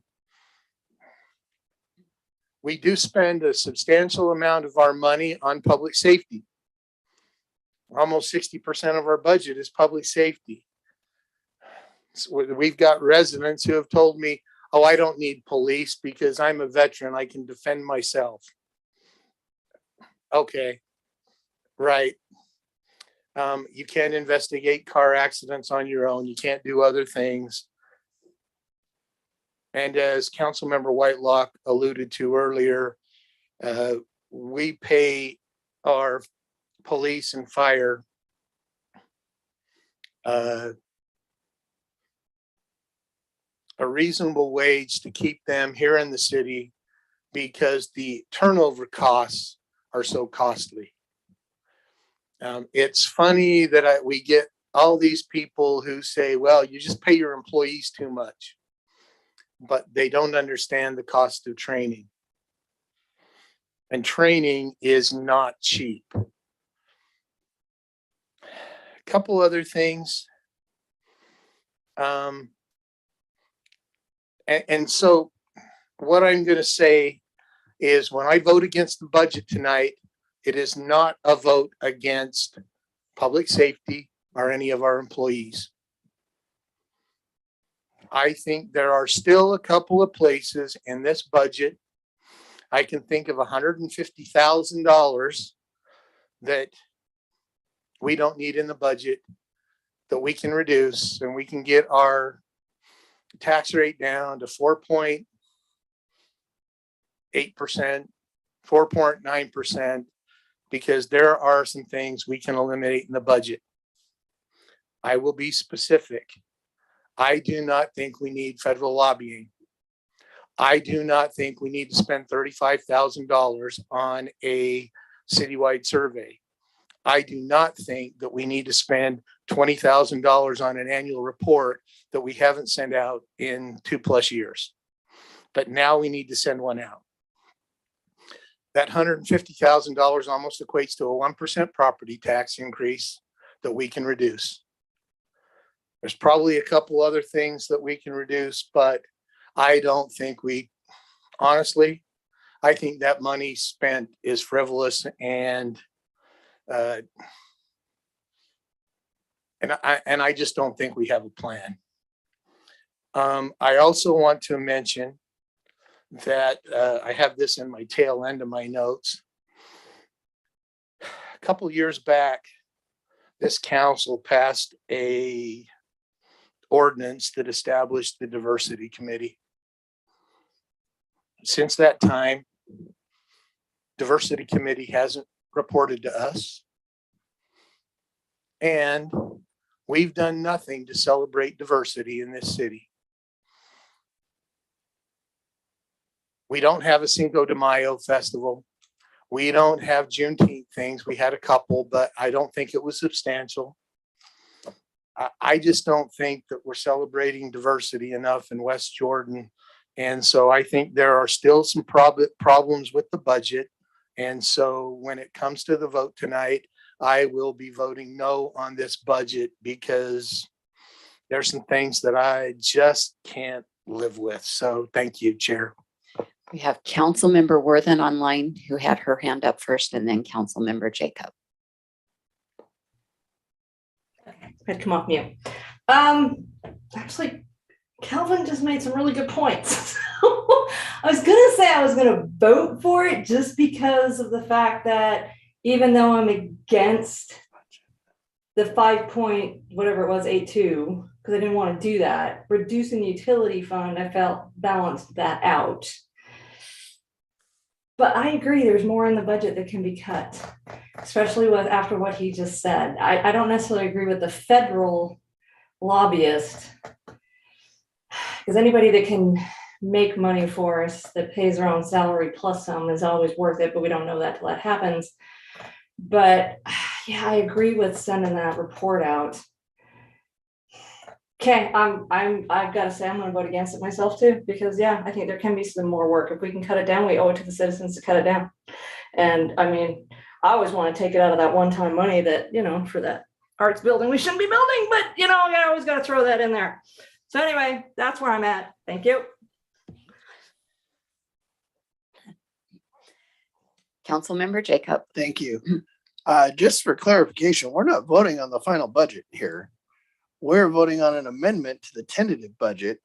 Have we had a vote to go to truth and taxation yet? Have we had a vote on saying we're going to go to truth and taxation and consider a property tax increase of X number percent? Has that vote happened? I missed a meeting about 2 or 3 meetings ago, so I may have missed it. But It does not require a vote. It requires that you adopt a tentative budget with the property tax your anticipated property tax revenue exceeds the certified tax revenue. So I report what revenue you have adopted as of June 30th. okay, but we do have to have a vote for setting the date of the public hearing on truth and taxation, but that. You will have a public hearing and a public vote, yes. And that vote has taken place. Okay. I was just thinking we're getting the cart ahead of the horse here a little bit. So, all right. Yeah, I may or may not vote for the final budget, but I'll vote for this amendment to the tentative budget because we've got to operate as we've discussed going forward. And I think everybody's kind of had input going forward on this, and some like some things and some don't like other things. And there's things that are not in this budget that I wish were in this budget. And I think we could have phased in the market rate study on compensation over a couple of years and saved us some big budget hits. And I think we could have gotten down a little bit better. That said, I do have an overriding principle of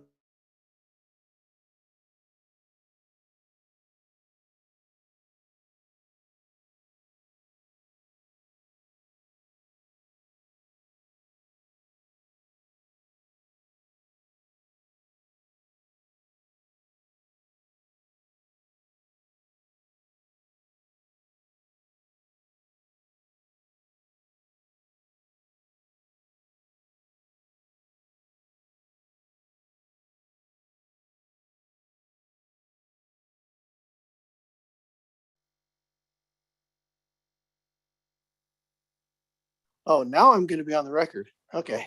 You were, it just blipped for a minute. It's back. Oh, geez. Okay. Anyway, how can we not use inflation as a increase? Like I was saying, we don't have factories. We don't produce asphalt. We don't produce brick to build buildings or fire trucks or tires or gasoline or anything else. We don't have the option to pay less. We don't have the option to not pay for inflationary increases. The way the truth and taxation process is set up, and I've said this before, I'll say it again, is to make you have to go through extra hoops in order to account for that. That's just the way the process is set up. So we've got to go through our extra hoops, and this is the hoop. So that's what we're going for. So I'll be in favor of this vote tonight. I may or may not vote for the final budget when it comes right down to it, because we still got a couple of weeks, a month and a half to kind of iron out any kinks still. But tonight I'll be in favor. So, Ms. Steck, would you please clarify a couple of things? Tonight, we are passing a tentative budget. What we're really doing is setting the rate for the property tax increase. And we can set it at, if we set it at 100, that wouldn't matter. It's just like Sandy. They may stay at that, but they may not. So we're setting it tonight at 5.8.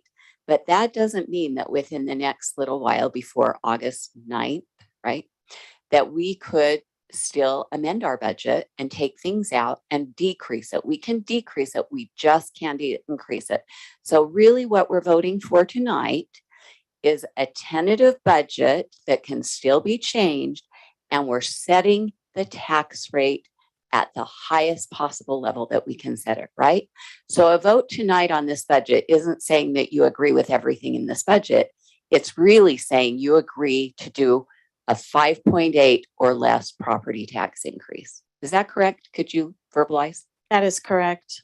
Thank you. Once you set a tax rate, we ran into this last year, if you'll remember. We were going to increase public safety wages and we wanted to go above what we had declared, and we were not allowed to do so. So this would be the highest property tax increase that you will be able to adopt at this point in time for this next year.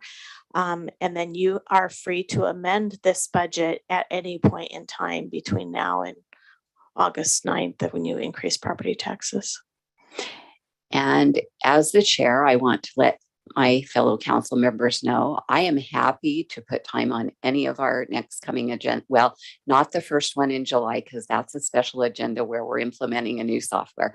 But any of the others, or I'm happy to schedule an extra meeting. So please just let me know. Councilmember McConaughey. Thank you, Chair. So while there are a number of things in the tentative budget that I don't care for, there's always been things in the budget that I don't care for. I don't think we're going to find perfection, especially with 7 different ideas, 7 different directions, when the baseline that we're starting is coming from an 8th person. But because of the way the process is set up, when we receive the budget from the mayor, if we're unable to find common ground, that's what ends up going into effect. So along the way, we modify it and try and finesse it. And while this isn't final, it kind of becomes the fallback. So my question is this better than what we had originally? And I feel like it is. I don't agree with all of it. There are pieces I don't like. However, if this were not to pass, then the one that we'd fall back to if we don't find common ground is the one that was prior, which I feel is inferior to this one. So even though there are pieces that I really don't agree with, there's some things I feel like are missing from the last council meeting. There are a couple of pieces that I brought up that I'd love to see added. They're not in here, but I'm still supportive because I feel like this is better than we were at originally. So that's why I don't think I get credit for having made the motion. I'll take credit for having offered the motion. Not sure why I couldn't have come up with that motion on my own. It's so straightforward, but I will be voting in favor of said motion. Thank you, Chair. Council Director Anderson, did you have something you wanted to share? Yes, and Ms. Steck can correct me if I'm error in this. This is just you're amending the tentative budget as was stated. But if you go back, the last one that was amended that you amended was May 25th. Which was pretty much the mayor's budget, which is a 10% plus tax increase. So you can still amend the budget. Ms. Steck has said, the 5.82 is what you've now exceeded. But if this one is not amended, the fallback would be the May 25th one, which you did pass the majority. Not exceeded, that we'll be setting, not exceeding. Correct, setting. sorry, yes. I'm sorry, I will have to correct Ellen. We have amended we amended the mayor's budget on May 25th, and we included that debt payment. See, what if you were to not approve the amendment tonight, we would still go with a 6% rate increase in the solid waste fund. We would not be removing the transfer to the solid waste fund. We would not be increasing the fuel budget. We would not be doing the risk management. So those are the amendments that you're looking at, amending the budget that you amended prior. We would fall back to your last amended budget, which was dated May 25th. We would do a 3.8% property tax increase, I think is what's in there, because we reduced the debt service. We already adopted the debt service reduction. Do you have, it's that mic with Corbin Lee's name on I'm it sorry. confuses me each time I look down. It's like, what does Corbin want? Do any other council members wish to chime in before I call for the vote? Can you repeat the motion? I'm just kidding. Cindy just cut and paste what we Cindy, need to. please roll call vote quickly.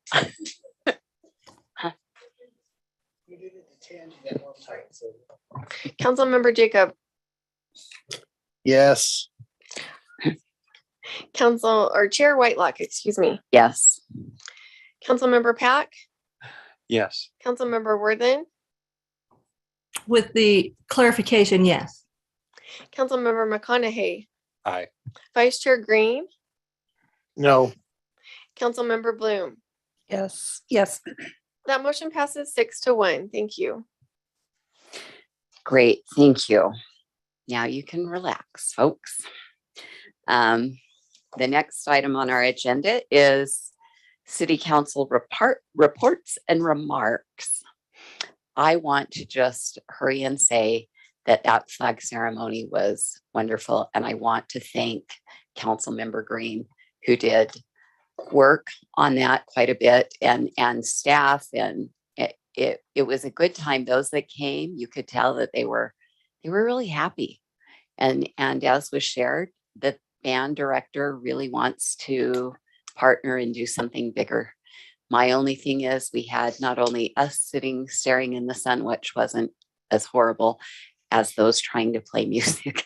I felt bad for the front row. Two of the saxophone players were new to the band and they were right in the front. And I thought, how can they even see the music? So that is all I will share. Councilmember Pack. Thank you, Chair. Yes, I was going to reiterate the same idea. I'm grateful for the foresight and thoughtfulness in instituting what could easily be a tradition for West Jordan. Thank you to all involved. It was wonderful participating and attending. In a similar fashion, it's been nice meeting with the FOP, Fraternal Order of Police, to see what's on their hearts and minds. Thank you to Mayor Burton and staff for the invitation to all full-time and part-time employees to attend the employee luncheon today. It was nice being able to hear what's on the hearts and minds of city employees in a non-formal environment. And I still didn't eat my ice cream, Mayor Burton. So, but thank you for offering that. And with all of that, I just really feel that more communication beats less communication whenever we can receive input from different stakeholders and constituents.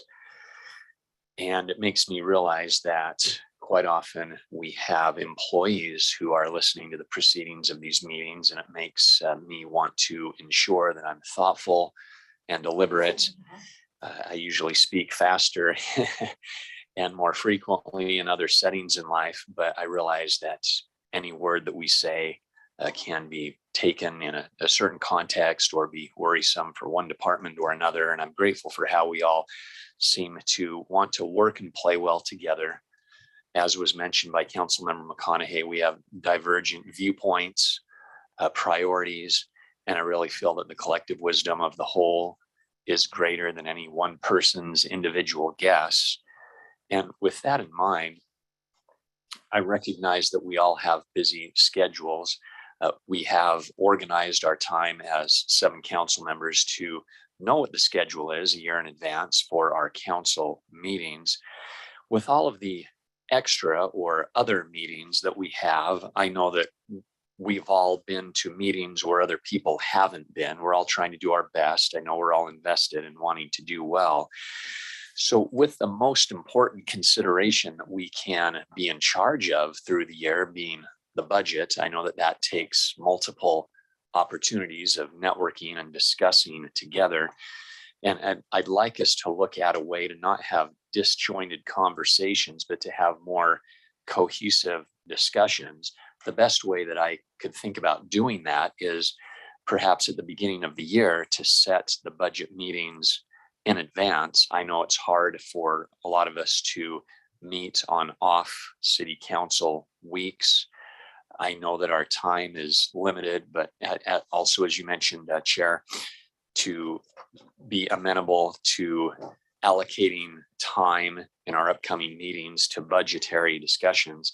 I recognize in the prior form of government, those discussions could have started as early as January, but now we don't receive the mayor's budget until May. So of course, time is of the essence, but it would be nice if we could brainstorm a way to more plausibly have all 7 of us be there so that we're not necessarily having to have these disjointed conversations, calling Denise, calling Alan. I think that in the real-time sharing of perspectives and information that the best decisions can be made. Thank you, Chair. Councilmember McConaughey. Thank you, Chair. Just a couple items. As you mentioned, the issue with the sun at the rodeo arena.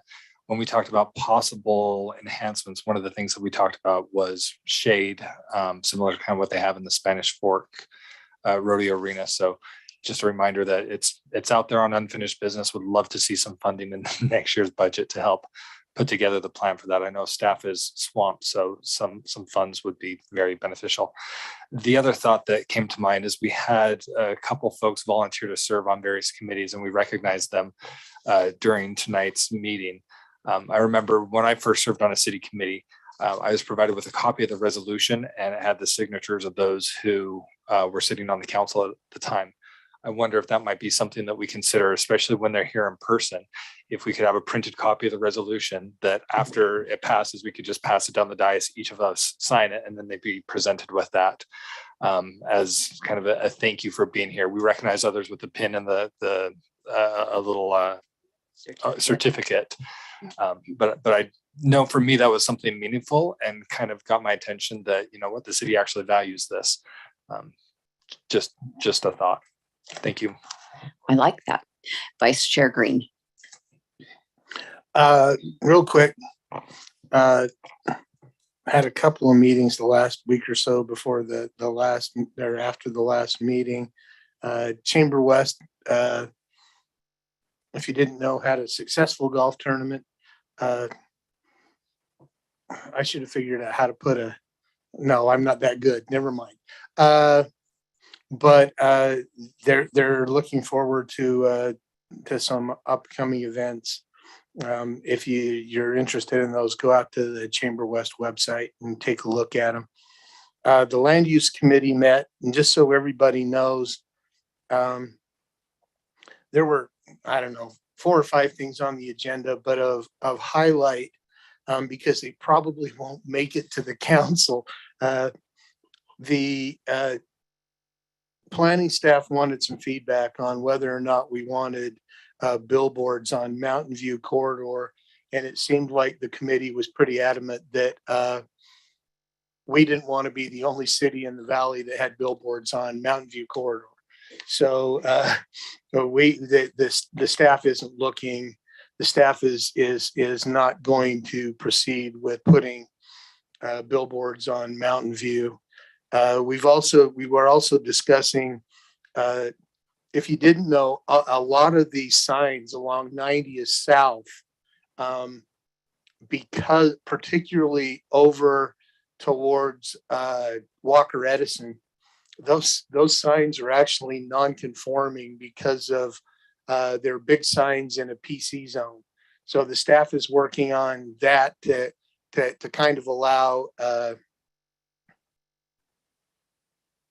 signs in a PC zone when they're on a big street, so that some of those signs can continue. And we also talked about, and you saw that a little bit tonight, the integrated housing ordinance. You should see that upcoming in the next meeting or two, that we've been working on for the last several months. Hopefully it's been put together, but that's my report. That's my comments. Councilmember Jacob. Thank you. I was just gonna say something nice about everybody have a nice and happy and safe 4th of July, and we'll see you after that. But I kind of wanted to tie it together because we just had Juneteenth this last weekend, and Kelvin mentioned the diversity committee we haven't really done anything with that yet. That hasn't really become a thing. And I'm not calling for our event staff to work another weekend. That's not what I'm gonna say. I just want to put out the call, maybe this 4th of July, that we recognize that 4th of July is a great holiday. It's the birthday of our nation. That's definitely something to celebrate, and it's definitely a day of the pomp and circumstance that the day deserves. But when we celebrate as Independence Day, we have the tendency to throw around the words liberty and freedom and things, and I think it's kind of cool that we're now recognizing that our liberty and freedom and things. There's a Hamilton that said, at least in the musical, he says, we'll never be truly free until those in bondage have the same rights as you and me. Now he raps it and he does it much better than me. But so as we recognize that July 4th was the start of a process, and that's awesome. And Juneteenth was a major milestone in that process. And then we also recognize that as we are working forward here, those of us up here, we are still working on that process to bring equality and freedom and liberty to people. I don't think we're quite there yet, but it's important to acknowledge that major milestones have been achieved. And I think July 4th is obviously a major milestone. I think Juneteenth is a major milestone, and I think we need to keep those in mind as we celebrate the 4th of July. And just want to put that out there. It's awesome that these two holidays are so close together. They're like not quite 3 weeks apart, right? And that's it's symbolic, right? I think it's coincidental that that's where they fell, but it's symbolic that we get to have this kind of how we put Thanksgiving and Christmas and we have that holiday season. We can have this kind of holiday season centered around freedom and around progress and that kind of thing. Anyway, just wanted to kind of throw that out there. And everybody have a safe and happy 4th of July as well. And don't light off fireworks west of 56 because it's not allowed. Those who know what I'm talking about know what I'm talking about. Council, we have Tyrell Shepherd from the FOP has his hand raised online. Do we want to amend to allow him to speak? Yeah, move to suspend the rules to re-enter citizen comment. I'll second. All in favor? Aye. Any opposed? And now he put his hand down, I think. Okay. Oh, no. Yeah, he put his hand down. So the one last item is council chair housekeeping items.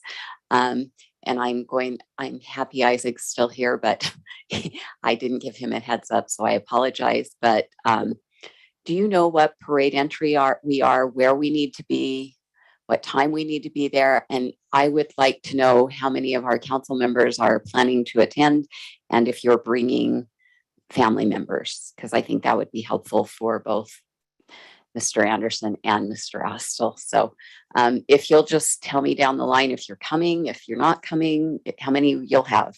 We'll go with Zach first. Okay, Kelvin? Yes, 4, Okay, maybe 5. Well, yeah, do 4.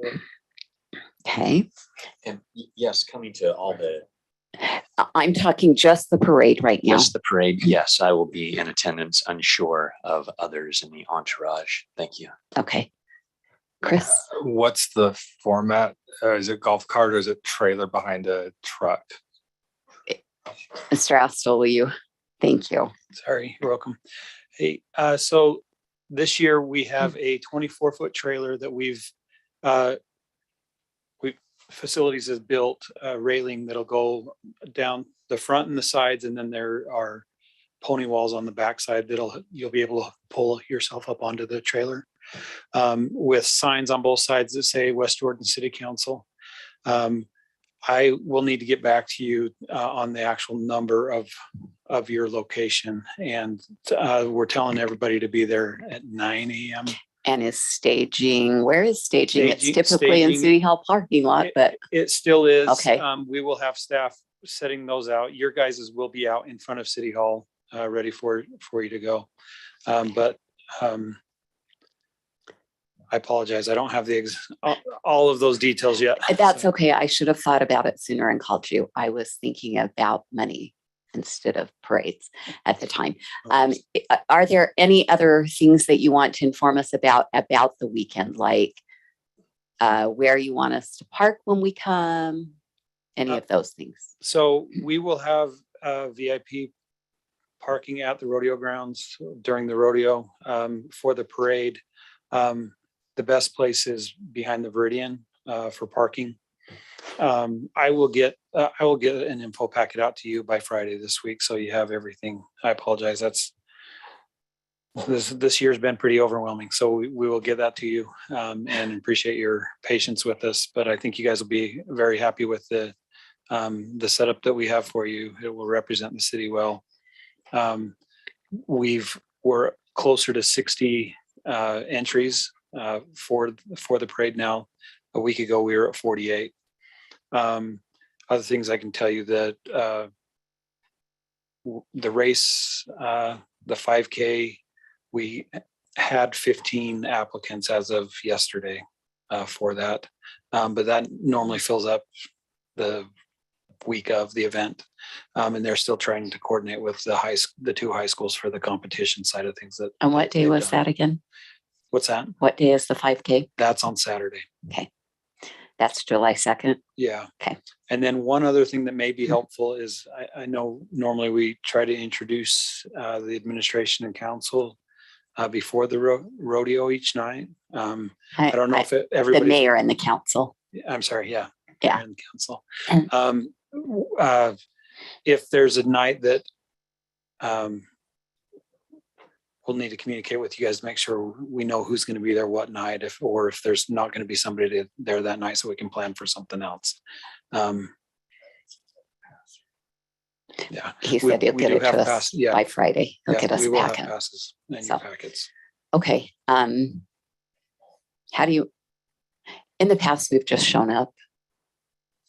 Actually, it's been kind of cool because the last few years we've all shown up. So, okay.